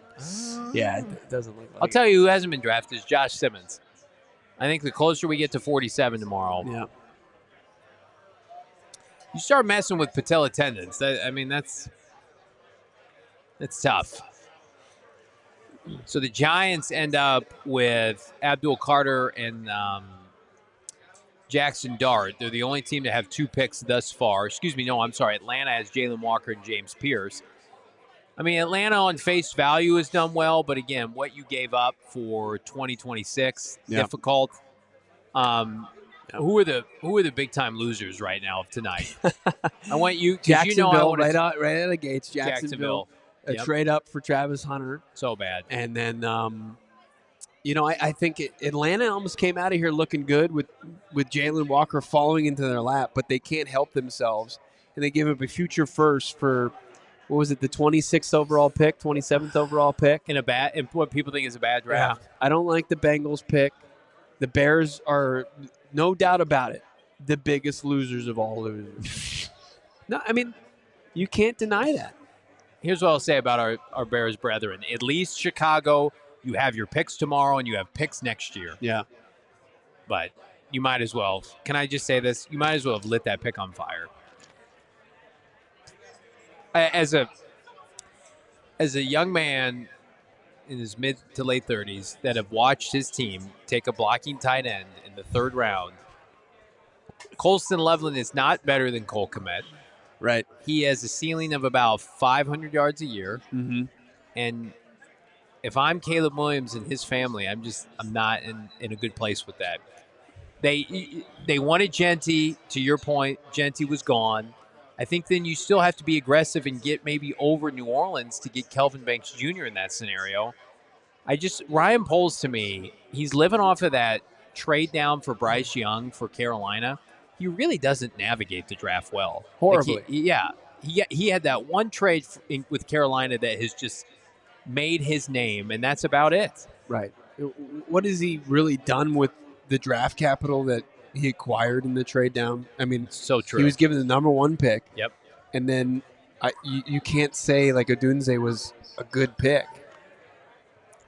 He's fine. In the rest of the capital that they got there. Like, they're blowing the Bryce Young trade for sure. This isn't when Monti Ossenfort was able to take a trade down from 3 to 12 and turn it into Paris Johnson Jr., and Garrett Williams. Darius Robinson, Garrett Williams. Like, it's not even close. Like, Ossenfort was able to find productive players and hopefully more than that. There's missing.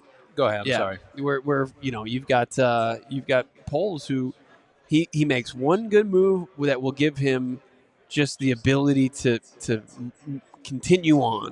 Josh Connerly, not to interrupt you, is going finally. He's going to the Commanders. Okay. That's a good pick for Jaden Daniels. That really is a really good pick for them. So the reports of them trying to trade down or go defense, incorrect. Maybe the draft board dictated that, but that's a good pick. Josh Connerly Jr., outside of the Mike Green rep at the Senior Bowl, is a widely well-respected prospect coming out of Oregon. And, he did a good job there protecting, Dylan Gabriel. Yeah. And he's a guy that was, I think Garofalo gave us his name on Tuesday, where he said, I expect this guy to be a first rounder when it comes to fruition. Yeah, Connerly goes ahead of Josh Simmons, which is predicated on the injury. The injured guys are not going tonight. Yeah. Think about all the injured players that were listed out by Albert Breer earlier this week. Jahad Campbell, Will Johnson had an injury. Yeah. Harmon goes, but there was some misinformation. It's not a lower body, though, whereas Campbell had a multiple upper body. Will Johnson and now Josh Simmons, they're all available still. So, by the way, if you're new here, we're running a very special. Go PHNX.com, become a diehard. It's just $36 for the entire year. That equates to $3 a month. And again, right now you can become a diehard, pick up a free piece of merch. You get 20% off all future events. There's no better time to be a diehard. We're slashing prices. It's half off. Go to GoPHNX.com. If you need a primer ahead of Fran Duffy Day 2, check out his draft guide. He's going to have a diehard exclusive 2-round mock draft. I usually do that. He's going to take that off my plate this year. We appreciate Fran Duffy. We appreciate all of you. If you become a diehard right now, you get access to the exclusive member Discord plus a free piece of merch.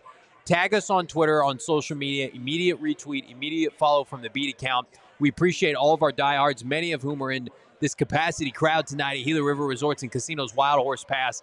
Again, fired up for the diehards. $36 a month. Are you a diehard? What are you waiting for? Do it now. Link in the description and the show notes. GoPHNX.com, Bo. Oh, man, it's such a great value that you can get there. $36 just to get in, to get all this access. I mean, if you've heard Fran Duffy throughout this process, how thorough he is, how locked in he is, how it differs from what you're going to get on the national level. You're seeing Matt Miller saying, I'm hearing that the Cardinals could go with Matt Golden. Like, wrong again. Wrong, loser. It's just couldn't be further off from the truth. Loser. You've got even Daniel Jeremiah, who's the most locked in. But then you hear Fran Duffy, who's like, you know what? After every draft, I like to hear from the general manager and hear their final thoughts on what went into the pick. And he puts that into his book. And he utilizes that. And he's the most dialed in, under the radar, NFL draft analyst, and we're so privileged to have him. Get full access to his content by becoming a diehard today for the low price of $36. The Discord's on fire right now. I know it, as we're live here on stage here at the Gila River Resorts and Casinos at Wild Horse Pass. Get access to that for just $3 a month. I had a chance to use the restroom earlier, and I couldn't believe all the people here. Big thanks to everybody who came out, who bought tickets to the draft party. Yeah. You, along with everybody watching live, the 1,100 people plus, are the reason we get to do this. Do us a favor. Like this video. We got more content, obviously, coming tonight. We're staying live, but, of course, into tomorrow. Get us to 40K, 40,000 subscribers. If you haven't subscribed yet, I promise you, your premier sports avenue here in Phoenix is PHNX Sports. Don't settle for less. It's PHNX Sports here. 1,100 watching live. We appreciate all of you. As Sharon's saying, the Discord is always fire. I can't wait to dive into the Discord post this show and see what's up with all of our favorites. But right now, we got a couple more picks to break down. Buffalo Bills feel like they're in a unique spot to take, I mean, maybe one of the injured guys that fell. I mean, at what point does the team look at Will Johnson or Josh Simmons or Jahad Campbell and say the upside is greater than the risk? Well, don't you want to kind of replace Von Miller, maybe get Ezeraku, maybe Scorton or somebody like that?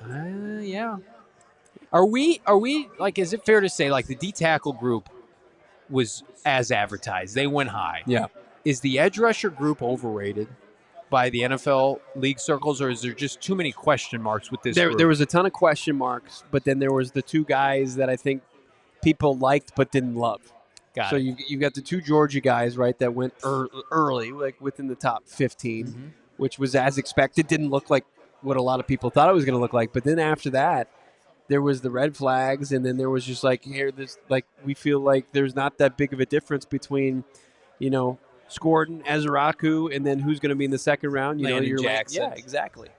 So I think that there was teams that were focusing on other needs that they could kind of address early in this draft. So, look, this has been a very strange first round, and it played in the best possible way. in the best possible way for the Arizona Cardinals. Absolutely. But this was strange, no doubt about it. Like some strange swings from a lot of teams, and not leaning in. By that I mean not leaning into what was perceived as the strength of the draft, and kind of zigging when the rest of the league should zag. The Shedeur Sanders conversation becomes the talking point going in tomorrow if he's not one of these next 2 to 3 picks. So it's Buffalo, Kansas City, and it's got to be a trade out of Seattle. some sort. I mean, maybe. I mean, it's probably a bigger indictment if he doesn't get picked today. Yeah. Because then you're like, well, we don't even care about a fifth-year option because we're not going to take him. That would be disappointing for the Sanders family. Jalen Milroe still available. I mean, eventually you're going to get to a point where a lot of these teams just you see quarterbacks fall because there's not a place for them because the position is filled. Yeah. And I think if you're looking around the NFL, it's like Pittsburgh has an opening. I think Cleveland has an opening. But then there will be an odd man out. People you talk to around the league really like Tyler Shuck. Yeah. Like Cleveland could take Tyler Shuck, and then it's like Pittsburgh's like, well, no one's taking Shedeur. We'll just wait. Mm-hmm. We don't need to take him right away. Like you mentioned, Pittsburgh didn't have a second-round pick. Right. So are the Steelers just going to sign Aaron Rodgers tonight? Is Aaron Rodgers going to get signed tonight? Or trade for Kirk Cousins? But for a third? Yeah. Look, where is Shedeur Sanders going? Could he go to Cleveland early in the second round? I don't know. The pick is in for Buffalo, so they're making the selection. Any intel on that? Still looking here, slumming it up here on Late Night Draft Twitter streets. We will get to all your super chats here by the end of the night. We're going to get to that. It's very thankful for everybody. Strong over 1,000 people viewing this entire first round. No, you got the pipes ready for the super chats later? You ready to read all those? Oh yeah. All right, we'll do that. We'll do that once the entirety of the first round is done. Man, boy, the Falcons just suck. They just do everything wrong. Last year with Mykel Penix, this year trading a future first. What are you doing? A future second, I get. Looks like is there a trade going on? I don't see it. Buffalo, the pick. Eagles have traded up to the 31st overall pick. The Eagles are on the clock now. I don't get that. What's happening? What happened to Buffalo's pick? I'm confused. So Buffalo's not. I mean, obviously Buffalo's 29th, right? Eagles are trading 30th. 32nd and 164 to the Chiefs for 31. But So they've got 2 first-round picks? No. They just traded up one spot. Got it. But Buffalo is still making their pick, as the young man on screen is making the selection now. Buffalo Bills select Maxwell Houston, the outstanding cornerback from Kentucky. Yeah. Harrison, excuse me. Very Bills-esque pick there. Mm-hmm. Nothing to write home about. A player that we had projected to be a fringe first-round pick, somebody that had a firm top 45 grade, and I know Fran Duffy liked. Physical player. He's at the draft now. It's just unfortunate. Will Johnson, a draft darling by so many of us. The medicals are they're a horror show. They're just, at the end of the day, it's going to lead him to be a day 2 pick. So the Eagles are trading up with only one team in front of them in the first round. It's weird. And it's got to be just like the Chiefs were like, we're going to take this guy where you trade up and you give us capital. Yeah.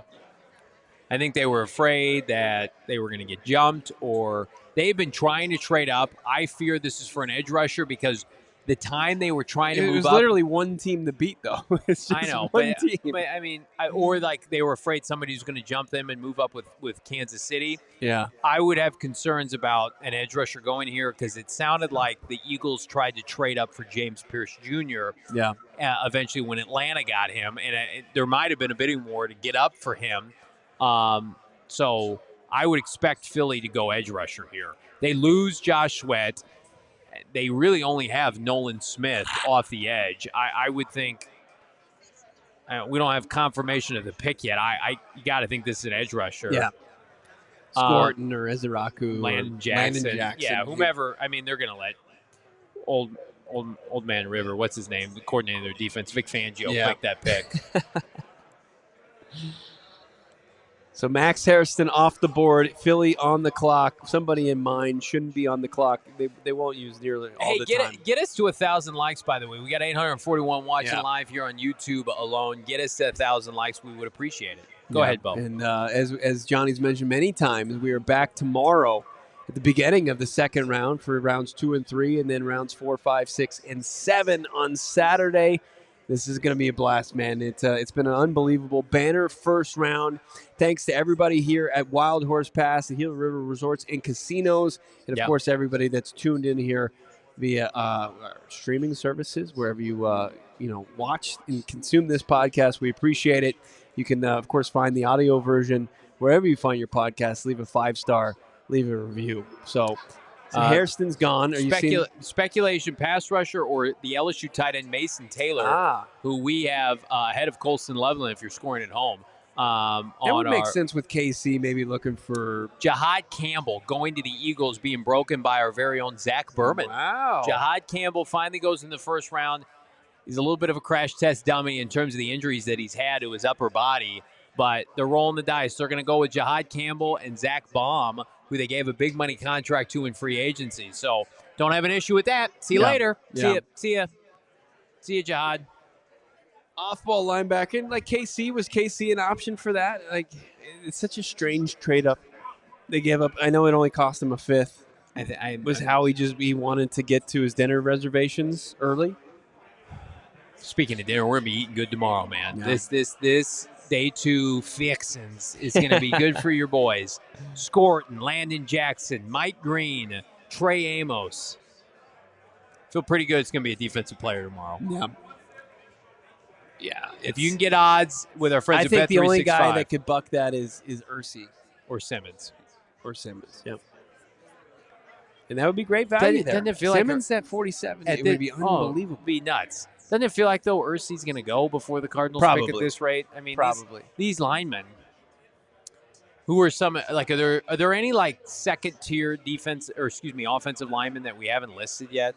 The best available guard is the kid from Arizona. I don't think he's worth that pick. Well, with Donovan Jackson going earlier than expected and being a first-rounder, that pushes everybody up. But, Simmons and Ursary.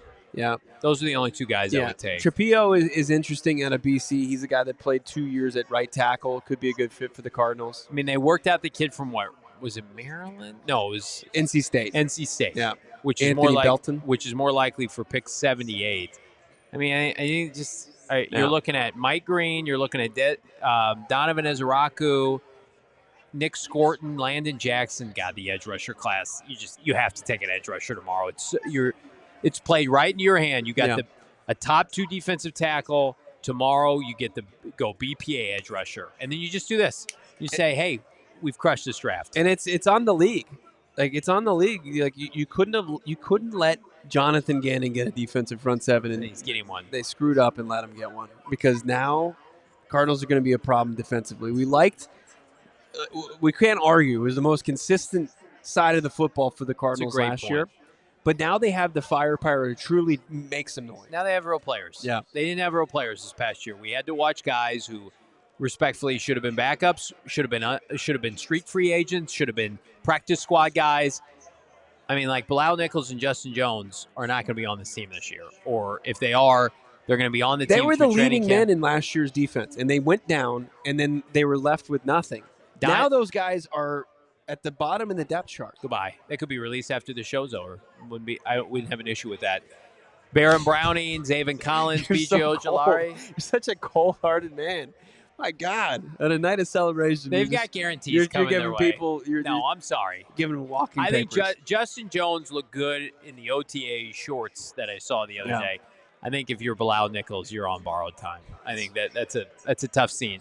I think Bilal Nichols, how many? If they take they're going to take an edge rusher tomorrow. We feel pretty good about that.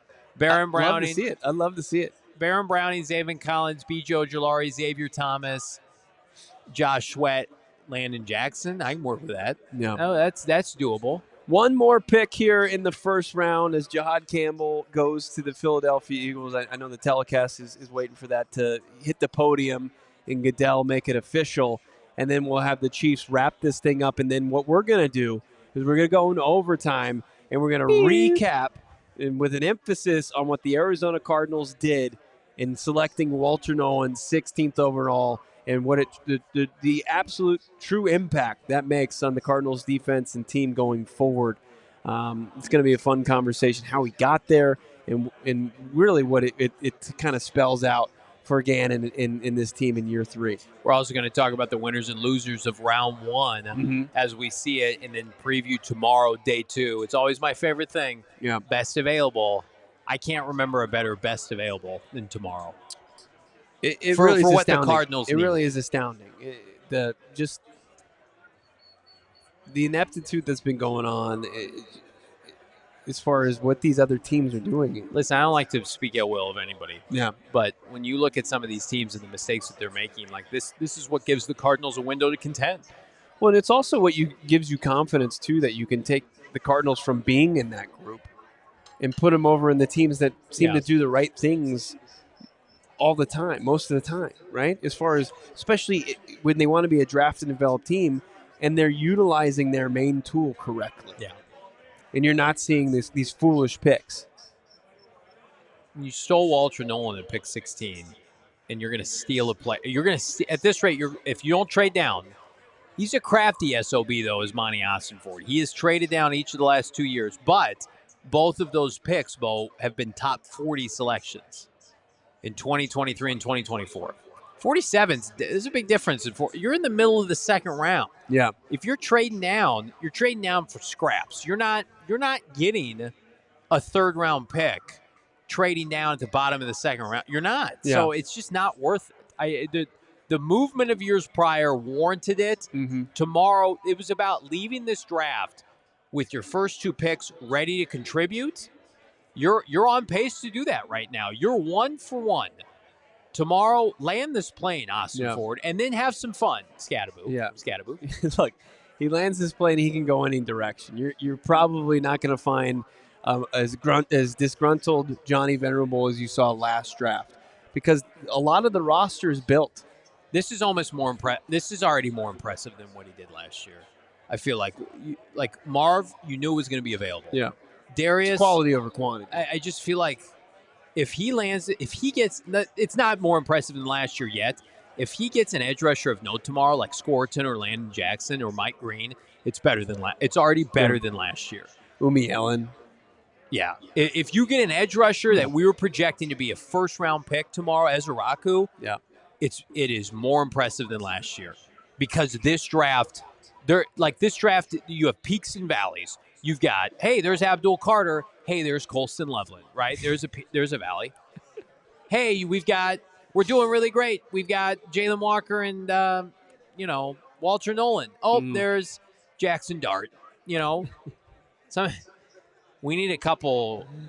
We need Tyler Shuck and Shedeur Sanders in the first 15 picks tomorrow. We need air. Schultz saying that the Chiefs staying at 32, expecting O-line help for Patrick Mahomes, closing the door on Shedeur Sanders being a first-round pick. Yeah, it could be Josh Simmons. Good for Josh Simmons if he gets picked here. Ursary could be in play as well. I think Ursary could be in play. Tackles are so important. But you're right. You're right. As far as the available tackles, the tackle situation reminds me of the edge rusher position last year. Yeah. Where you either get it early or it's just not going to be available. And the Cardinals could be in that spot. And maybe, you're just going to have to get lucky next year that next year's class yields a good crop. I mean, Jonah Williams is under contract for another year, albeit we haven't seen him since the injury against Carolina. Yeah. Kelvin Beachum was fantastic last year. He's back. Yeah. You can always sign a free agent right tackle. You can draft one and develop one. It's a novel concept. Yeah. You have the golden goose, your left tackle, and Paris Johnson Jr. So I think there's a better chance tomorrow that we see a guard than a tackle. I think you're just seeing that position unit dry up, which is fine. I mean, Tate Ratledge, or would you take somebody who's probably? I mean, we'll go through quickly. Set to go in the third, fourth round. I'll rattle off some names. So you got Sevenia, the kid from Arizona. Yeah. Tate Ratledge, Mbo from Purdue.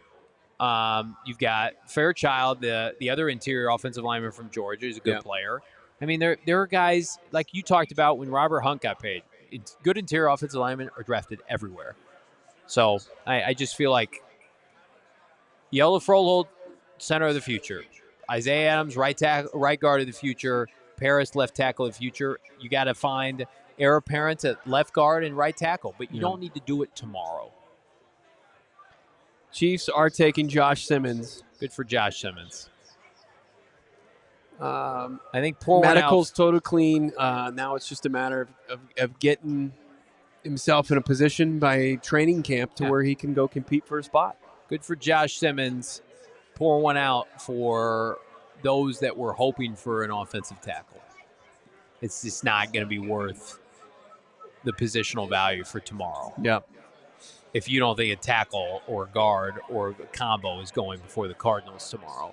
I think what we're going to see tomorrow is a lot of Trey Amos, and we're going to see available edge rushers, and we're going to hopefully see quarterbacks. But Shedeur Sanders, officially, the note on tonight is Shedeur Sanders not a first-round pick. Yeah. Will he get picked before the Cardinals tomorrow? Jalen Milroe, Tyler Shuck also available. We're just going to sit here and ponder, how did this be botched by so many other teams tonight? And be thankful for that. It was like that show. You ever watch that show Botched? That's what this is. This is Botched on TLC, the NFL Draft of 2025. An unbelievable first round as the pick is officially in for the Chiefs. Jordan Schultz reporting it's Josh Simmons. Roger Goodell going to make his last pick of the draft until giving way to his deputy. Yeah, the rest of the way, and then I think Peterson's making a couple picks for the Cardinals in the next couple days. Pat P's making both picks tomorrow. Yeah. That'll be fun. Yeah. So, but tremendous first round. You want to recap? Yeah, we'll reset. You want to reset we'll recap the first round, then you want to reset? Yeah. All right, let's do that. We'll go through the first round here, pick by pick.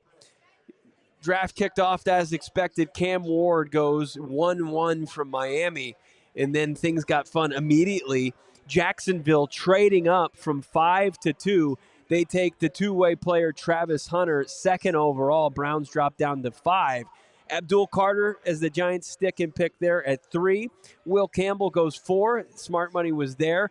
Not overwhelming odds there. Will Campbell was always expected to go. Yeah. And then the Browns were on the clock. They take Mason Graham along with the haul that they got from the Jaguars.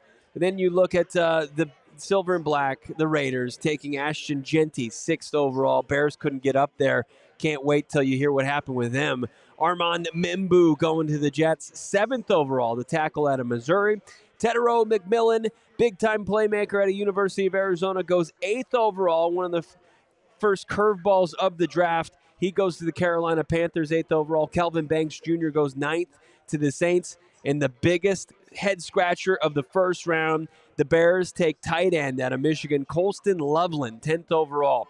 Mykel Williams, pass rusher out of Georgia, goes to San Francisco. While the Cowboys, after T-Mac is off the board, they take Tyler Booker, the guard out of Alabama. Kenneth Grant, the big, beefy defensive tackle, goes to the Miami Dolphins out of Michigan at 13th overall. Tyler Warren finally hears his name called, 14th overall to the Colts. They get a tight end, probably not the one they expected. Jalon Walker, right out of the Cardinals' reach at 15th overall to the Falcons, but Monti Ossenfort takes interior defensive lineman Fran Duffy's defensive tackle to Walter Nolen, 16th overall. Big-time game-wrecking defensive lineman for Jonathan Gannon and Nick Rawlis' defense. Meanwhile, or after that, the Cincinnati Bengals take the production-less Shamar Stewart, 17th overall. FCS darling Gray Zabel, the versatile tackle or guard, goes to the Seattle Seahawks, 18th overall, while Emeka Ibuku goes from Ohio State to the Tampa Bay Buccaneers. A little bit of a youth to that wide receiver core. Jahdae Barron, Texas versatile cornerback, goes to the Denver Broncos. Sean Payton fooled nobody with his chatter about a running back. Derek Harmon goes to the Steel City, the Pittsburgh Steelers, 21st overall. Amarian Hampton goes 22nd overall to Jim Harbaugh's pass-heavy or run-heavy offense. Matthew Golden goes to the Green Bay Packers. They finally take a first-round wide receiver, but not for Aaron Rodgers, but Jordan Love, 23rd overall. Donovan Jackson works his way into the first round. Ohio State offensive lineman, the first off the board, goes to the Vikings. Jaxson Dart is the second quarterback off the board after the Giants traded back into the first round. They take Dart 25th overall while Houston trades out. And the Falcons gave up a haul to get up and take the Rams pick, 26th overall. They take James Pierce Jr., edge out of Tennessee. Malachi Starks goes to the Ravens, 27th overall. Tyleik Williams goes to the Lions at 28th overall, defensive lineman out of Ohio State. Woo! Josh Connerly Jr., there you go, Noah. Really rep the team. Josh Connerly Jr., tackle, goes to Washington out of Oregon. And then Maxwell Harrison goes to the Buffalo Bills, 30th overall. Jahad Campbell, after the Eagles traded up one spot, they take the injured shoulder off-ball linebacker, 31st overall. And then coming off from the injury, the Chiefs, they do take Josh Simmons as a potential left tackle of the future for Patrick Mahomes. Well done, my friend. Best available edge rushers entering tomorrow. Manana, Mike Green, Marshall, Donovan Ezeraku from Boston College, Landon Jackson from Arkansas, Nick Skorton, Texas A&M, and, of course, J.T. Tumaloa, Ohio State. One of them be called for the Redbirds tomorrow. Skorton took a top 30 visit. No word on J.T. Jackson, Ezeraku, and Mike Green, although Landon Jackson, we confirmed, Damon confirmed on our flight back from the Combine that Landon Jackson had met with the Arizona Cardinals. Informally, though, right? Informally. And we don't have any word on a top 30. There were 6 top 30 visits that we couldn't confirm. Was he one of them? He was working out here in the desert. Did they ever talk to the Arkansas edge? That's something we're going to have to figure out. But we kept our streak alive. Top 30 visit, first-round pick, 4 for 4. And then also Senior Bowl, darling. Yeah. Chef's kiss on top of that. Monti Ossenfort, that squirrely SOB, he's got a type, does he not? Yep, he's swiping. Is it right? Yeah. On that every time. You and I Senior would take Bowl, him before top the dating 30. apps. Yeah. Is it time to reset? Yeah, let's reset. Should we do like an open, or should we get into? Yeah, let's do an open. Counting down in 3, 2, 1. We're live on air. 3, 2, 1. Welcome in to the PHNX Cardinals post-game show 2025 first round of the NFL Draft. I'm Johnny Venerable. He is Bo Brack. We've got super chats on deck. But Bo, Arizona Cardinals make headway, 16th overall. Walter Nolen, after much discussion about him being a top pick for the Redbirds, he falls inexplicably to Arizona.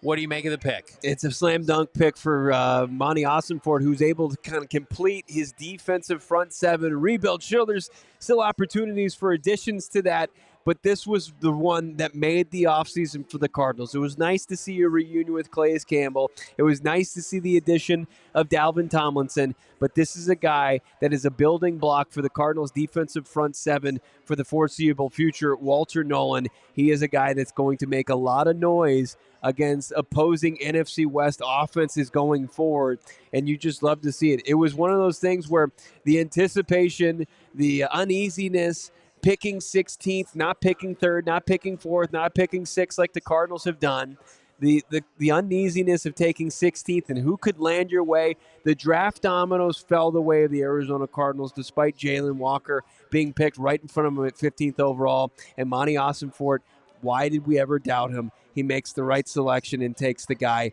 out of the SEC who could absolutely do everything that Jonathan Gannon and Nick Corrales want from a defensive lineman. Yeah, he's a very lean 6'3", just at 300 pounds. Got a big punch with power, ability to pressure the pocket with consistent three-down value. That's something you're looking for. When you sign Dalvin Tomlinson, Bo, he's a player where, very similar to Kenneth Grant in this class, use him effectively, but limited snaps. Walter Nolen's not like that. Walter Nolen can play first, second, third, fourth down, is an exceptional pass rusher, and then has an ability over time to become a better run defender. He doesn't have to be a great run defender this year for the Arizona Cardinals. This is a Swiss Army knife, a chess piece to be able to use at JG and Nick Corrales' disposal. And again, I saw mock drafts within the last 48 hours that had Walter Nolen above Mason Graham. Yeah. I saw Walter Nolen go 8th overall. By the way, we had Mike Garofalo on our show just a couple of days ago via NFL Network saying that the Carolina Panthers were very much in on Walter Nolen. And then Mason Graham obviously goes, and Carolina goes off the beaten path with T-Mac. But there was a scenario in the first round that our guy Fran Duffy outlined that, if the Chicago Bears go Mykel Williams, there's a very good chance that Walter Nolen is not available. He goes to San Francisco. This was a player that was almost drafted by multiple teams, it feels like, in the top 12. And then the Cardinals just sat back, collected themselves, stuck to their board, and took a player where, by all accounts, this had to have been a top 5 player on their board tonight. No doubt about it. He was in our big 5. He was our final 16th overall pick in our mock draft that we made right before the draft became real. Yeah. And the road to Walter Nolen was uneasy. It was rocky, right? When you start to look at it. We knew about Cam Ward. We knew that Hunter, Abdul Carter, and Campbell were going to go, and probably Mason Graham were going to go in that order. Yep. Genty involved. The draft really fell in the Cardinals' favor when the Carolina Panthers pivoted, and they inexplicably did take Tetairoa McMillan. And a credit to them, they need to put their guy Bryce Young in a position for success and get him a legitimate receiver that they didn't have on their roster. So they take T-Mac. That starts it going in the direction of the Cardinals. Yep. Then the Saints take Kelvin Banks Jr. And then you get the absolutely most unbelievably inexplicable pick of the entire draft probably in the 3 days we're going to see. It's the worst player drafted at the worst position. Ryan Poles takes Colston Loveland 10th overall, and it puts the Niners in a position, and those 3 picks put the Niners in a position to take who they probably had BPA. They probably would have taken Walter Nolen in that spot. I think they would have. And so they take Mykel Williams, and it just moves everybody down. And the Cowboys were never in the defensive player pot, so they take guard Tyler Booker, which a lot of people would have said, was the Cardinals pick. Nothing tells me that would have been that. No thanks. Even if he was there. No thanks. And then you've got, Ty Warren go off the board. Kenneth Grant was one of the guys we had in our big 5. Probably a scheme fit. And then Walker goes, but because of T-Mac, Kelvin Banks, Colston Loveland, they saved us. Walter Nolen gets to the Cardinals, and Monti Ossenfort does the right thing and just submits the ticket with 4 minutes left. Here you go. I'd like my potential future All-Pro player. I'd like my All-SEC player, please. Yeah. A historic night for the Arizona Cardinals. It does feel like, again, changing of the guard is complete. Yeah. We are 3 drafts in with Monti Ossenfort, and we're a work in progress. We've got pick 47, which we're going to outline here in a little bit. Yeah. Monti Ossenfort's got 4 first-round picks in 3 years, 2 play defensive tackle, 1 plays wide out, 1 plays offensive tackle. Yeah. I mean, the game is won up front. And we heard it nauseum. We talked to Jonathan Gannon at the draft last year. They loved Joe Alt. They loved line of scrimmage players. Get used to it. This is who they want to be. Like, as much as I would have loathed the Tyler Booker pick, like, it's up front. Jonathan Gannon can make corners and safeties and off-ball linebackers good players based off scheme, development, finding the best version of themselves. You can't manufacture pressure, and we saw that this year without leaving yourself susceptible to big-time lapses defensively. The Cardinals could not fake it anymore up front on the defensive line. It's been too long. Now you're about to roll out a front 7, pending tomorrow's pick, which could very well be an edge rusher. Right. Josh Sweat, Dalvin Tomlinson, Calais Campbell, Darius Robinson, Walter Nolen, Baron Browning, Bijo Jalari, Zaven Collins, TBD. I mean, it's just night and day different. Yeah. So, I mean, it had to be done. You leaned into the strength of the draft. Walter Nolen, we left Indianapolis at the Combine. Walter Nolen, that was a name that was on everybody's tongue. Yep. Reminder, of course, our continued draft coverage is brought to you by our friends over at Circle K. Download and become a member of the Inner Circle for free. Get all the perks, right? We love our Circle K, and of course, we're doing this live from Gila River Resorts and Casinos at Wild Horse Pass. It's been an unbelievable PHNX Cardinals draft show, but the road to Walter Nolen was rocky, but it was you could see light at the end of the tunnel as a Cardinals fan, and then Monti Ossenfort just pulling the trigger on this. It's the best part because there was could they go Josh Simmons? Could they really try to work on the offensive line? They said, no, we're going to finish off what we were just hell-bent on fixing this offseason, and it's that defensive front 7. And they get this guy that they can pair with D-Rob the rest of the way. Versatile piece, a little bit heftier, right? Plays the game a little bit differently. But, it's a diverse defensive line now. It's got a good mix of youth and veteran leadership. And he's revamped the thing better than I think anybody anticipated going into the offseason, where you saw, hey, they got the cap space. They got, more than enough draft capital in a defensive-rich draft. Let's do this. I want to, first of all, we're 80 likes away. Get us to 1,000 likes here on the live stream. I want to go through the Super Chats, and then I want to preview tomorrow's Best Available. Is everybody good with that in the chat? Everybody good here in Gila? Noah, man, are you ready? Let's rapid fire. Let's go through these Super Chats. Shano, head of production, if you want to tap into at any point. We're going to get through Super Chats. We want to hear from everybody. Noah's kick us off, my guy. All right, Tyler H., $2. Looking good, boys. Fire emoji. All right. Nice. Thank you, sir. Johnny looks elite. I like the sunglasses. It did the job. Yeah, you do. It did the job. Yep. $10 from Logan Little. Die hard since Logan. December. Love rocking my Bird Gang Till I Die shirt in Seahawk territory here in PNW. Good to be here live, coming from Spotify. Congrats on the K1 interview. That was blinking huge. Awesome. Thank you so much, Logan. my guy. Thank you, my man. That was unbelievable. And stay safe up there in the Pacific Northwest around those Seahawks fans. We got $19.99, maybe pounds. I'm not sure the currency there. Happy draft day, all. Watching along live from the UK. Have a great time at the party. I will get there one year. Repping my PHNX diehard shirt. DL all day. Let Monty cook. Bo and JV looking fire. Thank you, Tom. We appreciate you, brother. You're always here with us, even when you're not physically. Hope to see you soon, my friend. Hey, if we come overseas for an international game, we'll let you know. Got another 5 pounds from Lorne Downey. Hey, live from the UK. Pulling an all-nighter for the virtual draft party. Let's go. Time to get a defensive difference maker. There you go. You called it way back when, before the pick was made. Our audience so informed. Thank you, Lauren. Appreciate that. It's like you were here. $2 from Mac26. Jay Simmons at 16 and D. Jackson trade up for the second round. Wanted to go full offensive line. Okay. Didn't work out to your favor. Hopefully you like the Walter Nolen pick. $9.99 from You What? JV looks like a Miami drug lord. Bo looks like an Apache Junction realtor. Love the draft coverage. Let Monty cook. That was one of my favorites earlier. I forgot about that one. That was good. Out there in AJ just selling some houses. Yeah. Let me show you some great properties. Let's go. $5 from Kyle Taylor. What are we doing if we make a massive trade up for Carter?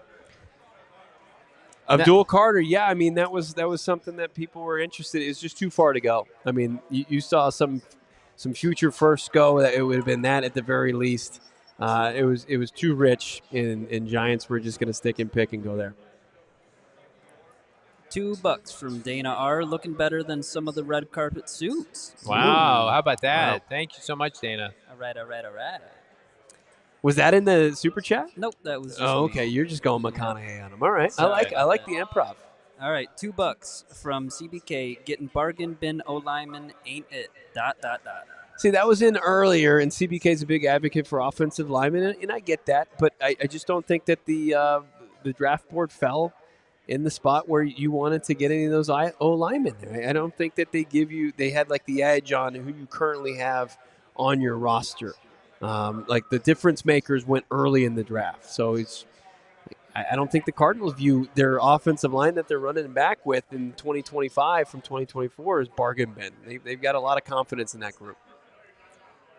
$199 from JUS1 circle with the cross through it. Don't know what that really is, but trade down to get Izuruka. Also, shout out JV, clean fit. Thanks, man. Ezraka could be ours regardless tomorrow, 47. I would say I would pet the favorite right now to be drafted by the Cardinals, either Trey Amos or, more importantly, Nick Scourton or Scourton from Texas A&M, who took a top 30 visit. I'll say Scourton is the favorite right now. I like it. $1.99 from Steve Kimes Burner. Trade down and James Pierce Jr. will feed family. Noah, read that. Trade down and James Pierce Jr. would feed families. Look, it took a trade up for the Falcons back in the first round and a trade down from your division foe for JPJ to go. Look, I like the Nolen pick just a little bit more than James Pierce Jr., but you get the SEC ass kicker regardless. 2 buckaroonies from Sly 2.0. Let Johnny eat. Never. I haven't eaten yet. I can eat the lime from my mark, maybe. No, never. You can't chew on this microphone. No. Let's keep it going, Noah. $4.99 from Good Job. Bo does not look like Dahmer, more like a BTK or Zodiac. Yikes. Not an upgrade. What are some of these?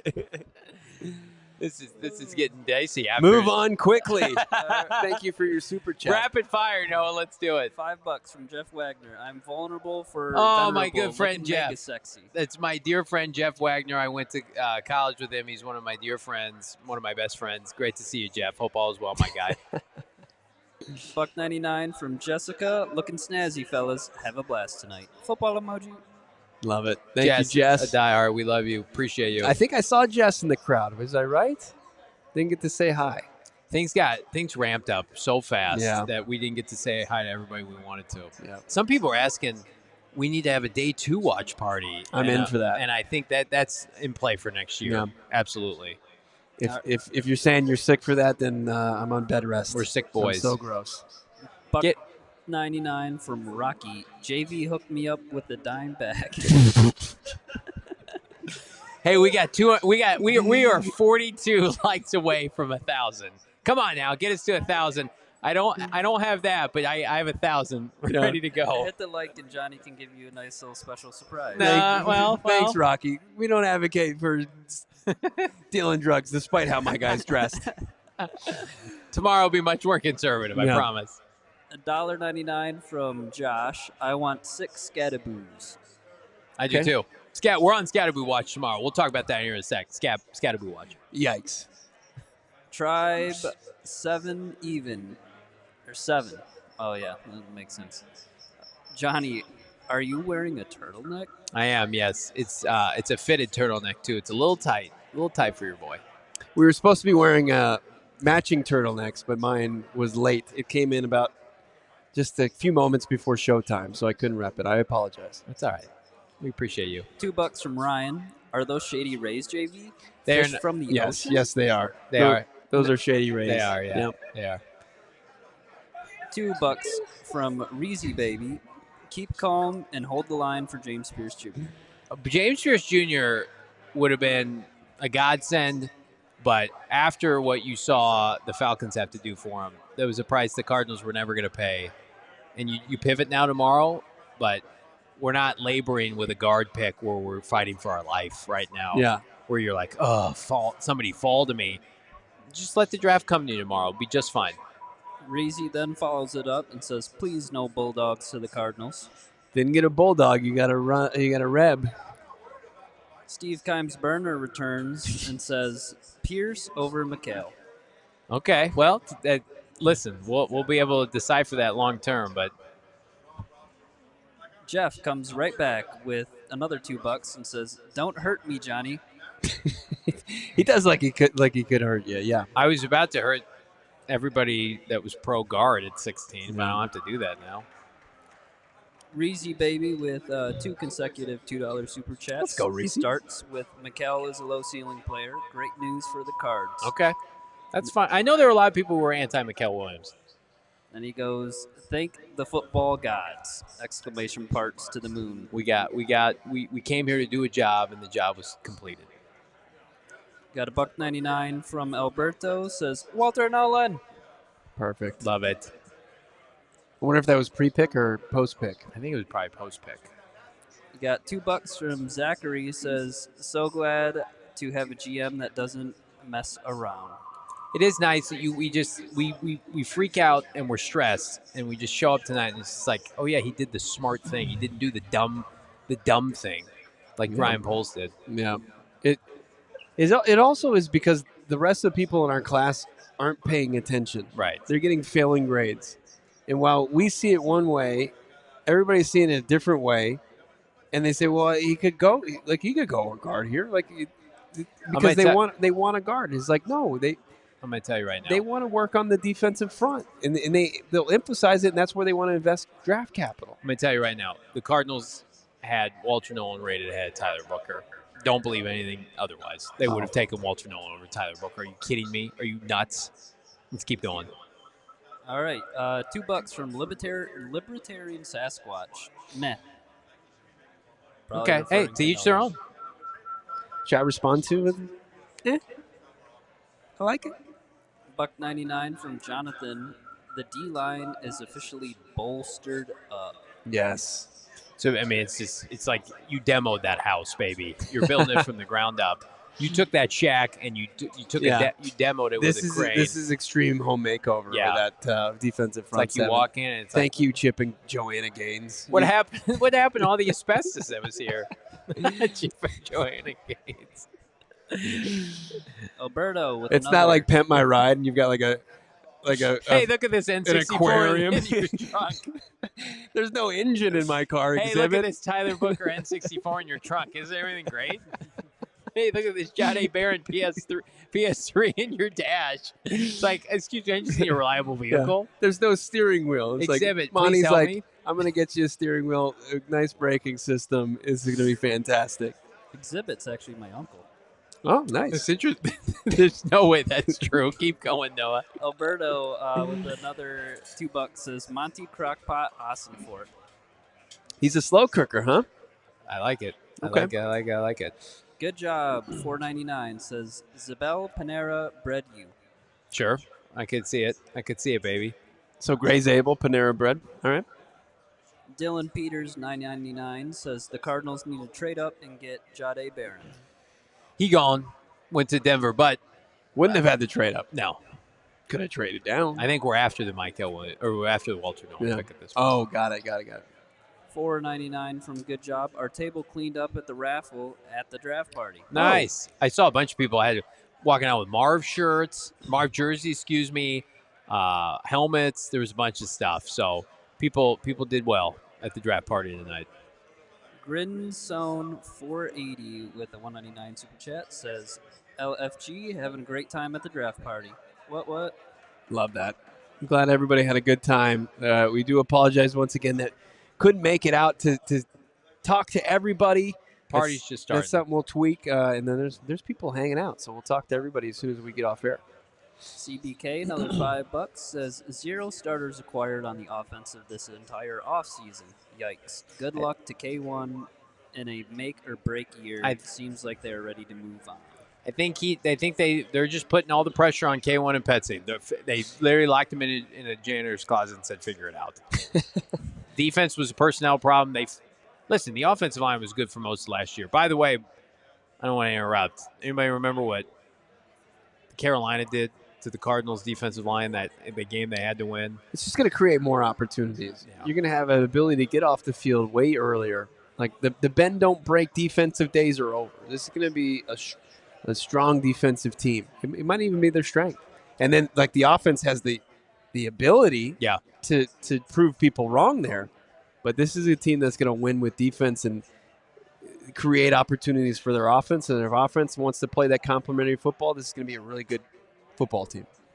$5 from Zachary says, coming out of college, D-Rob was said to push inside or outside. If they load up on inside defensive line, do you guys think he gets pushed outside some amount to get snaps? I think you can.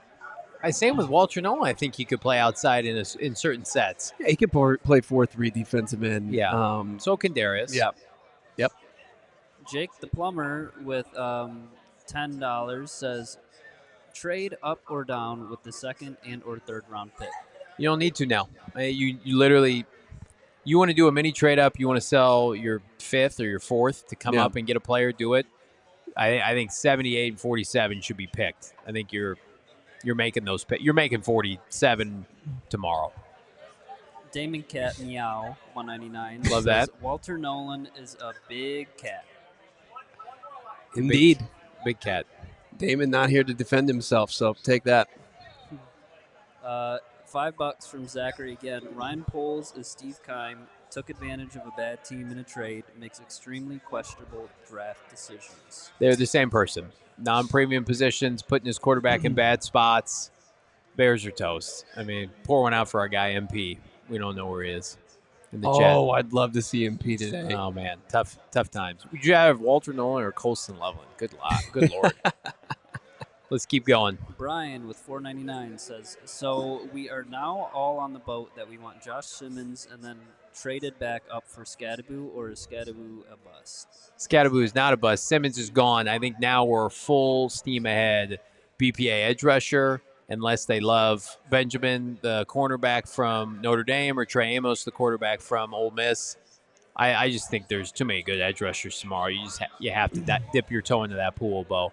We officially hit 1,000 likes. Big thanks to everybody that hit that like button. Let's get to 1.5. Yeah, 1.5 is the barometer now.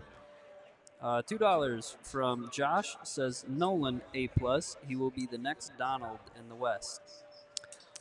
Look, here's hoping. That's a ton of high expectations, but as Johnny said, if he's 70% of Aaron Donald, sign up for that right now. Yep. Brian with another $1.99 says, okay, Mike Green, trade back up for the Skattebo or bust. I would take Mike Green at 47 tomorrow and just figure it out. And if he flames out, then you cut him and you move on. But if he works out, then you've got a top 15, 16 talent in this draft. I think you can take Mike Green at 47. I don't think they will, though. $9.99 from Minsky. Your Desert Dubai diehard here. Very happy with Nolen. Love how he wants to be the next Aaron Donald. Not happy that JV isn't wearing the leather pants, though. Oh, wow. That was my hold the line. I don't have leather pants.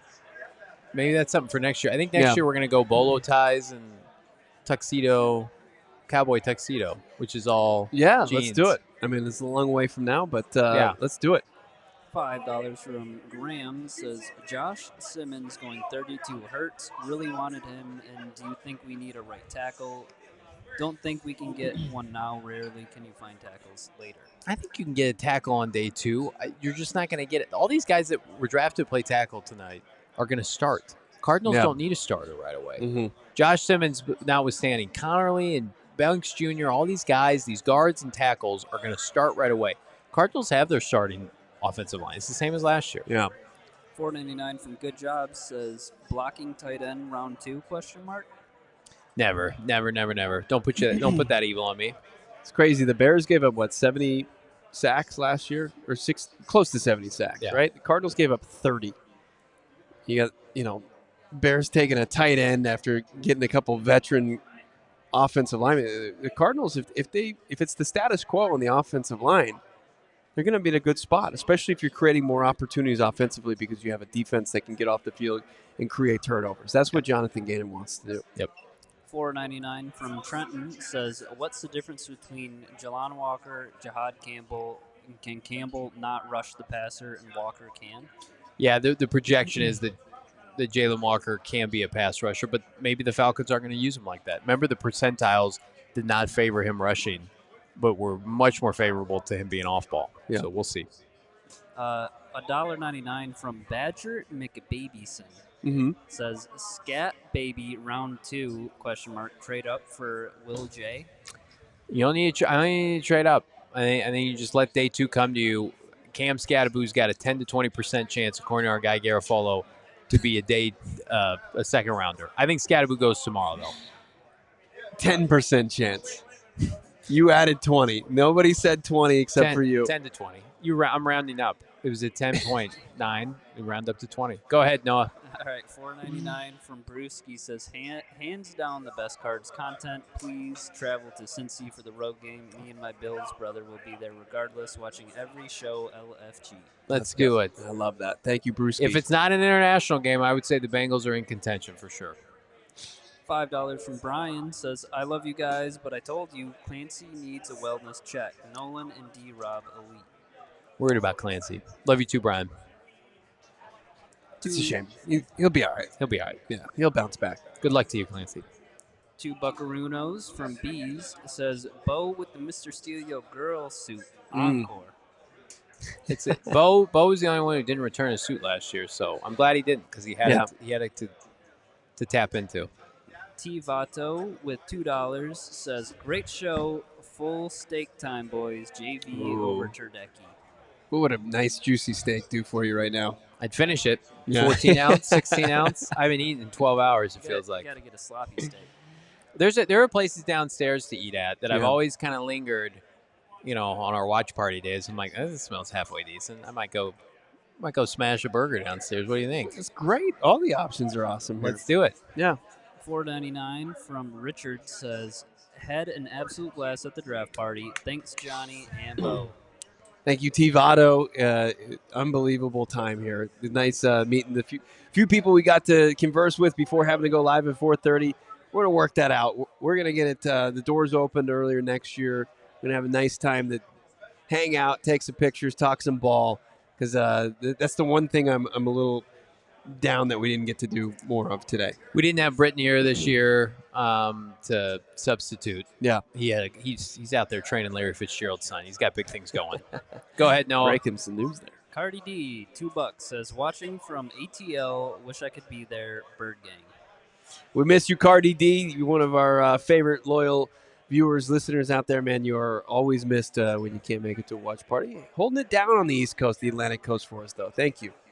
Final super chat, $4.99 from Josh. Do they go offensive line tomorrow or do they go edge? Nolen was such an amazing pick. I love it. I think they go edge with a opportunity to go corner. I don't think an offensive lineman's in play tomorrow, especially with Simmons gone. I think offensive line at 78 is an option, but nobody with the expectation now that they're going to supplant anybody up front. Whereas you get a starter tomorrow at 47. You'll see the tomfoolery going on around the league, and some teams might still try to shoehorn in an offensive tackle or, a different position here. But Monti Ossenfort, who seems to be pretty true to his word, if he's going to go best player available this draft, the strength of it, it's going to probably, from here on out, be a defensive player. We appreciate all the super chats. We now look ahead to day 2 as we wrap our day 1 coverage, Bo. We outlined best available in terms of edge rushers, but overall, just read you some of the notables. Will Johnson remains the best available player with a potential knee issue. Mike Green, Nick Amanawari, who's a safety out of South Carolina. Ezraku Donovan from Boston College. Darius Alexander, who the Cardinals had a top 30 on. Yeah. Likely not going to be the selection now. Can't have all the defensive tackles. Right. Trayvon Henderson, a lot of people thought would have been a first-round pick. I think he'll go early. Revel Jr., East Carolina corner. Cardinals didn't bring him in. Shedeur Sanders, Trey Amos, Jared Wilson, Shamar Turner, Trey Harris. And then, of course, JT. Carson Schweringer is available. Jonah Savania is the best available offensive lineman interior for the Cardinals to select, while Ursary from Minnesota is the best tackle. So they have some options here. What do you like for tomorrow?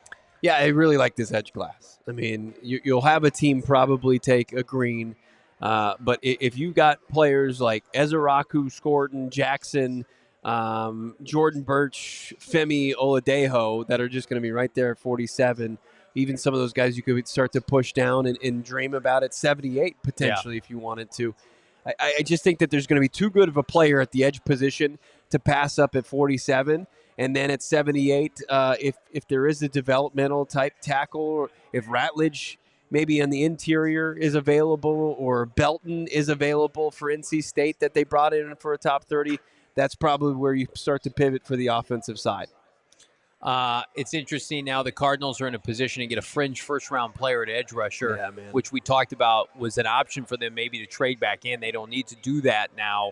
We'll have full coverage of day 2 and day 3 beginning tomorrow, I believe at 4 o'clock Arizona time, kicking off rounds 2 and 3. The Skattebo Watch officially begins tomorrow. We got a couple super chats that came under the wire. Noah, you want to hit those, my guy? Yep. $1.99 from Better Hair. Fro Brock says BPA tomorrow is the best way. Okay. Very good. And then $2 also from Panda with Wings says, I want Trey Amos. A lot of people want Trey Amos. I think he's very much in play. If they don't love the edge options, what would we love? We would love everybody to subscribe to PHNX Sports here on YouTube. Again, barreling our way to 40,000 subscribers. Get us to 1,500 likes here on the show, Bo. We'd love that. And tomorrow, our coverage before the second and third round coverage continues. I'll be out at the facility. They haven't announced the presser for Walter Nolen, but we're going to hear from the 16th overall pick. We'll give you all the sights and sounds from that, and we'll have it on the show, too, as we're just going through the picks. We'll get on air probably, what do you think, like 3:55? Yeah. 3:55 with Johnny, myself, Noah, the PHNX Sports gang. Like this video, subscribe to PHNX Sports. We've been going for almost 5 hours. We appreciate all of you. Big thanks to everybody on our team. Emma, Shane, Max, Leah, Noah. Who else we got over there? We got the interns. We got Ayrton. We got Rome. We got Savannah that crushed it as well. And then, of course, our trusty sales staff. Did you mention Max? I did mention Zach. Did you mention Connor? They all crushed it as well. Everybody's here. They've made tonight what it has been, which is our best draft party to date. Capacity crowd at Gila. Big thanks to everybody behind the scenes, in front of the camera, and more. And, of course, the coup de grace. Did you want to mention this guy? The general manager, Gregory Esposito, who I did give his flowers to earlier when he left the set. But he said he doesn't want to make it a love fest, but he wants extra love at the end of the show. We need all the love here in the chat, the comments alike. There he is. We appreciate all of you signing off. Night 1 of the NFL draft. The Arizona Cardinals nab a top 10 prospect, Walter Nolen, at pick 16. What does tomorrow bring? Subscribe to find out. We'll see you then. We all silly like the mayor.